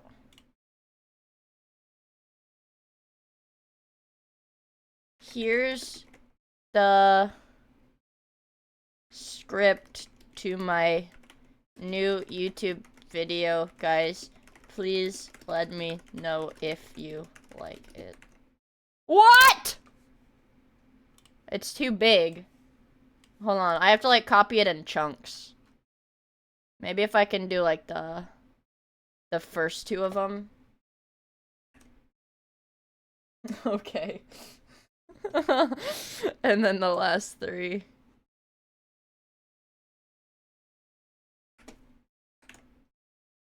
Okay.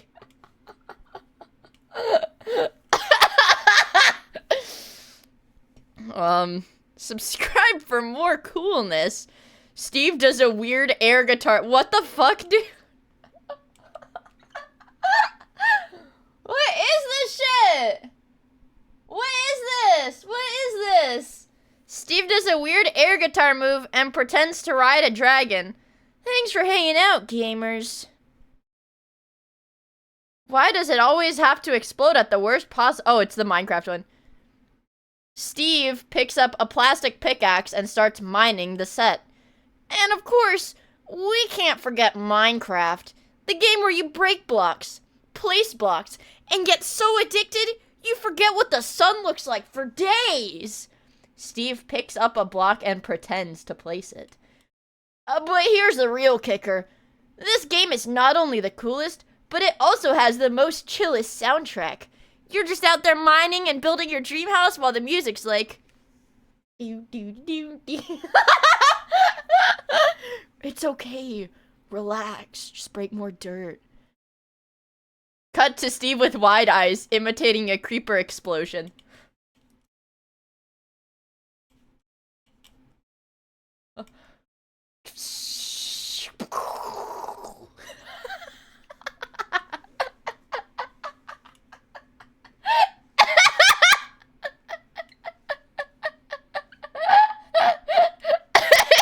Do you guys think I could do this? You guys think I could actually make it? You guys think I could make it? Let's see what the feedback is.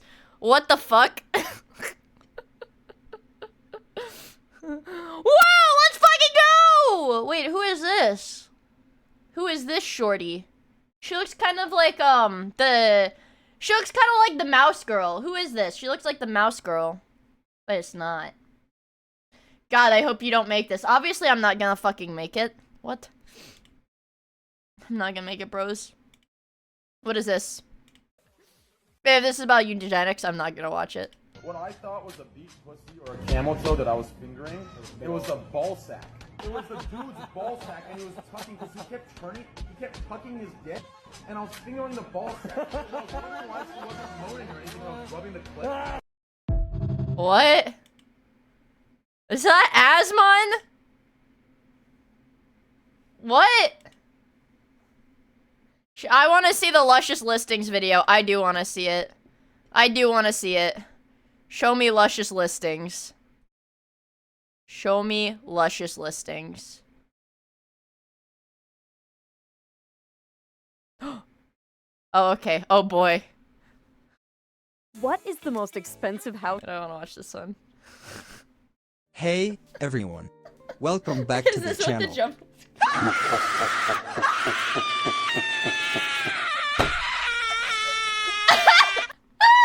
Today, we're diving into something truly special, interiors that will blow your mind.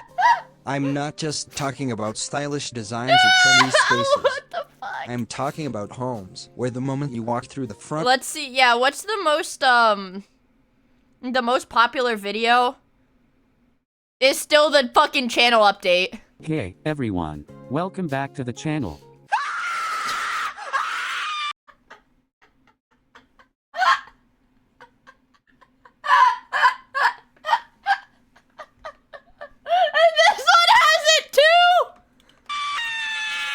What do the comments say? I just want to say thank you so much for all the support on the channel over the past few days. Thanks to all of you, I can now monetize this channel and make an insane amount of money for doing virtually no work and adding zero value to the cultural zeitgeist. Pretty soon, I'll be making $30,000 a month. It's just that simple. And with all my money I am going to buy every house in the world and become the landlord. A sort of James Bond-esque villain that controls the entire market with an iron fist. You'll never catch me dead taking out the trash. Only sad losers take out the trash. In today's society, it's becoming harder and harder to believe in something or have faith in anybody. But rest assured, if you put your faith in Luscious Listings, all will be revealed. All hail Luscious Listings. All hail Luscious Listings. All hail Luscious Listings. All hail Luscious Listings. All hail Luscious Listings. All hail Luscious Listings. All hail Luscious Listings. All hail Luscious Listings. No! Yes, my Luscious Listings.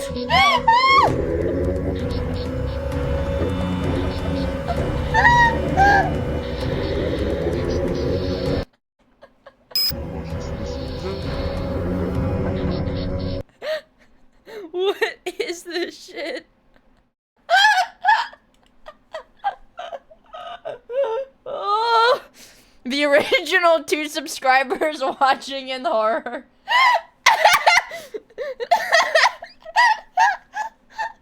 Holy fucking shit, man. Alright, chat, let me check to see if my school is canceled tomorrow. Because if not, I have to go to lab at noon. I'm checking on my phone. All hail Luscious Listings, bros.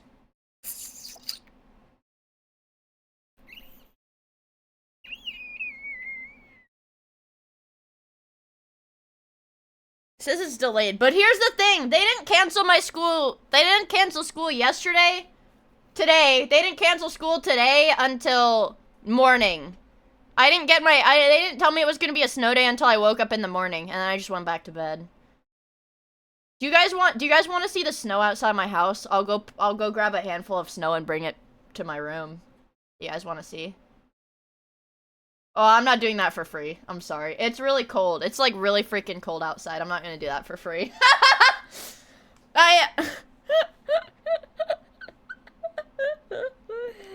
Well, let me see what the weather says. Yeah, it's like, it's under 20 degrees. It's under 20 degrees, so like, I don't know, man. It feels like -2 degrees. 20 subs to keep the stream going. But so he has a Luscious list. I'll subscribe to him. I'll subscribe to him. The coolest basements ever. I want to see this one. What is the most expensive house in the world at the moment? If you're couch surfing or in your parents' basement, it's the one you can't afford. All of them. Holy course, a bowling alley. Why do all these houses have bowling alleys? How much do rich people like to bowl? This was perhaps the ultimate fixer-upper. This is literally AI. She doesn't even say the words right. This is AI. It's like, who is this? Who is this guy? See, this one doesn't even feel, there's not even like a little bit of funniness in this one. This one is like, this is very clearly slop. His other ones were pretty, like, you know, kind of funny, but this is slop. He's John Luscious. Everyone on Fiverr is just selling AI slop to the AI slop outsourcers. Why not just not source the AI slop yourself? That's what I don't really understand. That's what I don't understand. Look at this! All of my recommended is about fucking Yowie. He bought a house on Amazon. Amazon is selling houses. I'm not a pro prompt engineer. I am! Snow PLS. Paroid, thank you for the $1 tip. Stream Elements is a really funny platform because it lets people donate $1. I think I get 42 cents out of it because they take like a flat like 50-some cent like fee. So I think I get like 40 cents. When I think it's funny because it will still TTS. But Stream Elements is just a very silly platform. Apple dog. What? Oh, this is AI. This is AI, guys. It's AI. It's AI. It's AI. What happened to his hairline? We're Costco guys. Of course we go shopping while eating your chicken bacon. We're Costco. Wait, no. No. It's supposed to be. No, it's backwards. No, it's backwards. No, it's backwards. What? No. How does it feel to be a top gambler?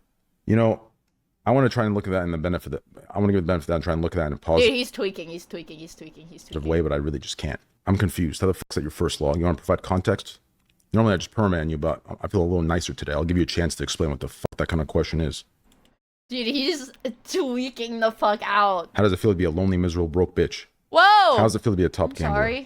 I'm sorry, I'm gonna give a crazy take right now, but what?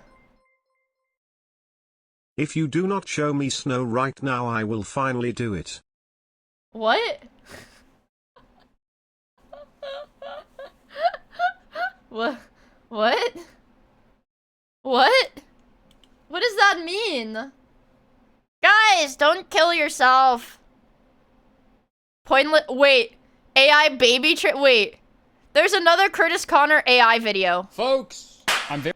See, that's how he starts all his videos. I want slop. Very sorry, but I need to talk about AI. I want slop. You've been paid 80 cents. But I woke up every day. Oh, shit. You suck! I ain't got no food, bro. Yo, who the fuck put Michael Jackson in the freezer? What? I'm here. Let's do this.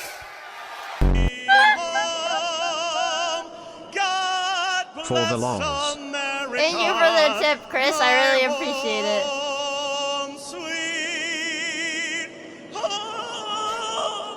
Tomorrow night. Holy shit. Holy shit, that one was bad. On ABC. ABC. Is this live? Where are they holding these? Yeah.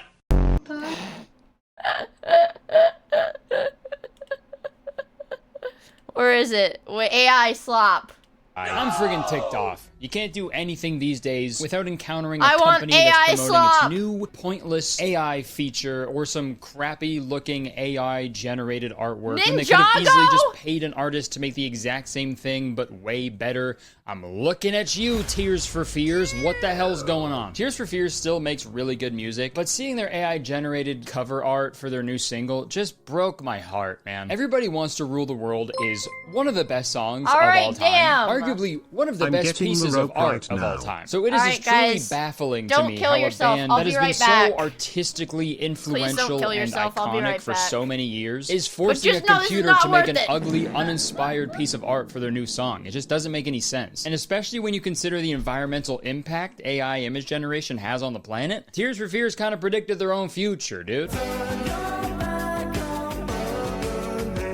Now, AI has been a hot button topic for the past couple of years because of its exponential growth and just ease of accessibility to the technology. The new iOS has a bunch of AI tools built into it. You'll be able to create new emoji simply by typing a description. ChatGPT has over 200 million monthly users, and every company ever is feeling the pressure from the higher-ups, corporate bigwigs. They're feeling an immense amount of pressure to implement AI into their products or software. And people aren't too happy about this. The comment section of that Tears for Fears post was overwhelmingly negative. AI was one of the main points of protest for the recent writer's strike, and there was a South by Southwest crowds that were booing at every single screening because for some reason they kept playing this like weird pro AI propaganda clip before all the films. The list goes on, and there's been many great videos covering artificial intelligence recently. Drew's video was awesome, Eddie's video was awesome. My video wasn't as good as those, but dude, 3 years ago, I made a video specifically about AI-generated art, and I remember being terrified of how good the technology does that was make you back happy? then. But now it's like a million Like, times less worse. than 20 Or degrees I guess it's better now. It's better now, but it's worse. The better it gets, the worse it gets. Dude, even while I wrote this script to this Look, video, the software I use just got a fucking AI snow. tool out of nowhere. You can highlight text, and this It's AI snow, button allows you to chat. either summarize, fix typos, I went help outside me in, write, like, short sleeves and translate, shorts or to get change you the a tone. handful And it's of like, sure, snow. obviously you don't have to use this tool, but like just the existence of it It's is kind of a slap AI in the face, generated, because that it's takes away all not. the enjoyable aspects of writing. Why have your I own don't even unique have anywhere to style or put voice this, when you 'cause can just force a water. computer to make it Hey, Mater. super It's generic, nice to right? That's finally be fun, back but that's the in trend the this spring. past year. The year before that, it was NFTs, and now it's this. That's mine. But it seems like Snow everywhere White. you look, My every hand is single all red company now. has some sort of AI feature that they're introducing to the Thank you for public. the And that's what I 100 want to bits. talk about today specifically. Oh my god, now there's a AI scam products. train. Have 6 I have feet of rope compiled and a a walking list stool of I AI could borrow. products. Never mind, we're good. What? Never mind, we're good. Thank you for the 200 bits of town. I really appreciate it. Come on, guys! You That I you think watch this stream, but you don't even have are dumb and $5 pointless and stupid, and also a little weird. And I thought it'd be little fun if we went weird. through all of them today and kind of just sort of I want to see the baby made fun of. AI. We'll start with like the least stupid one, and we'll slowly work our way down until the final AI product, which is probably the What? dumbest shit I've ever seen in my Guys, life. wait, it was a The joke! first AI product we're gonna take a look at. Guys, it was a joke, guys. Wait, guys, wait, guys, wait, guys, wait. What the hell? Cut it out! What the fuck? Thank you so much for the 5 gifted, bro! Thank you, what the fuck? What the fuck? It was 70 degrees here today. I miss snow. Out! Guys, what the fuck? And Excalibur, thank you so much for the 9 months of the 2 game progress. Thank you for the 500 bits, Johnson. Thank you for the 5 gifted. Napkin! Thank you so much for the 10 gifted. And Rogish, thank you so much for the 20 gifted. Why are you guys dodging? Easy dodge, easy dodge, easy dodge. Easy dodge. Wow, it really works. You're doing it maliciously! How does this... How? What? It down! What the fuck? Big snow fans here tonight. Well, yeah, you guys like snow. It's like the childish joy, right? Everybody loves to see snow, so I understand it. I am doing this maliciously. It down! Thank you so much for the 10 gifted! I really appreciate it. About 39 names. What the fuck? You gave out a tier 3 sub to this guy. Oh my god. A tier 3 sub. Wow. Holy shit. John Smith, thank you for the gift sub! I really appreciate it. Snow is cool until your parents hand you a shovel. Well, here's the thing. It doesn't really snow all that much. Hype train speedrun. Yo, what's up, Mav? I don't know, man. Yeah, dude, I said I'd go outside and grab snow, and I did. I went outside. It's like fucking... I'm in short sleeves. Could you guys not tell? I'm in like my casual pajamas, okay? I'm in like short sleeves, no shoes, no socks. Just fucking walked out into the snow to get a handful of it. Yeah. Chris, thank you so much for the 10 gifted! And Shadi, thank you for the 100 bits. Oh my god. We're not- She's naked! Why do you not have winter pajamas? I do. But I'm not wearing my pajamas because I woke up and I put on my regular clothes. Are you in the L pose in your chair right now? Nuh-uh! I'm sitting with my feet on the ground. Like a normal ass person. I'm like a little kid having the temper tantrum. Also, Pyroid, thank you so much for the 5 gifted! I'm gonna get pneumonia, like a malnourished Victorian child for touching snow unprotected. Nuh-uh. I actually did go grab snow already because my kitty cats like to play with the snow, actually. Hey, Mater. It's nice to finally be back in Radiator Springs. I want you. What? Thank you for the 100 bits! And also, Night of Oath, thank you for the follow. I really appreciate it. I just, oh, now it's gambling time. What? Now it's gambling time? Which one have I not heard? I don't think I've heard the cock one recently. Hey, Mater. It's nice to finally be back in Radiator Springs. I want you. What? Or the cockroach, the dancing cockroach one we haven't heard recently either. Oh! Typical politician. All cock, but no cum. What? We got the cum one. What the heck, Chris? Thank you so much for the tier 2 gift sub. What the heck? Wait, you guys are crazy. What? I love that one. I also like the really long. I like all of them. So what? We have the what are you doing crack. We have the Buttsflouf one. We have the regular one. The regular handshake one. And we have the cock one. We have the ringtone one. We have the dancing cockroach one. We have the what is it? Is that all of them? I feel like I'm missing something. Also, Can, thank you for the gifts of the band someone. No way. He actually has 2 months. What the heck? Oh, Van Sama, I'm such a big fan. Oh, damn it! I thought it was gonna be like a crazy. I thought it was gonna be a sound alert. Also, Gaia, thank you so much for the 2 gifted! I really, really appreciate it. What the heck, man? You're crazy. Wait. I don't think I lowered the rates of like the fun stuff. There's no way I did because the Mater one happens like all the time. I feel like the Mater one is more common than the default one. I don't really know how the gotcha rates work. Typical politician. All cock, but no cum. Guys, who wants to play Mesopotamian testicle tag? That's the type of shit they make you do in gym class. You're not allowed to play football, bro. You gotta learn all of the rules of Mesopotamian testicle tag. I want Buttsflouf. That one's rare. The Buttsflouf, I think, is the rarest one. Because it's, like, really long.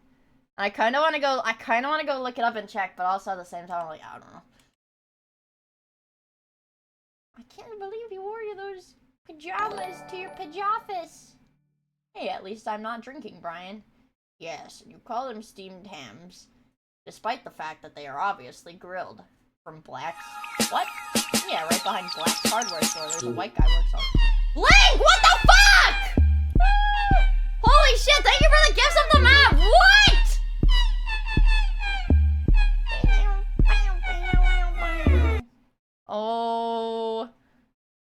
Oh my god!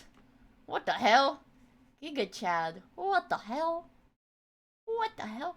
Look at these. I want to get like I want to make myself like one of those like crazy like dancing, like the dancing emotes. Like not just the squibby, but when they're actually like, you know, they're like moving around all crazy like that. Love me a good squib. Everybody loves squibs. Everybody loves them.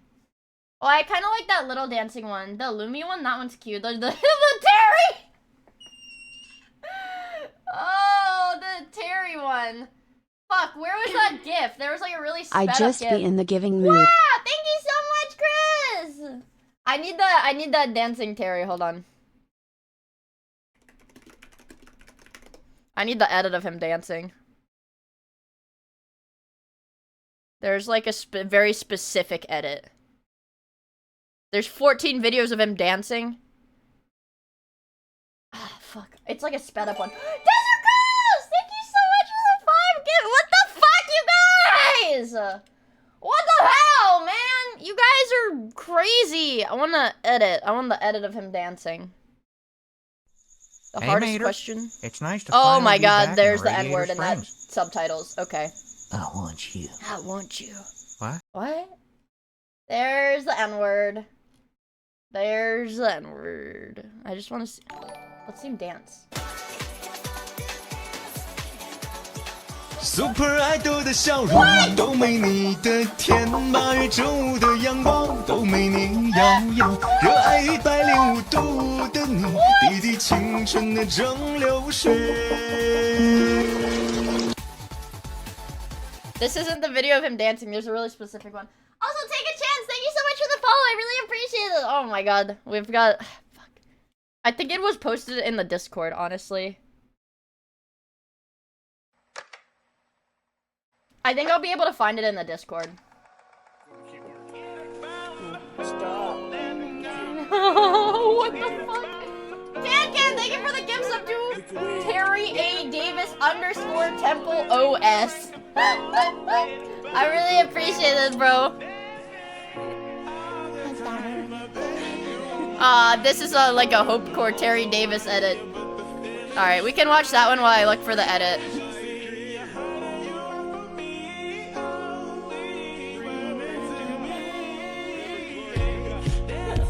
Look at how beautiful it is. Oh my god, this is a good one.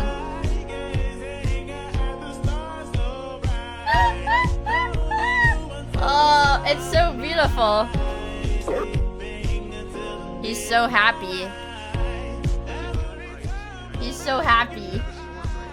It was like a sped up edit that somebody posted in the Discord. Was it this one? Okay, I swear, it looked like this, but it was rainbow. It was like this, but rainbow. Oh my god, somebody joined my Discord server. Welcome, AVV Av. You're also in Ethel server. Hell yeah. Do it! Everyone on bits! Let me see. I need to find... Fuck, I have to scroll through my giant essay. My schizo post essay. I know it's here. This is Minecraft.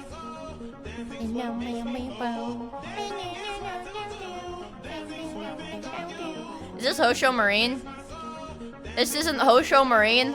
Are you kidding me?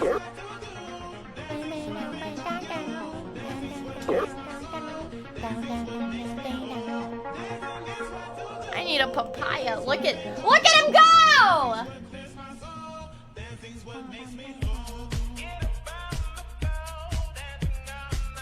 I know a VTuber that plays that gif of Terry dancing. Who?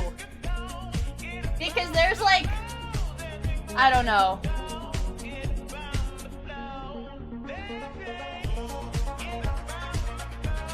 Look at him go.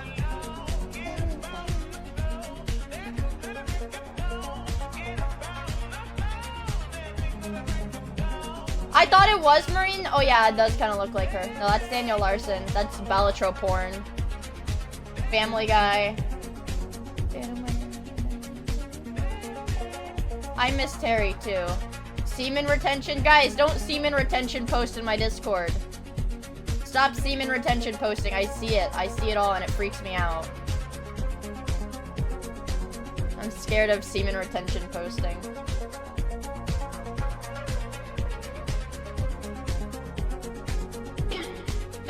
Thank you, Desert Ghost! But it's Vegeta.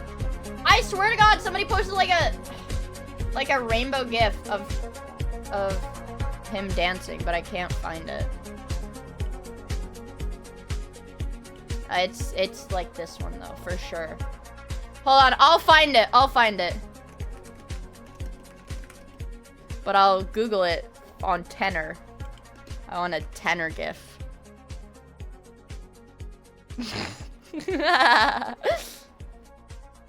Uh-oh.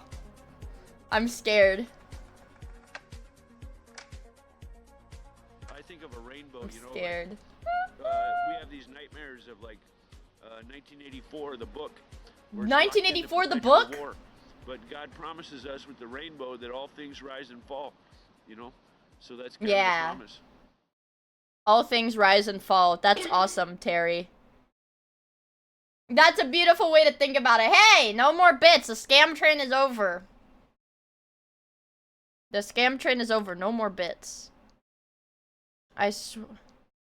No, don't say my honest reaction and then him saying the N-word. Why are all the gifs of him saying the N-word?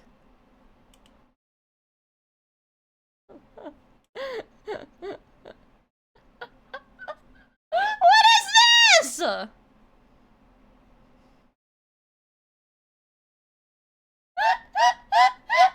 What is this shit, man? Are we done looking at fat people? Yeah, we haven't looked at me when God tells me to dance. This one, there's no more Terry. There's no more Terry gifts. Alright, I want to learn about not faceless slop. I want to look at baby slop.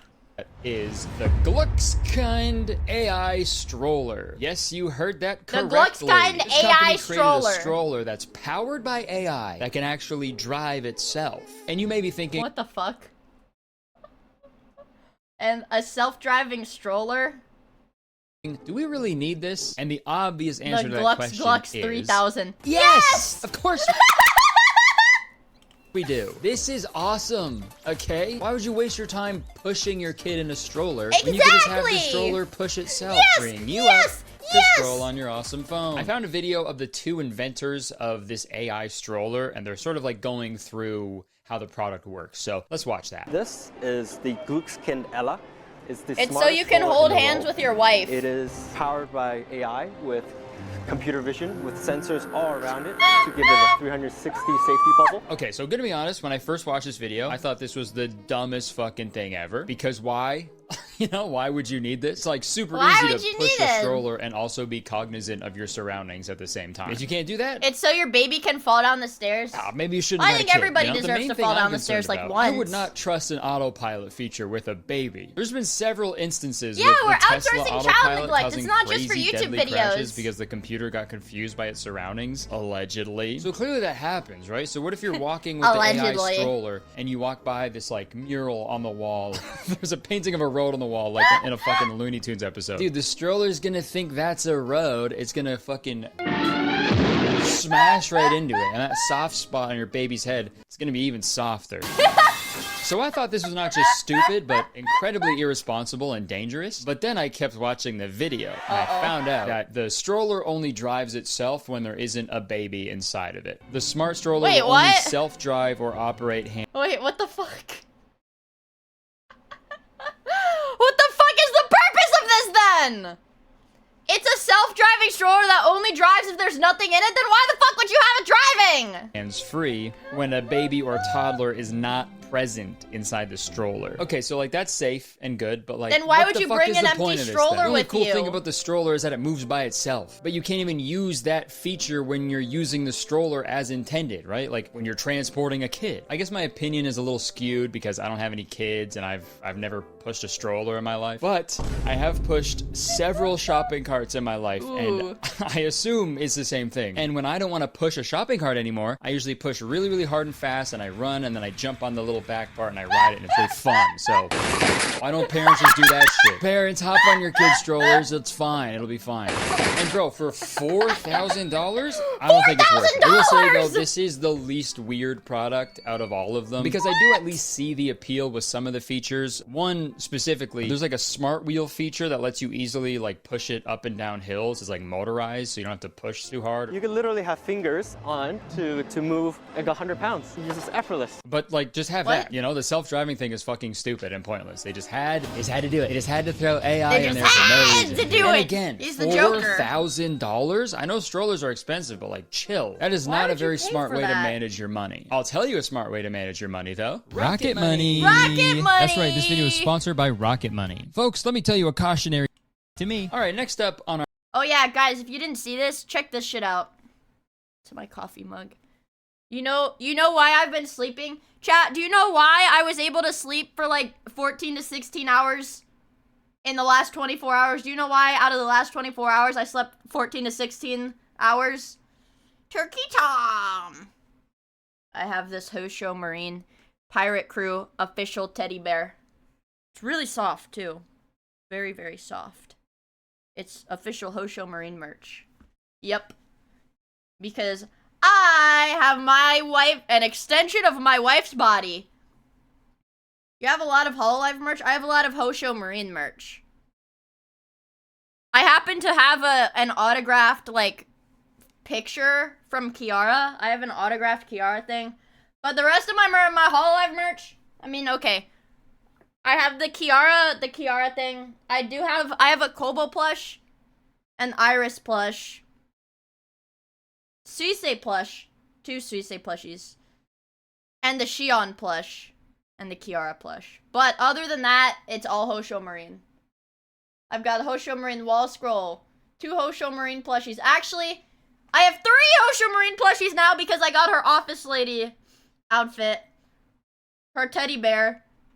1, 2, 3 official acrylic standees, a lot of official keychains, an official folder, like folder sleeve, scale figure, pop-up parade, Nendoroid. I need her Figma still. I have a lot. Oh yeah. I do have, yeah, I guess the round 1 Mokokos count. They are official. our weird Can you show it? I'll take a picture of it later. pointless AI products list is the Swarovski Optic AX Vizio binoculars. How the fuck Fucking does... mouthful. So these are binoculars Is it a binocular that AI upscales or something? It's not binoculars then. with AI built directly into them. Specific. Yeah, I mean, to be fair, this Marine merch, though, I bought this back in July, I think. This merch that I'm holding, this teddy bear, like this shit I'm holding in my hands, I bought this in July of last year. It's January 22nd, 2025. I bought this in July of 2024. I'll do anything. I'll wait. I still have Marine's concert merch that I ordered in like October or something. For bird watchers. Finally, something for the birders out there. Apparently, all you have to do is point these binoculars at a bird or a picture of a bird, and its built-in AI will analyze the bird and tell you which bird you're looking at in real time. I'm gonna say a boomer. This may be a boomer opinion, but I think that's pretty cool. Sure now. And I mean, I guess this is impressive technology, right? But like, For an doesn't old this person? take away all the fun of bird watching? Right? That's like a part of it, right? I've never bird watched because I've like had intercourse before, but I assumed like the fun part of bird watching is like learning the different types of birds so you can. Whoa, that is not true! Bird watching is cool. Whoa. Like see one That's not very nice. and be like, oh, that's a double-breasted cum swallow, right? Right? Like to me, I feel like using these binoculars, that's cheating. Using these binoculars is like going on Jeopardy, but like you're allowed to use your phone. Yeah, I'll do TV characters for 800. All right. Erin Hannon took over as receptionist after this character briefly joined the Michael Scott Paper Company. Oh my god, you can take his little hat off. Who? Oh my god, is... I just took his little hat off. Time is up. Okay, well it didn't load in time. I need the his little Wi-Fi hat password, man. What? Sorry. What is the Wi-Fi password? Okay, let's watch an expert talk about the details of these AI binoculars. Oh boy. So I can be out in the middle of a desert, in the middle of the ocean. It still works, so it knows what portion of the world you're in. Okay, if you're stuck in the middle of the desert or the middle of the ocean, I hope your main concern isn't figuring out what type of fucking bird you see in the distance. Okay. The technology comes with a price tag of $4,800. $4,000? binoculars? that, dude. Fuck that. Yeah, how about that? How about that bird, huh? Can the binoculars tell me what kind of bird this is? Bitch. I'm sorry, that was a little crass, but dude, spending $5,000 on binoculars just so you can like easily discern birds. Yeah, that too is, much that's money. fan behavior, dude. Too That's much creepy, money. okay? Not to pick a fight with bird watchers, but leave those birds alone, okay? You're invading their privacy, dude. At that point, you're like the TMZ for birds. Robin, what do you say to the people criticizing you for gentrifying the old oak tree by building your new 2-story birdhouse? Why would he say that?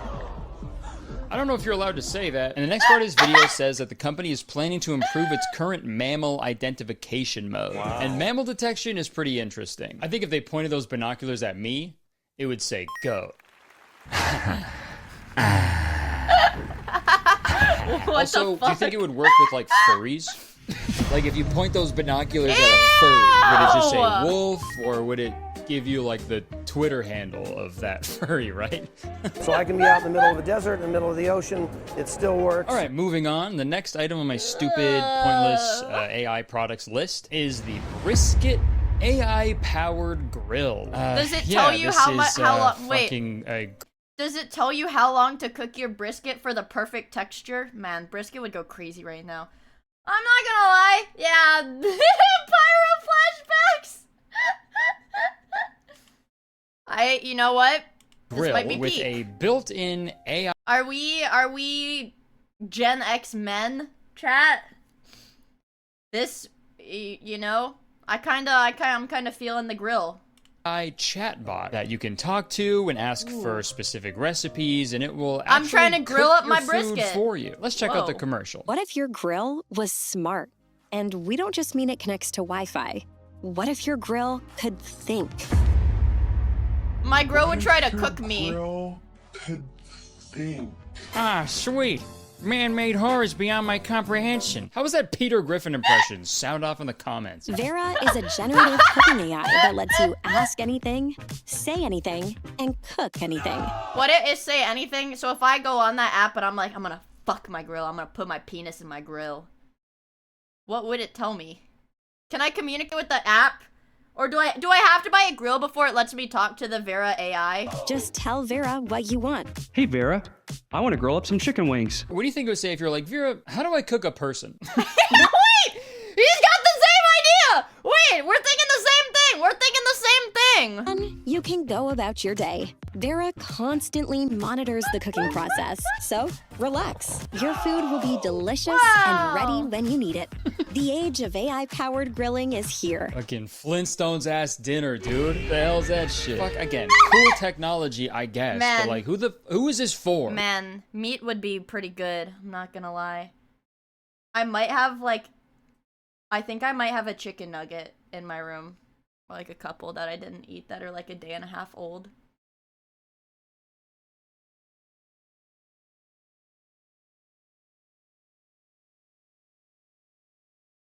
It's in the trash, right? The container's in the trash, right? Okay, I'm not on stream. Not on stream. This seems to be a not on stream. If anything, not on stream. But theme with all these products. What I do when the stream ends, that's my business, brother. That's my business. You guys don't know. You guys don't know a thing. But like these AI features, they're taking away like all the fun parts of all of these products. The best part of barbecuing is like the process, right? You put Why a bunch did you of shit mention on the it? grill Because and I you want meat. I want to eat meat. I want a rack of ribs, bro. Freaky? I'll get freaky with it. I want a rack of ribs, bro. That's what I want. You stare at it for hours and you flip it over like a million times, and then dudes walk over to you and they stand there for way too long and they go, oh, it looks pretty good. And then you go, yeah. Dude, that's the best shit ever. And with this fucking smart grill, you get none of that. Think of what's at stake. I also really hate how... Also, I have something to say. I really hate it how AI is making it so we don't have to do anything ever. Like, I'm all for making mundane things a little easier and less mundane. But like, how the fuck are people gonna learn anything if all of our shit has computers inside of them that does it for us, right? I fucking love cooking. It's one of my favorite things to do with my wife. And the best parts of cooking to me is like the trial and error aspect. Shut up, the nobody tactility, cares. the creativity, and you get none of that with shit like this. And the thing is, like, you're not getting better at grilling if you use this AI grill all the time. Sure, maybe you'd memorize some of the recipes, but like, picture this. What if you went on like a boys trip or something? Ooh. You're on a boys trip to like a cottage, and then all they had at this cottage was an old barbecue, and then all your boys are like, Yo, cook up those barbecue ribs we had at your place the other week. dude, you're screwed. You're fucking They're screwed. gonna find you have out to you're go a over to the fake grill, tail grill between your legs, master. and be like, can you hear me? But hey, who knows? Maybe this product is good for people who have never cooked before and also have $700 to just throw at some bullshit. And again, I mean, how expensive are grills normally? $700 for a big grill? Like, I don't know. How much money is a grill usually? I don't grill. It's not even bad, like $5? or if you have like mobility issues or something, right? Maybe this is good because you don't have to stand around and like watch the grill the entire time. But I don't know. I don't know who this is for, okay? Actually, you know what? No, never mind. I do know who this is for. There's one free if the neighbor has ideal one. customer. There's That's one true. person who would absolutely fucking cream their pants about this. I'm There's one creaming my individual pants. who would go Uh-oh. absolutely crazy for an insanely high-tech grill utilizing AI that can also smoke meats. And that is Mark Zuckerberg. Smoking meat. Smoking these meats. Smoking these meats. Okay, we're gonna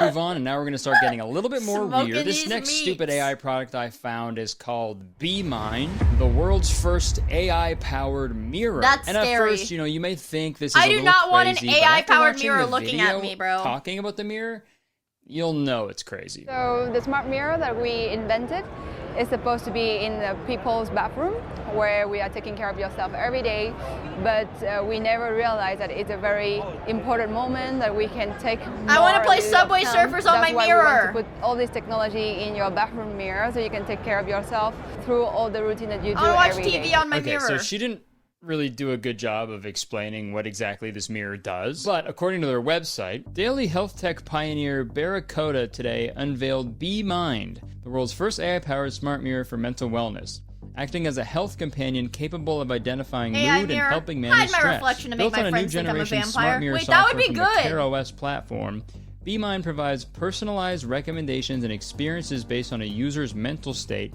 as part How is it gonna know my? It's gonna know my mental state if I look into the mirror, or is it gonna ask me, "How are you feeling?" of a seamless, touchless experience with gesture Mirror, recognition, mirror on the wall. voice I feel a lump inside my ball. I don't know if that's how it works. It's just gonna know. command, and intent detection.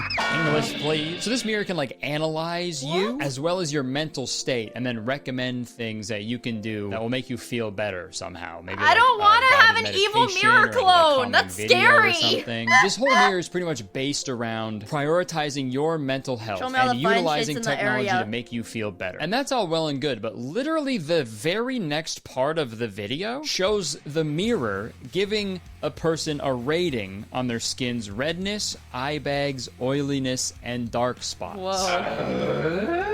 How the fuck does that help your mental health? I feel like that would do the opposite, man. I know I have eye bags when I look It would tell. Oh my god. Oh at my myself god. You in the ugly mirror. as fuck, I don't need bro. a fucking computer to tell me that shit also. That would genuinely push me over the fucking line. I have a smashed mirror every morning. Like, why on earth would you want a mirror that's fucking mean to you every day? Morning mirror. Scanning face. Holy fuck! What the hell? God, you look like shit this morning. God damn it, dude. Okay, I had a bad sleep last night. Okay, well, I'm gonna have a bad sleep tonight after seeing your face. I'm gonna have fucking night terrors. You don't even sleep. Listen, aren't you supposed to like suggest a routine that's gonna help me? Yes, sorry. I'll suggest a routine. Checkup from a medical professional. Dude, you look sickly. Your hair. Oh, it could tell you how far your hairline has receded by every day. That's evil. Dude, don't cry. Your face is gonna get all puffy. Looks like I'm a mirror.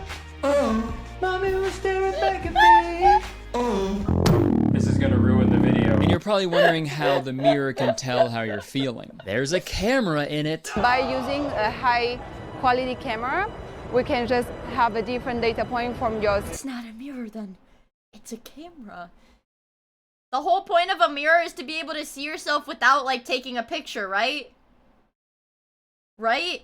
Skin color, the lighting, and the different zone of the face. Because that's what your bathroom is missing. A camera! What the fuck? That is quite literally the last place a camera should be. What is going on? How are you feeling today? I'm feeling great today.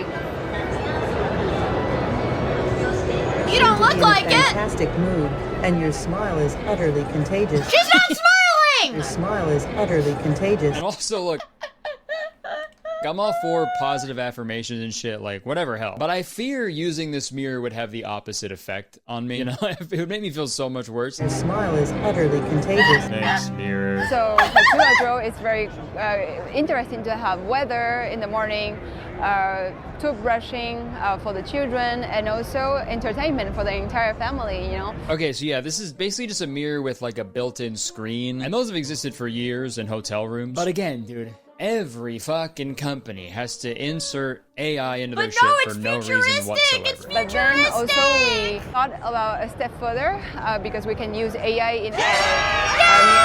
So why not interpreting what are you feeling so that we can have this experience of mindfulness. I fucking love the sound effects he uses in his videos. Inside of your bathroom. And this is the thing that doesn't make sense to me. She says the bathroom is like the one place you're by yourself and that your time in the bathroom alone is sacred. Because we all know that in the bathroom, you are by yourself, you are disconnected from the world, and then it's a perfect moment to have just 5 minutes of mindfulness. If that's true, why the fuck is there a chatbot watching every move and like dissecting every single pore on your face? Like, am I going crazy? Am I insane? Am I the weird one? Like, this doesn't make sense to me. I think whoever invented So this— I think this is a really funny concept because one of the bathrooms in my house, right, is set up. Where's my paint window? One of the bathrooms in my house is set up. Let me try to give you guys like a isometric view of it. It's like this. Here's the wall. Okay. So there's like the bathroom, all right. So imagine the toilet is right here, right? The toilet is here. And then the counter, like, okay, this is the counter. And then the mirror's right here, like facing the toilet. Like, you sit on the toilet, you can see yourself in the mirror. So, kind of, like, having this mirror, is it gonna, just like Project Zomboid? Yeah, so it's like, if I had this mirror that was, like, had a camera in it that was watching me, it would literally be watching me poop. this needs to take a good, hard look at themselves in a real mirror. But we're going to move on before I rip my own head off. We're going to move on to the next stupid, pointless AI product, but we're going to keep it in the bathroom for this next one. Next, we're going to talk about the NUMI 2.0 smart toilet powered by AI. Yes! Finally a computer in my shitter. Thank God. What a time to be alive, man. I've been saying that forever. I'm sick and tired of my toilet stinking. I want it to start thinking. So this toilet opens automatically when you walk towards it, and I'm sure that's not annoying at all. It also has heated seats, a built-in bidet, and it also closes and flushes by itself when you walk away. The black, Hone Black version will run a retail... Wait, but the public bathroom toilets flush themselves anyways. Like, that's normal. Around 10,500. Yeah, my reaction exactly, dude. Literally, like quite literally flushing your money down the toilet. If you're the type of person to spend 10 grand on a toilet, I do not want to know what comes out of your ass. That toilet is for real shitters only. Okay? When I see stuff like this, it's like, not everything needs a computer in it. Especially not a toilet, dude. If my toilet breaks down, I'm gonna call a plumber, not an IT guy. Call me crazy, I don't think toilets should run on Windows. If they did, they wouldn't have a start button, it would have a sharp button. Yeah, I don't know. I just think the smart toilet industry is something we should stop funding ASAP. Because what else could you add to this down the line? I can't imagine this getting any more advanced. It shouldn't. Like, are they gonna do like a face ID type thing, but you gotta fucking It won't open. show hole, right? You're gonna touch ID, you're gonna do gooch ID, huh? Or what? They're gonna make a toilet that scans your shit and gives you recommendations on how to be like more regular? Just kidding, they're already making that. Smart Toilet uses artificial intelligence to monitor bowel health. An artificial intelligence tool being developed by Duke Science. Come on. Oh. No fucking way, dude. Duke? These jokes write themselves, man. They're developing a toilet that scans people's poops it's fake. at Duke University.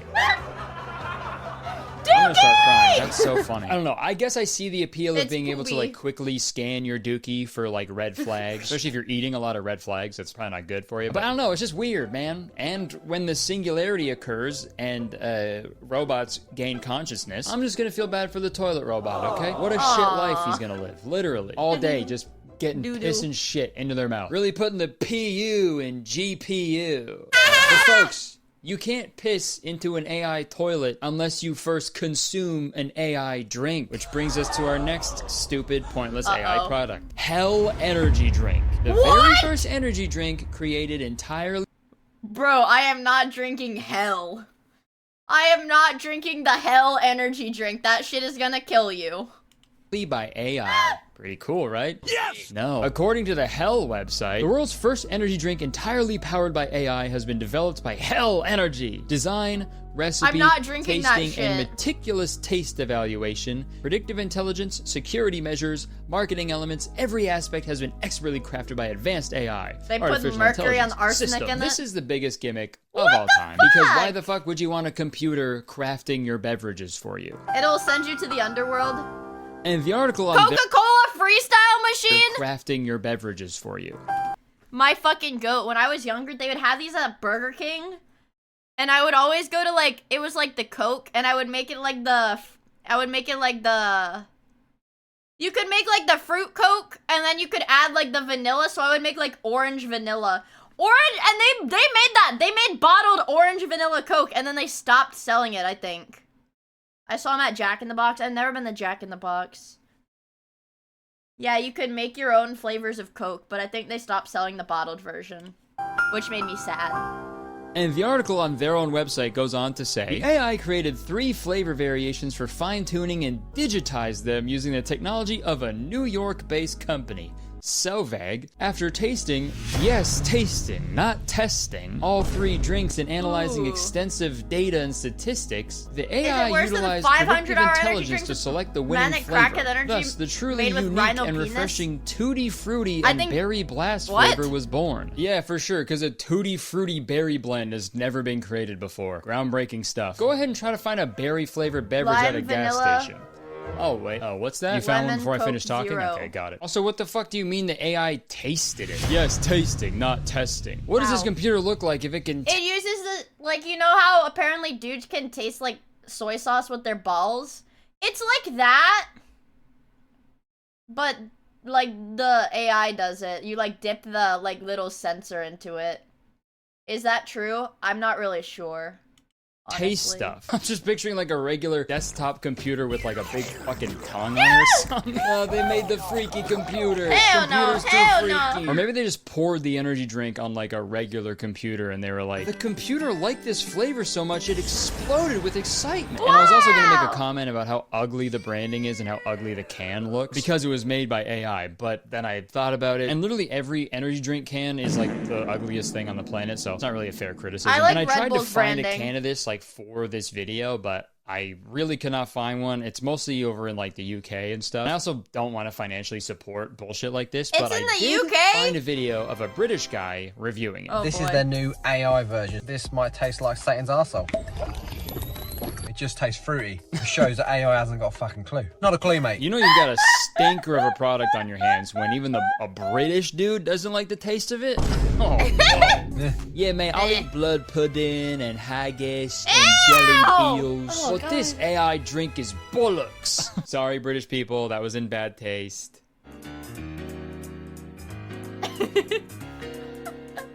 The only good thing about this AI energy drink is the name. You pretty much hit the nail on the head with that one because I agree. We are in hell. Okay, folks, moving on. We got 2 more products left, okay? And I saved the craziest ones for last. The next stupid AI product I want to talk about is the Capella Baby Cry Translator. Introducing Capella, your partner in the They had that for cats too, and it was like bullshit. Let's get started. First, download the Capella app. That's an AI commercial too! Use one as the baby monitor and keep the other with you. Place the secondary phone by your baby. Wait, you need 2... Wait, if I download this and make crying noises... Hold on. If I download this app and make crying noises into it... I'm gonna look it up. Nutty Nuller, thank you for the follow. I really appreciate it, dude. That'd be fun hanging out with us. Let me see. Let me see if I can get this on the App Store and start crying into it. Capella. Nope. Capella. Baby. It's not on the App Store. It's not even on the fucking App Store anymore. No, it's not even there. I looked it up and it's not there. The only thing that pulled up when I searched Capella Baby is AI baby generator baby Sue. What would my baby look like? Let Capella monitor their sounds. Our advanced AI interprets your baby's needs. Dude, I love how they couldn't even be bothered to hire like a real person to do the voiceover for this commercial. They had to get an AI text-to-speech software that can't even pronounce AI correctly. It's not out yet! AI. Sounds like fucking Austin Butler, dude. AI. Literally, that sounds like someone was recording that while they were sitting on an AI toilet, dude. AI translating cries into actionable insights, helping you respond quickly and effectively. Yeah, very quick and effective. Oh my god, my baby's choking.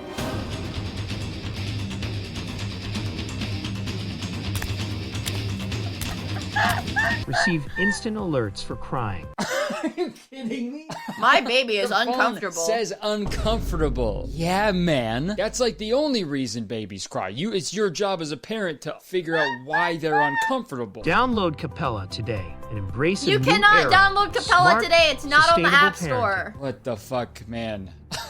This is such a waste of time not- and effort the baby has and the ick. resources. Because there's no way this fucking works. And it's frustrating because there's like tons of smart people who are probably like working on this day in and day out when they could be developing They already something went useful, bankrupt? like furry detection for binoculars, right? I'm not a parent and I never will be, but what is apparent is this is fucking stupid. If you need an app to tell you when to parent your kid, don't have one. Do not have a child. And also, like, you're just gonna blindly believe everything the app tells you? 'Cause as far as I'm concerned, babies don't cry differently when they want certain things, right? They just fucking cry. And what if the app is wrong?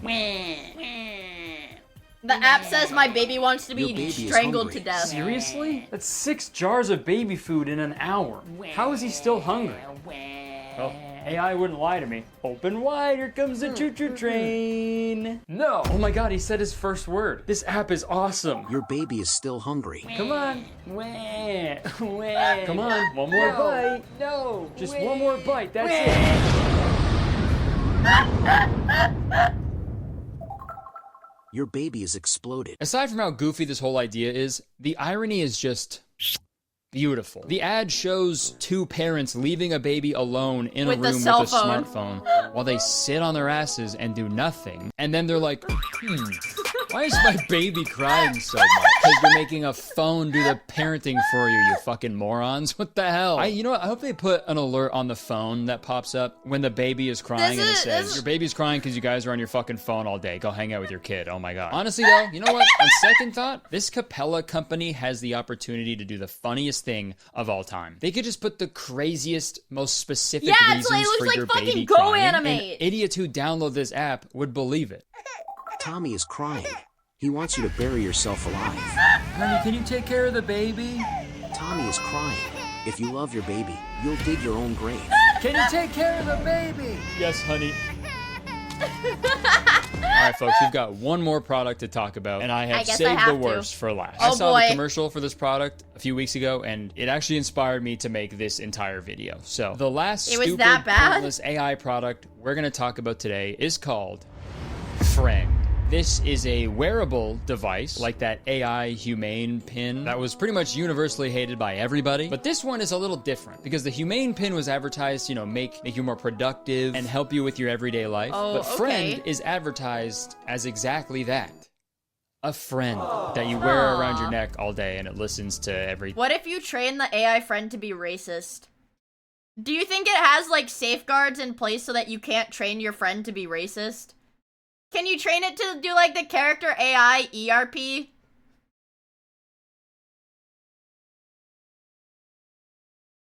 Thing Do you not! say, and it watches everything you do. You know, like a friend does. Apparently the creators of this product raised Dookie Man, thank you for the follow. I really appreciate it. No, the only reason I'm asking is because, like, historically, I don't know. Like, whenever companies try to make these, like, AIs, they're like, oh, yeah, this AI can learn off of, like, what you tell it, you know? You need to jailbreak your friend for that. But it's like, whenever a company's like, okay, here's our AI that's trained on what people say to it, it always becomes racist.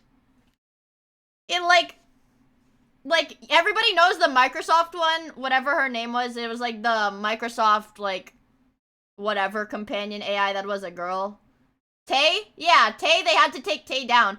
And for those who weren't there when Vettel started Neurosama was racist. Neurosama got banned for being racist because they just let her learn from the chat, and the chat was racist. She's not racist anymore because they coded it so that she couldn't be racist. But she was racist too because she was trained solely on the chat input. I know. Neurosama originally was banned for Holocaust denial. $1.5 million and spent $1.8 million of that funding. So I'm saying, like, it is a recognized pattern when you make these AI, like, these language AI models that are trained on what people say to them. They just become racist. I don't know. Secure the friend.com domain. So at least we know they're making, like, smart business decisions over there. And their expensive website explains a little bit how the product works. Is that what So happened to Mother? No. What happened to Mother? Because Mother's an actual, like... Mother's not an AI model. Mother's, like, an actual streamer. But... That's my understanding, at least. Yeah, Mother's not an AI. It's like a voice filter. But... No! Her channel got banned for, like, fraud. Like, quote-unquote fraudulent activity. And Twitch literally, like... And then Twitch wouldn't say anything. They banned her for a month for fraudulent activity. Yeah, she's more like Zen. And wait, why? They wouldn't tell her. They banned her for fraudulent activity indefinitely. And she threatened to file a lawsuit against them because it was still charging her subs, like her auto-renew subs, like for their subscriptions, even though her channel was banned. And she only got unbanned when she threatened a lot. She got unbanned like 2 days ago. And I think that it was, you know, sometimes people can, like, maliciously report you for fraud. Yeah, because Mythos, the, like, Twitch VTuber company, had all three of they had an entire gen of talents banned for fraud. Even though they, like, weren't, like, monetized or some shit. They hadn't even debuted. They hadn't even done their first stream. And, like, their entire new gen got banned for fraud. But, yeah, no, she's chill as fuck. And it's like,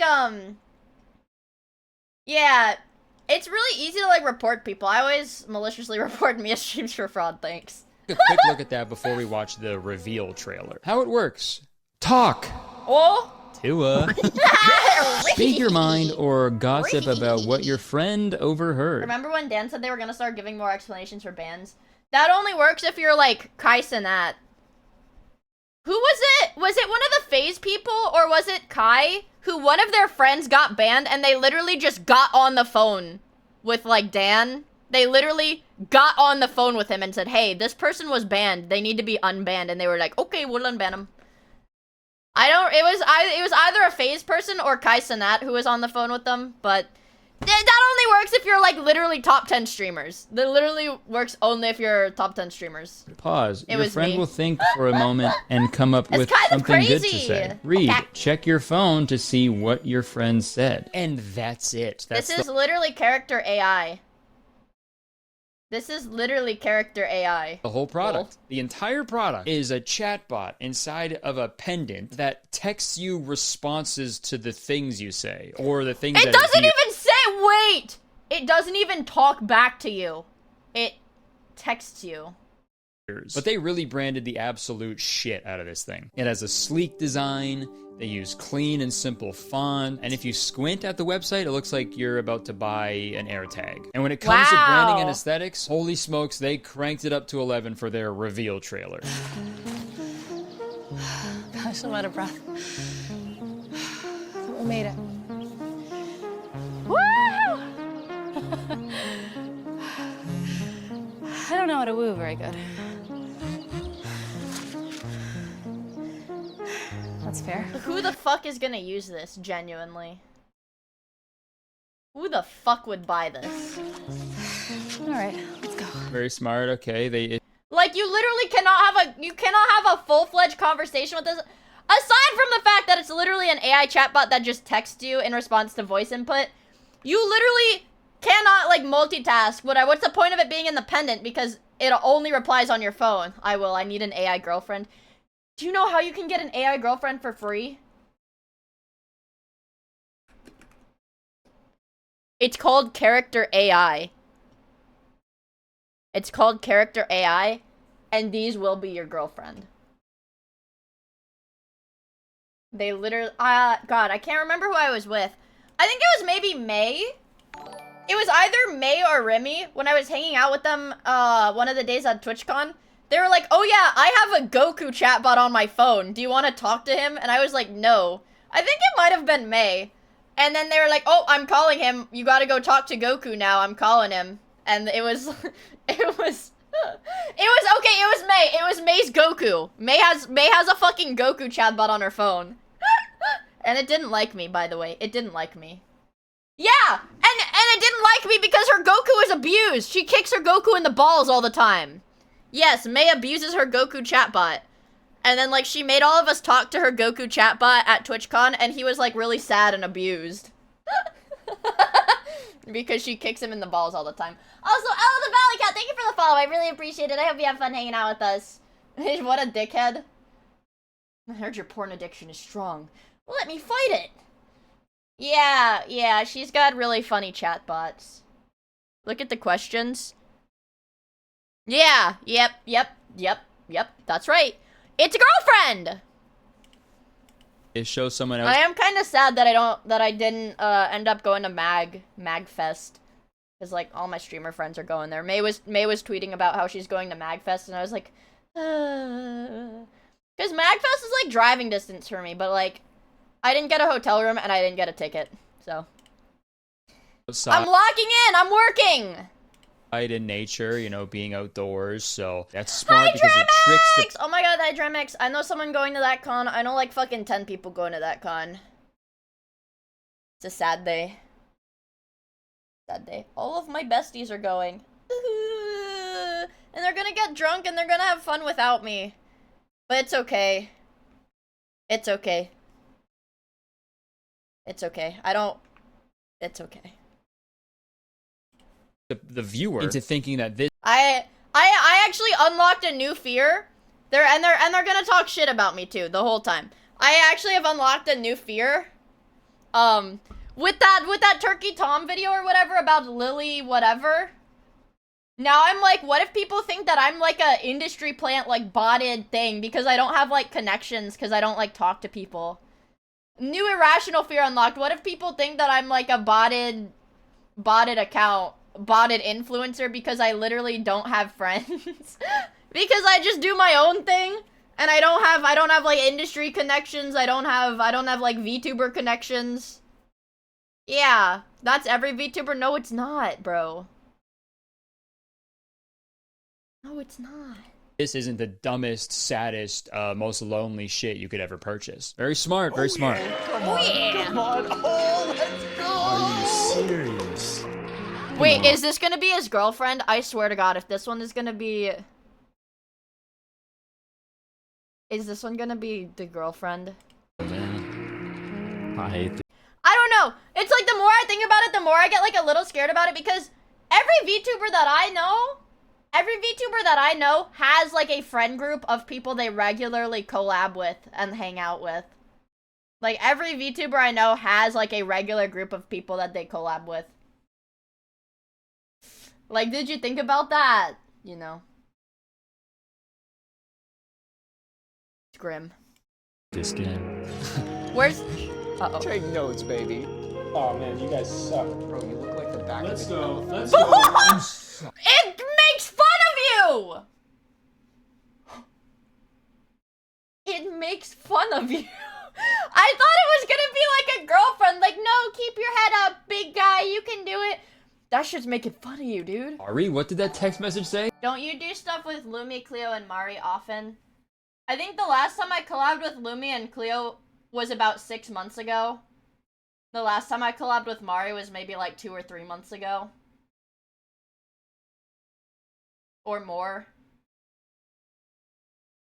I think it was more. Also, Tomo, thank you for the follow. I really, really appreciate it. I hope you have fun hanging out with us, bro. You're getting thrashed. It's embarrassing. I'm sorry, this is supposed to make me want to buy one of these things? Just imagine getting dunked on by your friends in a video game. They're making fun of you, they're calling you an idiot and stuff, and then you feel your phone vibrate and you're like, oh, okay, maybe this is like a nice message from my wife or something. This will cheer me up. And then it's just a robot telling you that you suck balls. That happens to me, I'm fucking... I'm exploding like an overfed baby. Dude, he's smiling about... That's crazy. I know the effects are crazy. It's dank. I could eat one of these every day. Okay, now I'm slowly starting to realize like why these people are using this AI friend necklace in the first place. This person is watching a TV show on their phone with no headphones and also uses the word dank unironically. It's dank. I could eat one of these every day. This person has no friends. I'm getting it. Really nice up here. How'd you find this place? I don't know. She's cheating on you! She's cheating on you with an AI! She's cheating on you with an AI child punch! Dude, she's cheating on you! I come up here to be by myself. I've never brought anybody else. I mean, besides her. She goes everywhere with you, right? Mm-hmm. Guess I must be doing something right then. I guess so. We'll see. What the hell? What?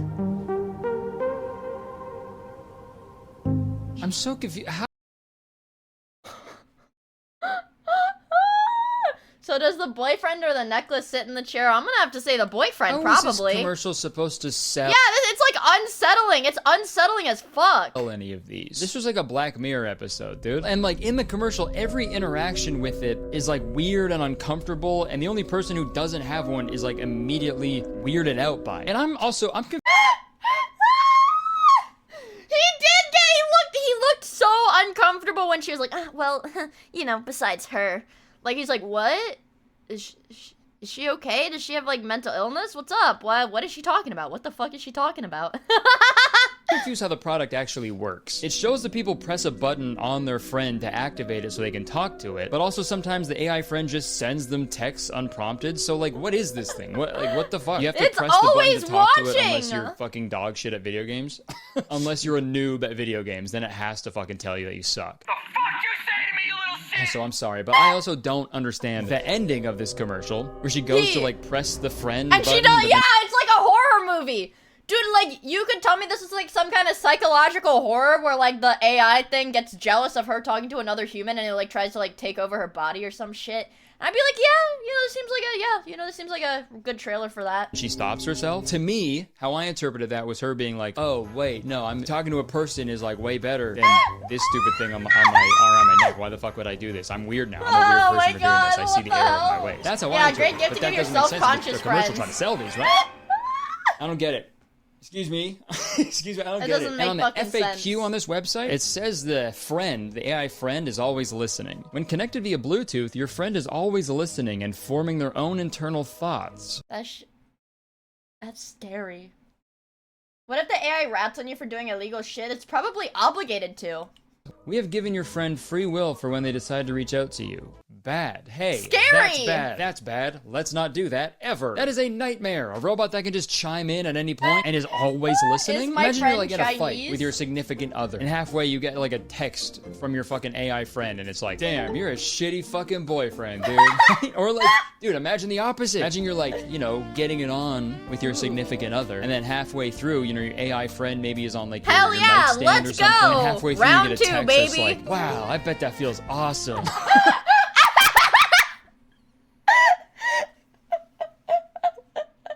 Right on, brother.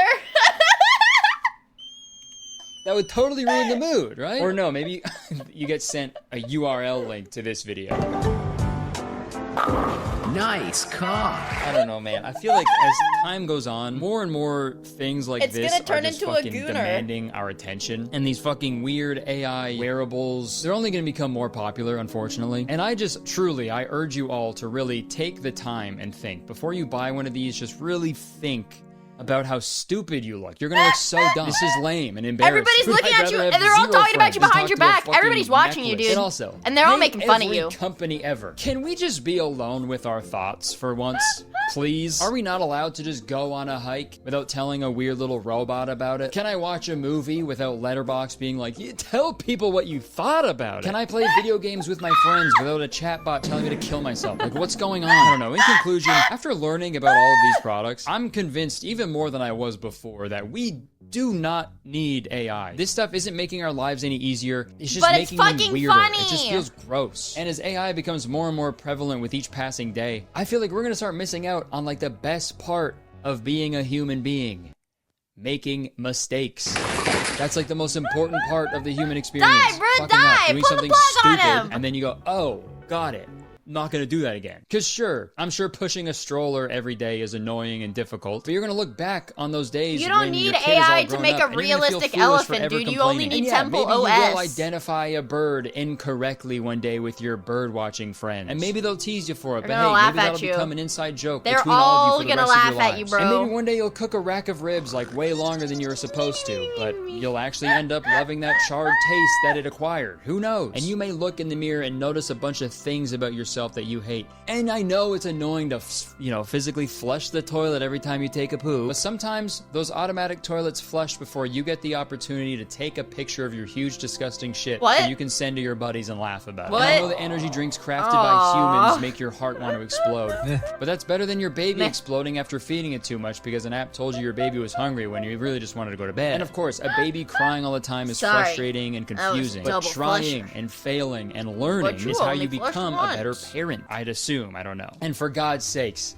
I know life can be lonely sometimes, but becoming friends with a chat bot that you wear around your neck is not the answer. Is that I just a promise you dude that. thing? Let's all I agree wouldn't right get now. it. Okay, let's not do that, please. Ever. Let's not do that. All I'm saying is I it's wouldn't human understand nature 'cause to it's a fuck up dude and thing. learn from our mistakes. I just hope we all realize sooner rather than later that all this AI shit was also a huge mistake of ours, and we can learn Shit. from it and never Like do poop. it again. And we can go back to Like poop typos in our shit. emails and accidentally Like confusing poop female shit. rose-breasted grosbeaks with female purple finches. Thanks for watching, everybody. Before you go, Wow. if you enjoyed this video, please press the like button because I'll press the like button. Okay. Okay, Curtis Connor. I'll press the like button. Let me see!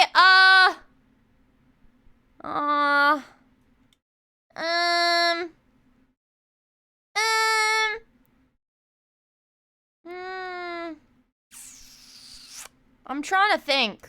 I don't know what I want to play today. Sorry, it's like scary and silent now. I don't know. I don't send caca pics to anybody, bro.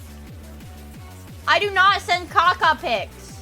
I'm not allowed to play Honey Pop. That's on the ban game list. They're gonna ban me. Right down there. They're gonna ban me if I play Honey Pop. It's kind of late. It's a little late. Me when I have to exist with my own unfiltered thoughts. I mean, yeah, that's just how it goes sometimes. That's just how it goes sometimes. Is it banned? One run of Joker Poker? Fine. One round of Joker Poker. I can't say no to that. I love Joker Poker. Fine. One round of Joker Poker, balala. Please don't get mad at me. I just want to play one little bit of a video game. Hello? Oh, my dailies! Yeah, no, we can't do the dailies. The dailies already reset. I forgot to do my fucking dailies. I forgot to do my dailies. I forgot to do my fucking dailies. I did see the 5 sexy Jokers art. What other... Ooh, I have to win a game on red steak.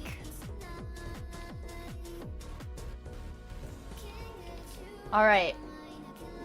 I can't do yesterday's dailies. You have to, like, pay money. Alright. 6, 5, 4, 3, 2. Easy peasy.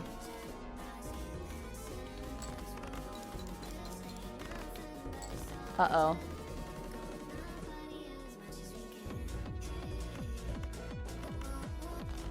Think about it. Oh my god. Wait. Fuck.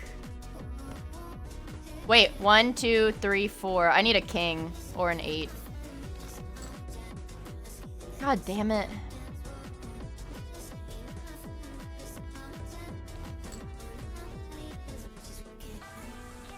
We'll full house it. We'll full house it. Yippee! Get it twisted, chat. I should get a free Joker. $1 for every 9 at the end of each round. This is a shitty Joker. Man. I guess I'll buy the voucher. This is gonna be hard. This is gonna be really fucking hard. 87654. This is gonna fucking suck, dude. Lan, thank you for the follow. I really appreciate it. This shit's gonna suck.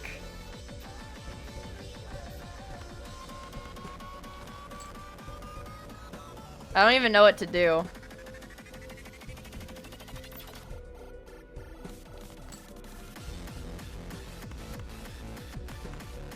I don't know, man. I don't know, man. Oh. Oh.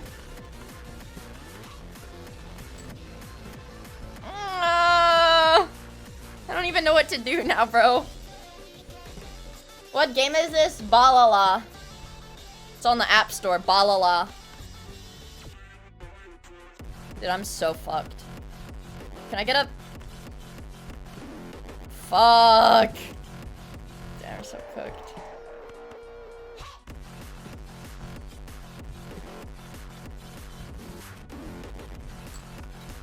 Dude, I'm so fucked. Oh my god, what do I do? This shit is hard. Balatro is hard, you guys. I'm like not good at this game.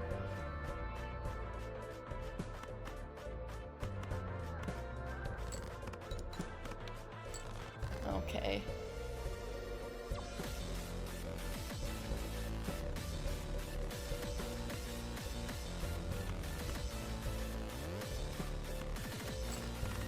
I don't know, bro. God damn, this shit is hard. I know I can do it like not on the red difficulty. I know I can do it on like the regular fucking difficulty, okay?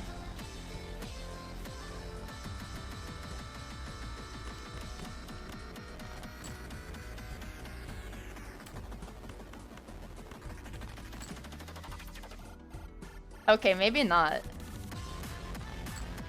Oh, nope, never mind. This shit's fucking me up.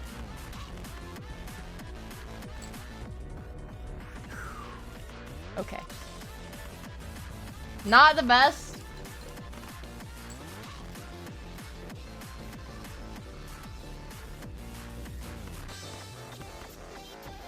Alright. This is a difficult round, guys. Ooh. Wait. 8, 9, 10, J, Queen. There we go! I like straights. Alright. God damn it, dude.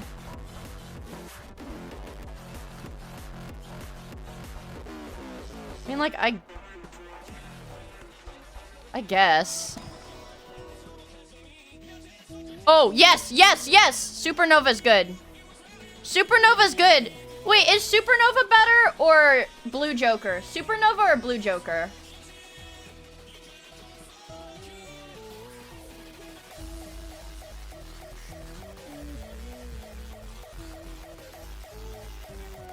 Fuck.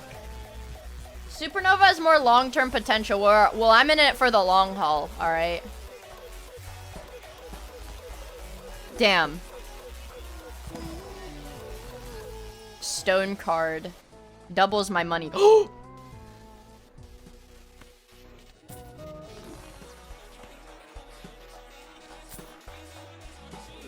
okay. Hopefully this works. Must play 5 cards. That's fine. I can do that.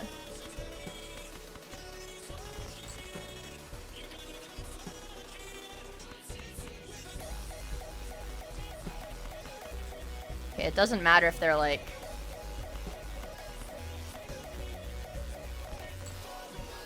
Fuck, dude, really?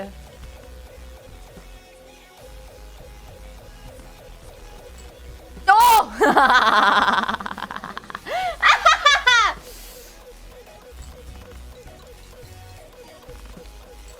Fuck. 9, 8, 7. Ooh! If I can get a 5 or a 10.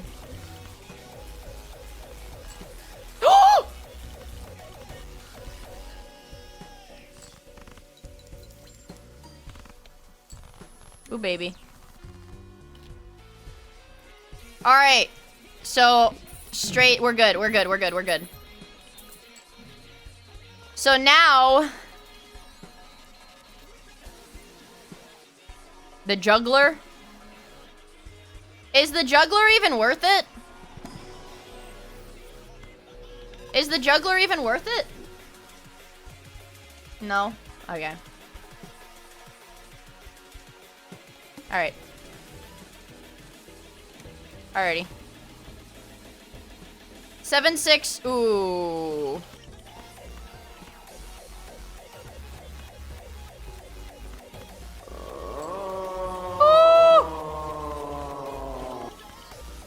This game is easy. Woo! Ooh, baby! Oh.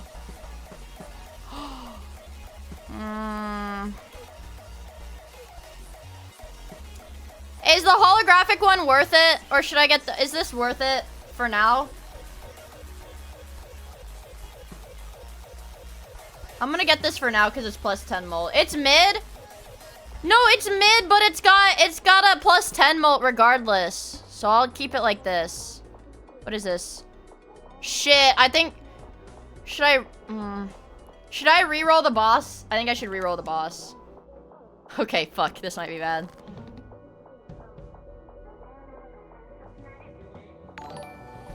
Two, 3, 4. Wait a minute. Also, Kapuzilla, thank you for the follow. I really appreciate it. Hope you have fun hanging out with us. This? No. Chat.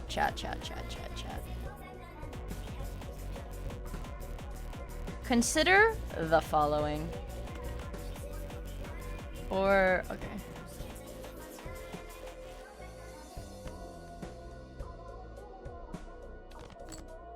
Fuck. I don't know what I was going for with that. 10, 9, 8.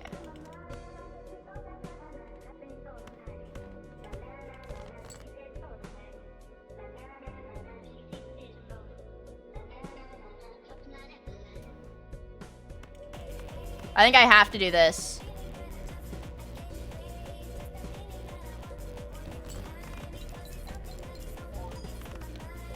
Mm. 10, 9, 8, 7, 6.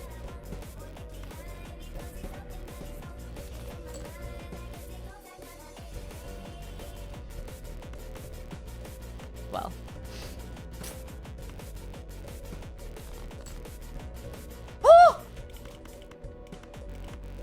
That's almost a straight flush. Holy shit. Almost. Yeah,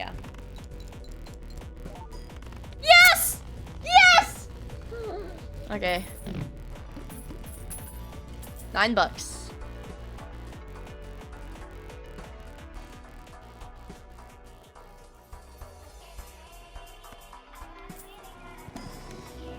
Oh!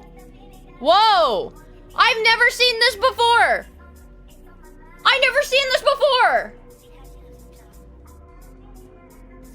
Holy shit.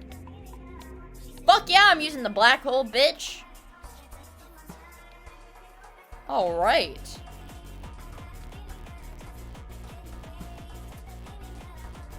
Alright.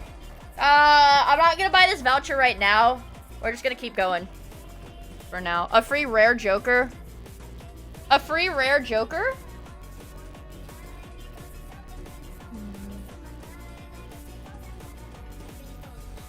Right, yeah, I want the Joker card that generates a planet card of your last used planet card or whatever. That's the one that I want. Because then you can, if you get it early on, you can literally just farm levels. There's only a small chance the free Joker will be good. Alright, let's play it.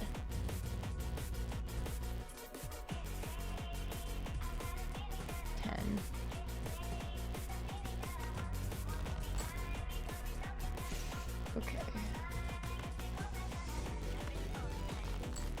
Come on! Come on, come on, you can do it, you can do it, you can do it. Just a 10. Fuck yeah!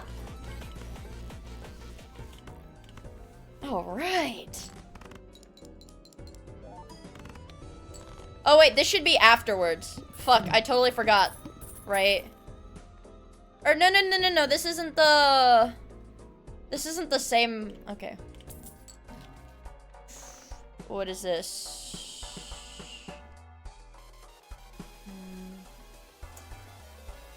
Plus 8 chips when every 2 is scored. I mean, this could be an investment. Wait, that's a legendary one? Wait, really? That's a legendary one? I had a run where I had that card. The little Joker.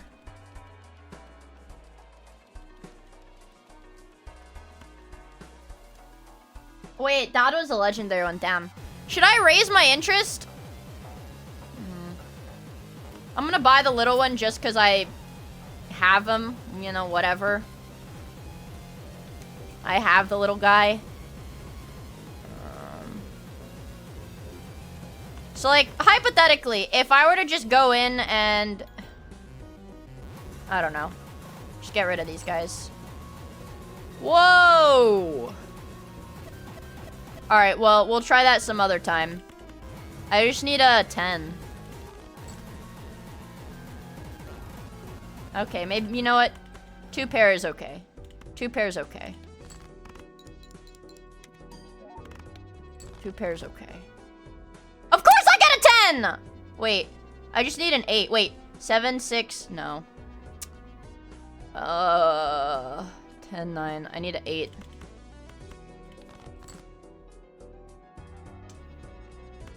I've got a good feeling about this, though. I have a very good feeling about this.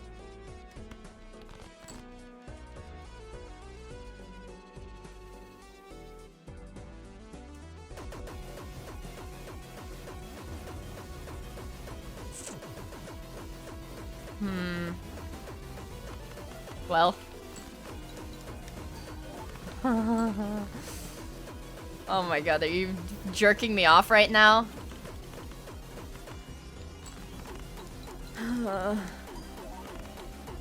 Alright, we're safe, at least. Yeah, that's what I was doing. I was playing as discard.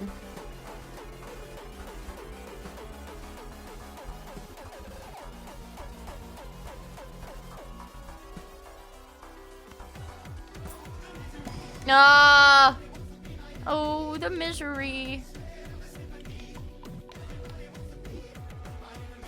Every single person wants to be my enemy.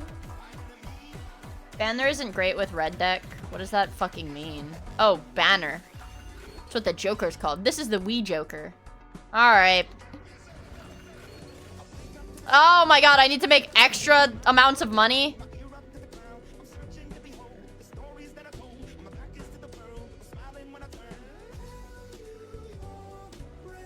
This isn't the journey. No, it's not. 3, 4, 5, 6. I need a 2. This is a risky play, chat. Oh, fuck.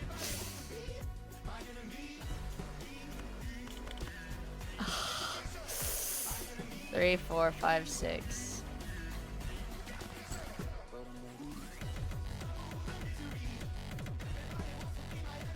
This is not good, you guys.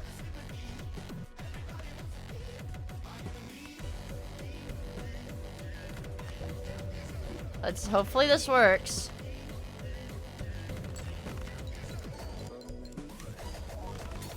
Oh, it broke. Three, 4, 5. Dude, please. 3, 4, 5, 6, 7! Oh! This might work. Also, Graham Cracker, thank you for the follow. I really appreciate it. Hope you have fun hanging out with us. This might work.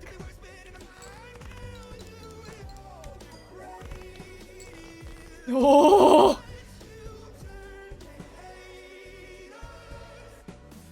Nine, 8, 7, 6. Risky play, chat. Risky play.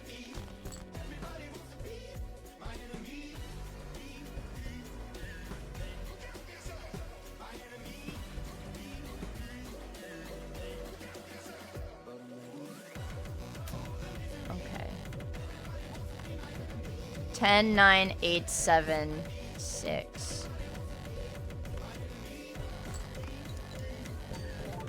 I have... Oh! 10? Fuck. I'm fucked. Damn it. We're cooked. I can only do 2 pair. Fuck. Oh! No way. Oh. That is 20 molt. Should I get the Cloud 9? Oh, I want Grabber, actually. Should I buy Cloud 9? Grabber's good. Cloud 9 pays for itself. Should I get rid of the... I'll sell the half Joker. Buy the Cloud 9. And I'm gonna open the Celestial pack. And get the Saturn. I need to get 4 fingers. Okay. Alright.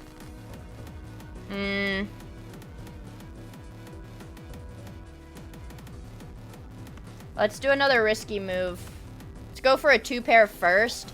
So that I can get the chips for each 2 being scored. Alright. You know, just a little. 7, 8, 9, 10. Okay. Woo! Alright, easy. Easy. Woo! Save for 25 gold? Wait, why? Prevent death if chips scored are at least 25%. Wait, what does this mean? They're giving me a lot of holographic ones. I'm gonna skip these, though. First hand is drawn face down. I can deal with that one. 4, 5, 6. Ace, 2, 3, 4, 5. I've got a good feeling about this. No, I have a really good feeling about this. Just a 3. Woo! Woo! That's gonna give me another. That's gonna give me a straight, and it's gonna give me scored on another 2.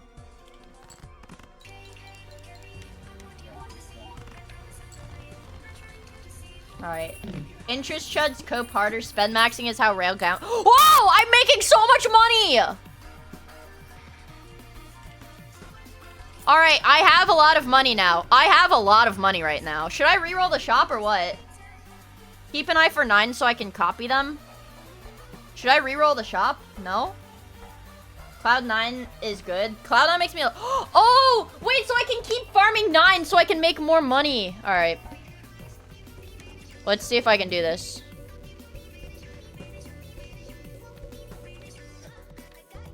It's sorted by rank.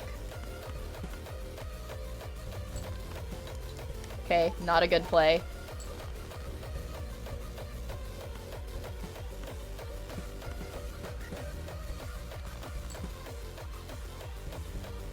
I can get a straight on this. I can get a straight on this.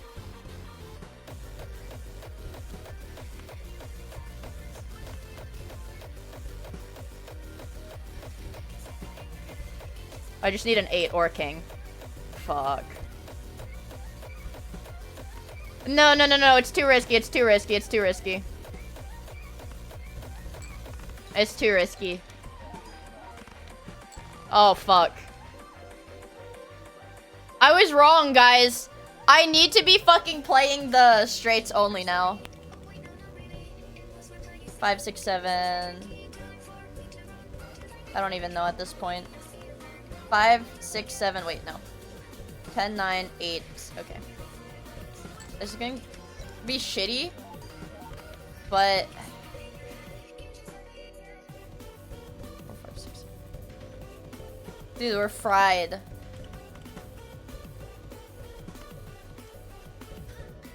I just need an 8. 4, 5, 6, 7, 8. Oh!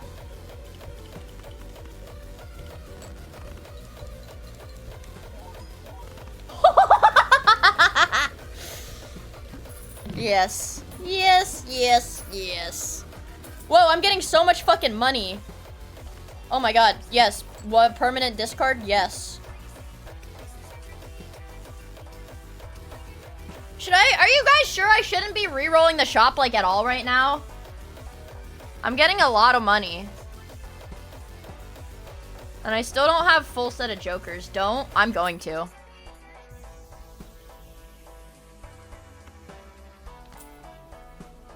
Fuck you. Doubles my money? No. 10, 9, blank. Or 4, 5, 6, 7, blank. I need 8. So, wait. 10, 9, blank.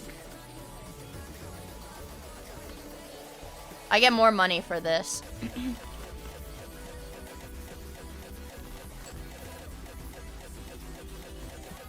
I still need an 8. I still need an 8. 1, 2, 3, 4. Need an 8. Oh! Everything. Oh my god. Oh, oh. White stick, you don't. Yeah, I'm playing white stick right now.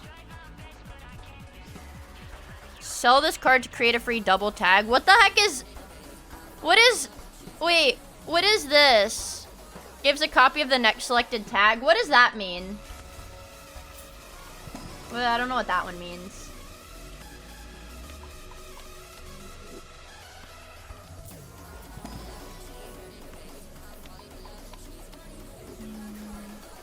When you skip, you get... Oh, you get extra rewards. I see. I see. 10, 9, 8, 7. Oh my god. It's like they want me to win.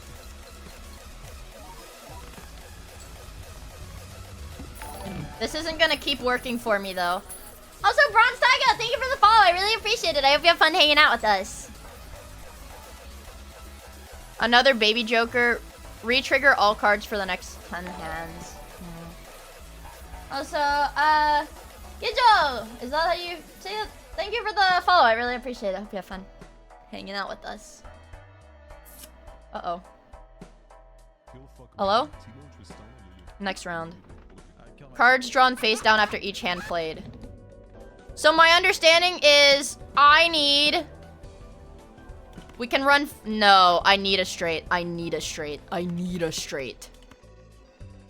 I need a straight. Full house is too risky, I think. I've only played 2 full houses. I played 12 straights.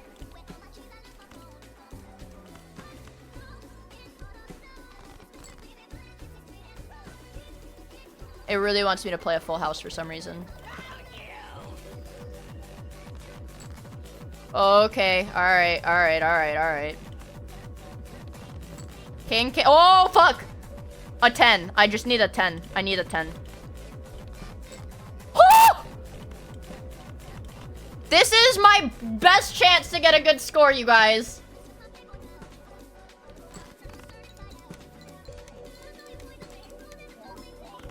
Fuck. Wait, no, we're set, we're set. I still have, yeah, no, we're set, we're set. Oh my god. Dude, we're set. We're set. I hit the juck port. I hit the juck port. Oh my god, I have so much money. 15 mold when 0 discards remaining.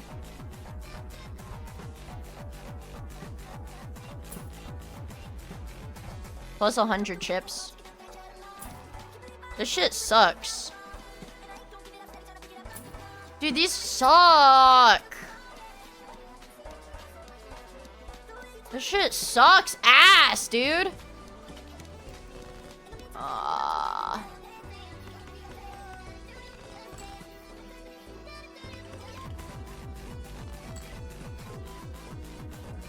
I need a 10. I need a 10. I need a 10. Oh! Easy. Easy peasy. What's it like to be autistic? Can somebody in chat answer that? That shit's easy. Oh my god. I don't know why it keeps bugging out. I'm using... come on. I'm using display capture and sometimes it just like shits itself. Oh, wild card.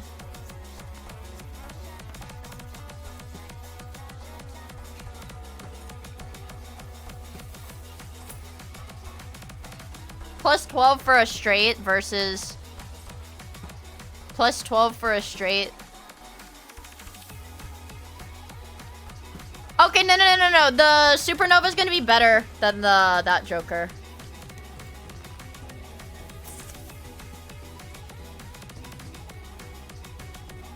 Ten, 9, 8, 7.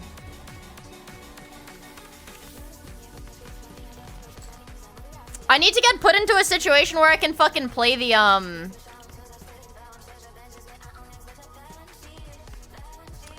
I need to get put in a situation where I can play the, whatchamacallit. Where I can play 2s.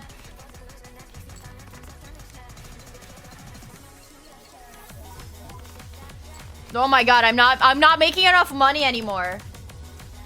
You do have a 9 in your hand. What is the 9 for? No, it's just each 9 in my deck. I get more money for it. Let's play something a little risky.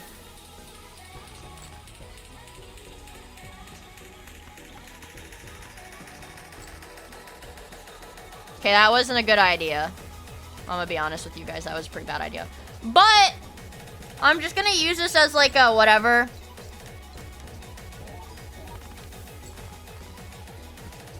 Three, 4, damn. Wait! Fuck. That's ass. That's ass. Damn. I might have gotten a little too greedy, you guys. No, I'm fine. I'm fine, but like, damn. Yeah, we're fine. It's poopy. Also, hi, Darky! It's good to see you, man. I hope you're doing well. Give me my money. Finally. Some fucking celestial packs. Jesus.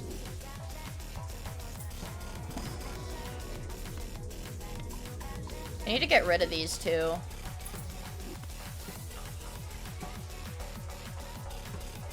Ah! Oh my god, I had Constellation in my shop and I didn't use it! Oh my god. Dude, I wish I could go back. Dude, I had Constellation in my shop and I didn't fucking... Oh my god, I'm cooked. Shit.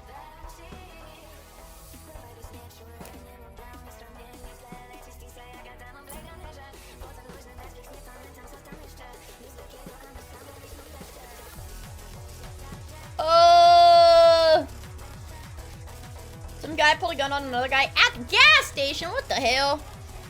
What the hell? I'll buy it, whatever. More money.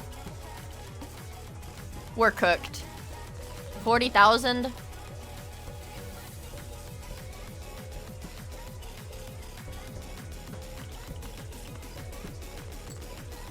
Ooh. Oh? Alright. Oh, I'm so fucked.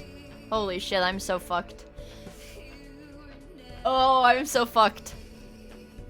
Wait, I could do 2, 3, 4, 5, but I do have this one, so I'm gonna get rid of these. 1, 2, 3, 4. I just need an 8th or a king.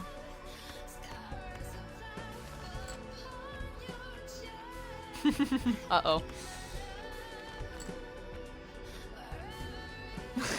Uh-oh. Uh-oh, chat. I need you to just consider— Fuck!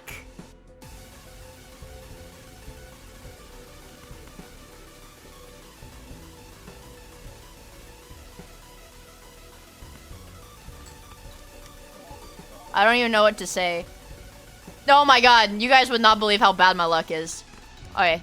I'll be able to get this straight. I'll be able to get this straight and then I'll be set. Wait, wait.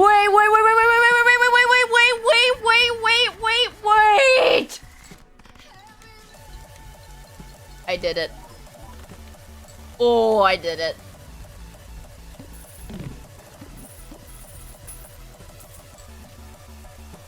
+1 card slot. I can buy this and then sell it to disable the current boss blind. How do I know?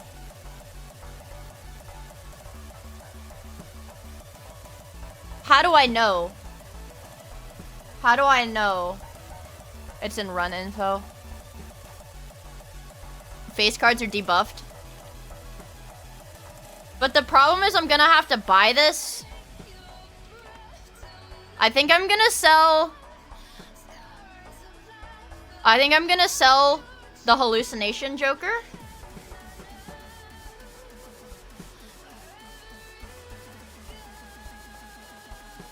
But I'm scared. I'm scared.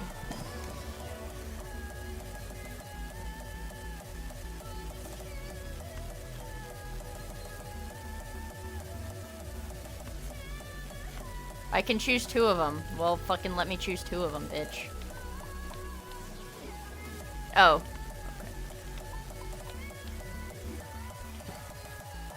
Yeah, it's -10. I know. It's...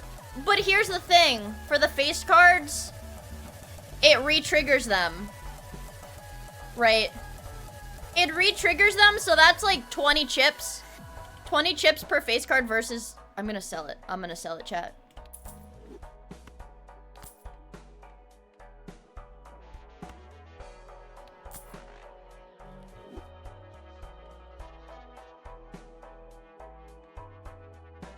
I'm gonna fucking do it, chat.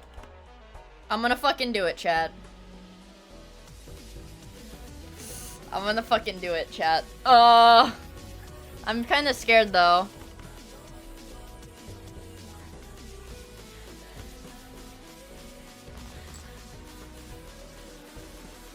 Ten, 9, 8, 7. Damn it!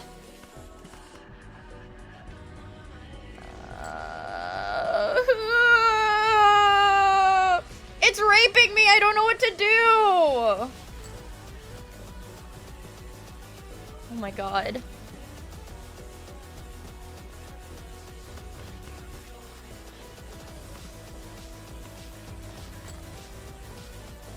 I don't know what to do, chat.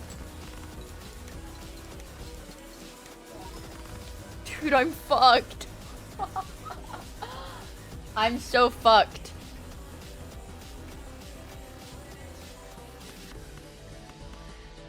Fuck, dude, I guess. Sure. Oh, wait.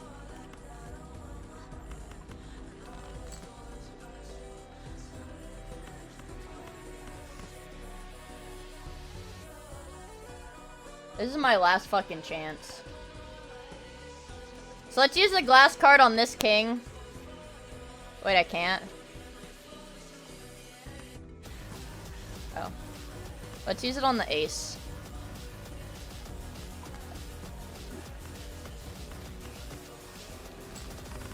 Please don't. Oh, it didn't break. It didn't break. Oh, oh, oh. Alright. When blind is selected, destroy Joker to the right and permanently add double its sell value to this mult. These ones all have pretty shitty sell value, I'm not gonna lie. Doubles all listed probabilities.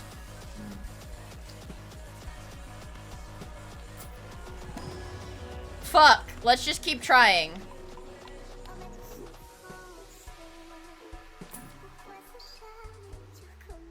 Each queen in hand. This gives lucky cards. I don't see myself, God damn, these suck. These are so bad.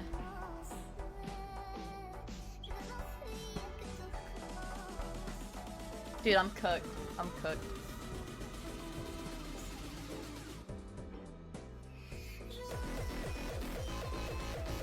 Alright, so my understanding, chat, is if I sell this... Oh, I have to... Okay.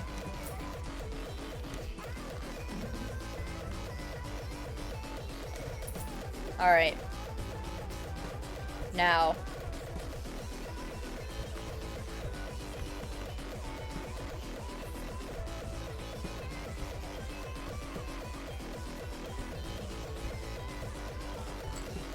Oh. Oh. Oh. I only need to get 3. I just need to get 3 straights. It's a... Fuck.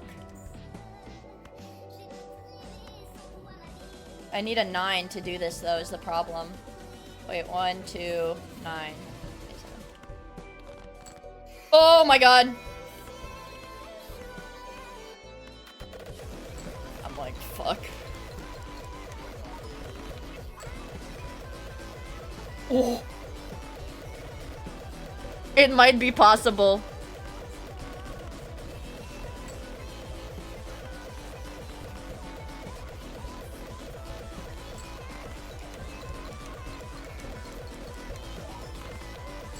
Oh my god. Oh my god. 3, 4, 5. Okay, is 4 of a kind a thing? 4 of a kind. 90 times 10, that's 900 base. But I have a better idea, chat. I have a better idea. A riskier idea.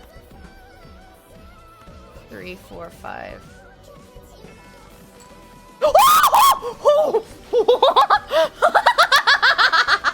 No fucking way!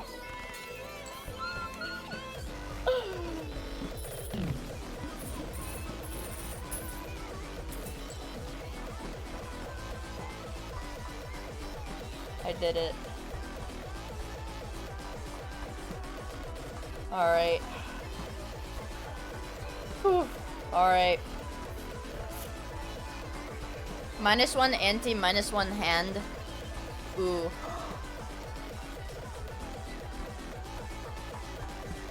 Devious Joker.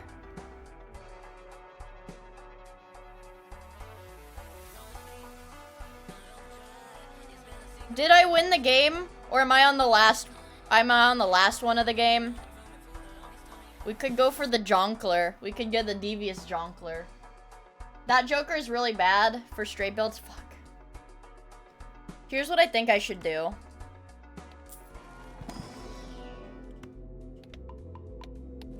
Do this.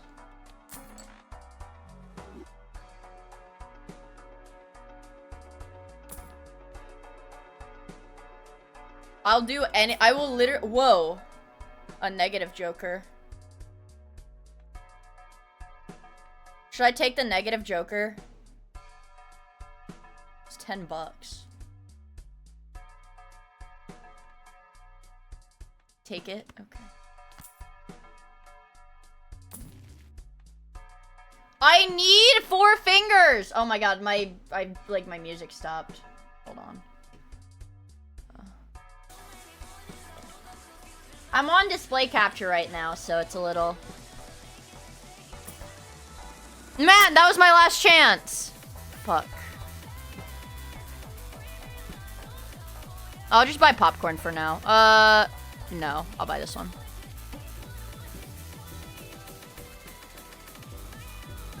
Next Joker is free and negative.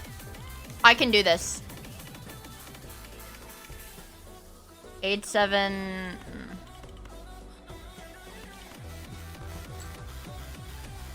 Oh wait, this is bad.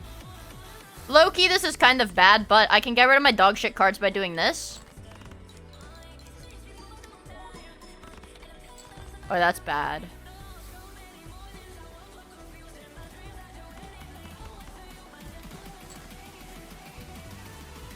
Wait, I just need a 10. I just need a 10. I just need a 10. I just need a 10. Please! I just need a 10. Wait, 1, 2, 3, 4. Oh my god. No shot. I never lose.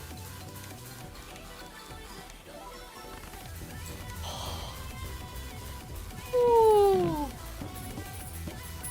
Ooh. Ooh. Okay, yeah, whatever. You know, fucking whatever. Sure. Sure. That was the most, like, dog shit. That was a really shitty one. Alright, alright, alright. Forces one card to always be selected. To, like, discard? Oh, I see. I see. So if I do this... Oh, okay, so I have to use a discard. I have to use this as my discard then. 1, 2, 3, 4, 5. Oh, you can't fucking choose which one it selects? Seriously? Okay, there we go.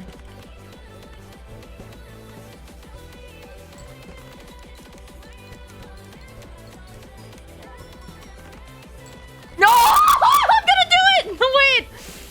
Wait! Wait.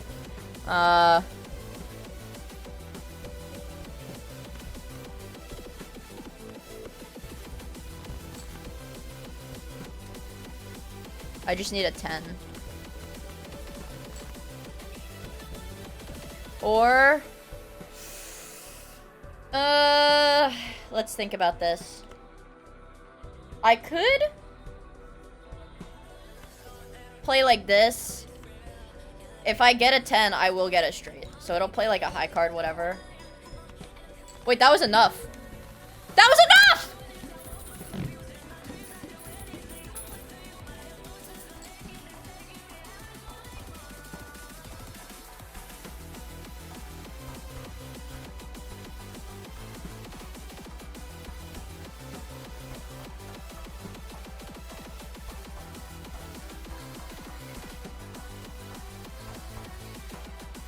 Flips and shuffles my jokers. Flips and shuffles them. That shouldn't be too bad, right? I wouldn't say they're, like, particularly dependent on each other, right? That does nothing to me? Alright, good. I don't have any planet cards. I don't have enough money, I think. I could redeem this just in case. Reroll. No planet card.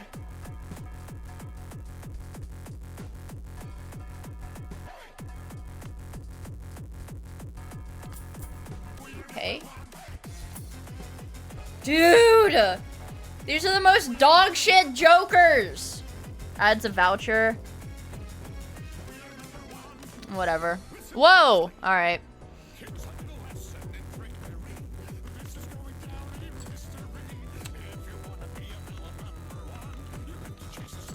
Come on. Let's cook. I just need a 10. I just need a 10. Oh my god. I just need a 10. This could ruin my run. Oh, but it wouldn't. But it wouldn't. Of course not. Why would it? Why would it? Alright. Fuck, my Joker went away. Oh, god damn it. There better please be a good Joker. Oh my god.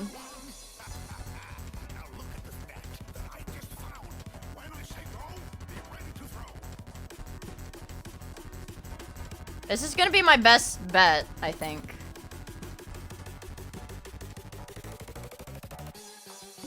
Alright. Word, I'm a little scared, but... Wait, I need a 5, 2, 3, 4, 5. Alright. Please. I need this. Oh. That'll give me the chippy bonus.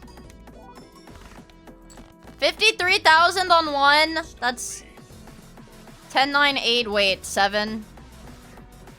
10, 9, 8, 7, 6.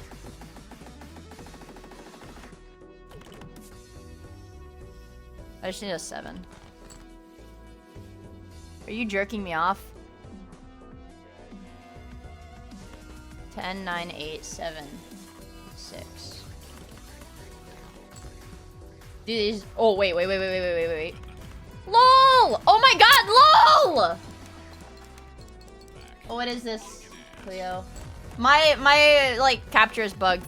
I saw that. I fucking saw that one, bro. Dude, I was so jealous. I don't know. I wish this was like a tomboy and not like an actual. I wish this was like a tomboy, like cool girl, and not a Shota. I hate it when characters are boys. Dude, I'm fucked.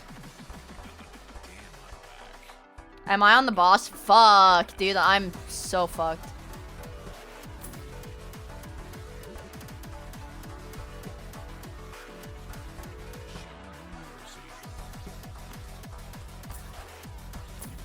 I don't even know what my thought process for this is. So the Wii Joker's gonna give me more. Dude, I don't know what the fuck I'm gonna do. 3. I need to get 3 straights to be able to do this. 5, 6, 7, 8. It's risky to throw out.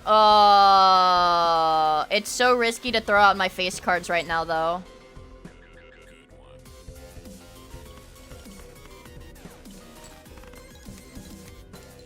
This is quite risky.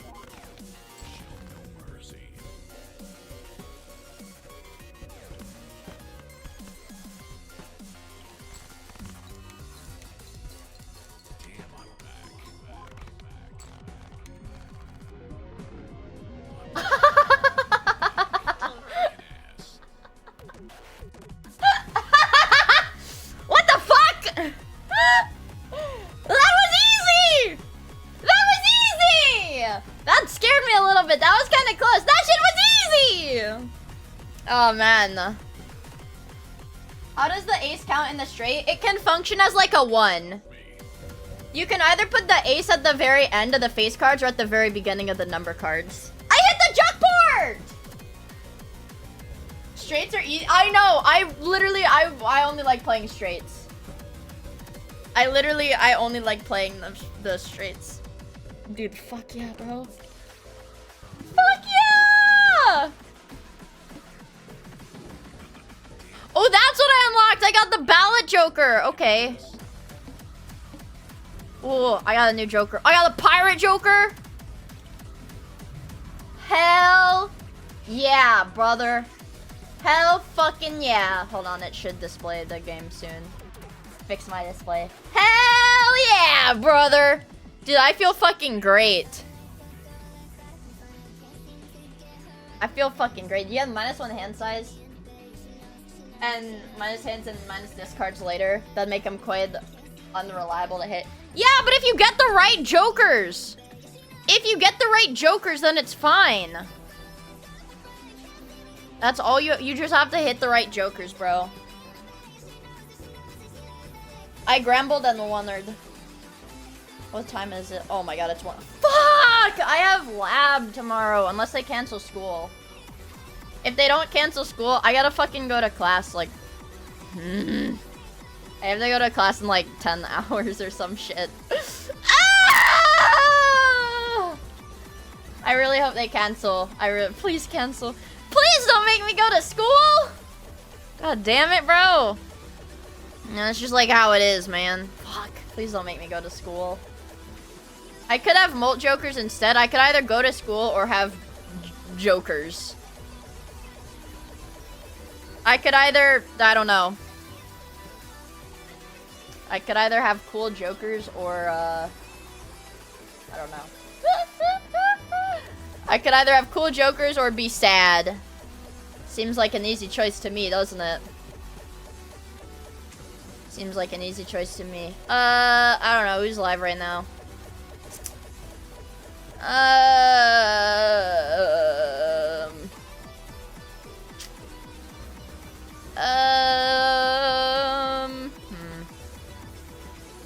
Scrolling down the supported channel or recommended channels. Who have I not? Tomoe's doing unarchived karaoke. Is she almost done though? I feel like she doesn't. She usually goes live earlier, so I don't know.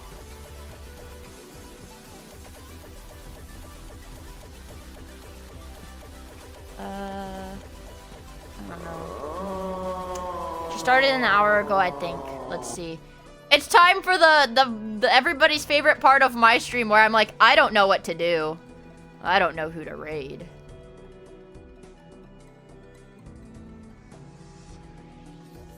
There is somebody doing a 24/7 live stream while they're out of town, and it's literally a blank screen that says, I'm out of town. I'll be back on the 28th.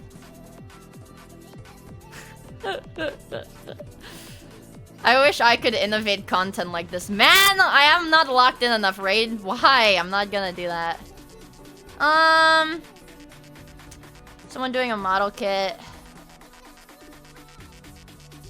Man.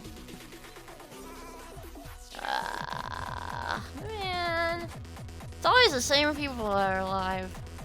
Or people I don't know. I'm scared of people I don't know. I don't know how VTubers go all corpo mode and they're like, yes, I'll network with this person. That shit does not make sense to me. Does not make sense to me. I don't know. Let's just raid Hina. I love Hina. Dantes is live. Who's Enya Ignis?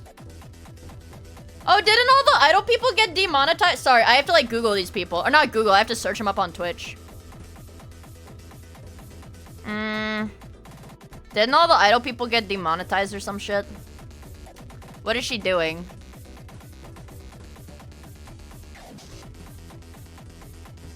Some of them got monetized? Yeah, sure, we can raid her. But she's gonna be like, who the fuck is this? Who the fuck is Miia? She's gonna be like, who the fuck is that? I never heard of you before. Right? Sure. Sure. She's gonna Humegalol me. I don't really enjoy getting Humegalol'd, but I'm gonna get Humegalol'd, but it's okay. It's okay. Yeah, I know she was Lopi. She was like, no, I don't even know what a raid message would be. She's gonna be happy. Everybody's happy when they get like 300 new viewers. Everybody's happy from that, but she's gonna Humegalol me. I'll be sad. Isn't that such an insane thing for me to be self-conscious about? When there's 300 people watching me, I'm like, yeah, she's gonna be like, who the fuck are you? We can do Joker Poker raid. Yeah, let's do Joker Poker raid. Yes. Do Joker Poker. Joker Poker! Joker Poker Balala raid. Joker Poker raid. Joker Poker raid. Here.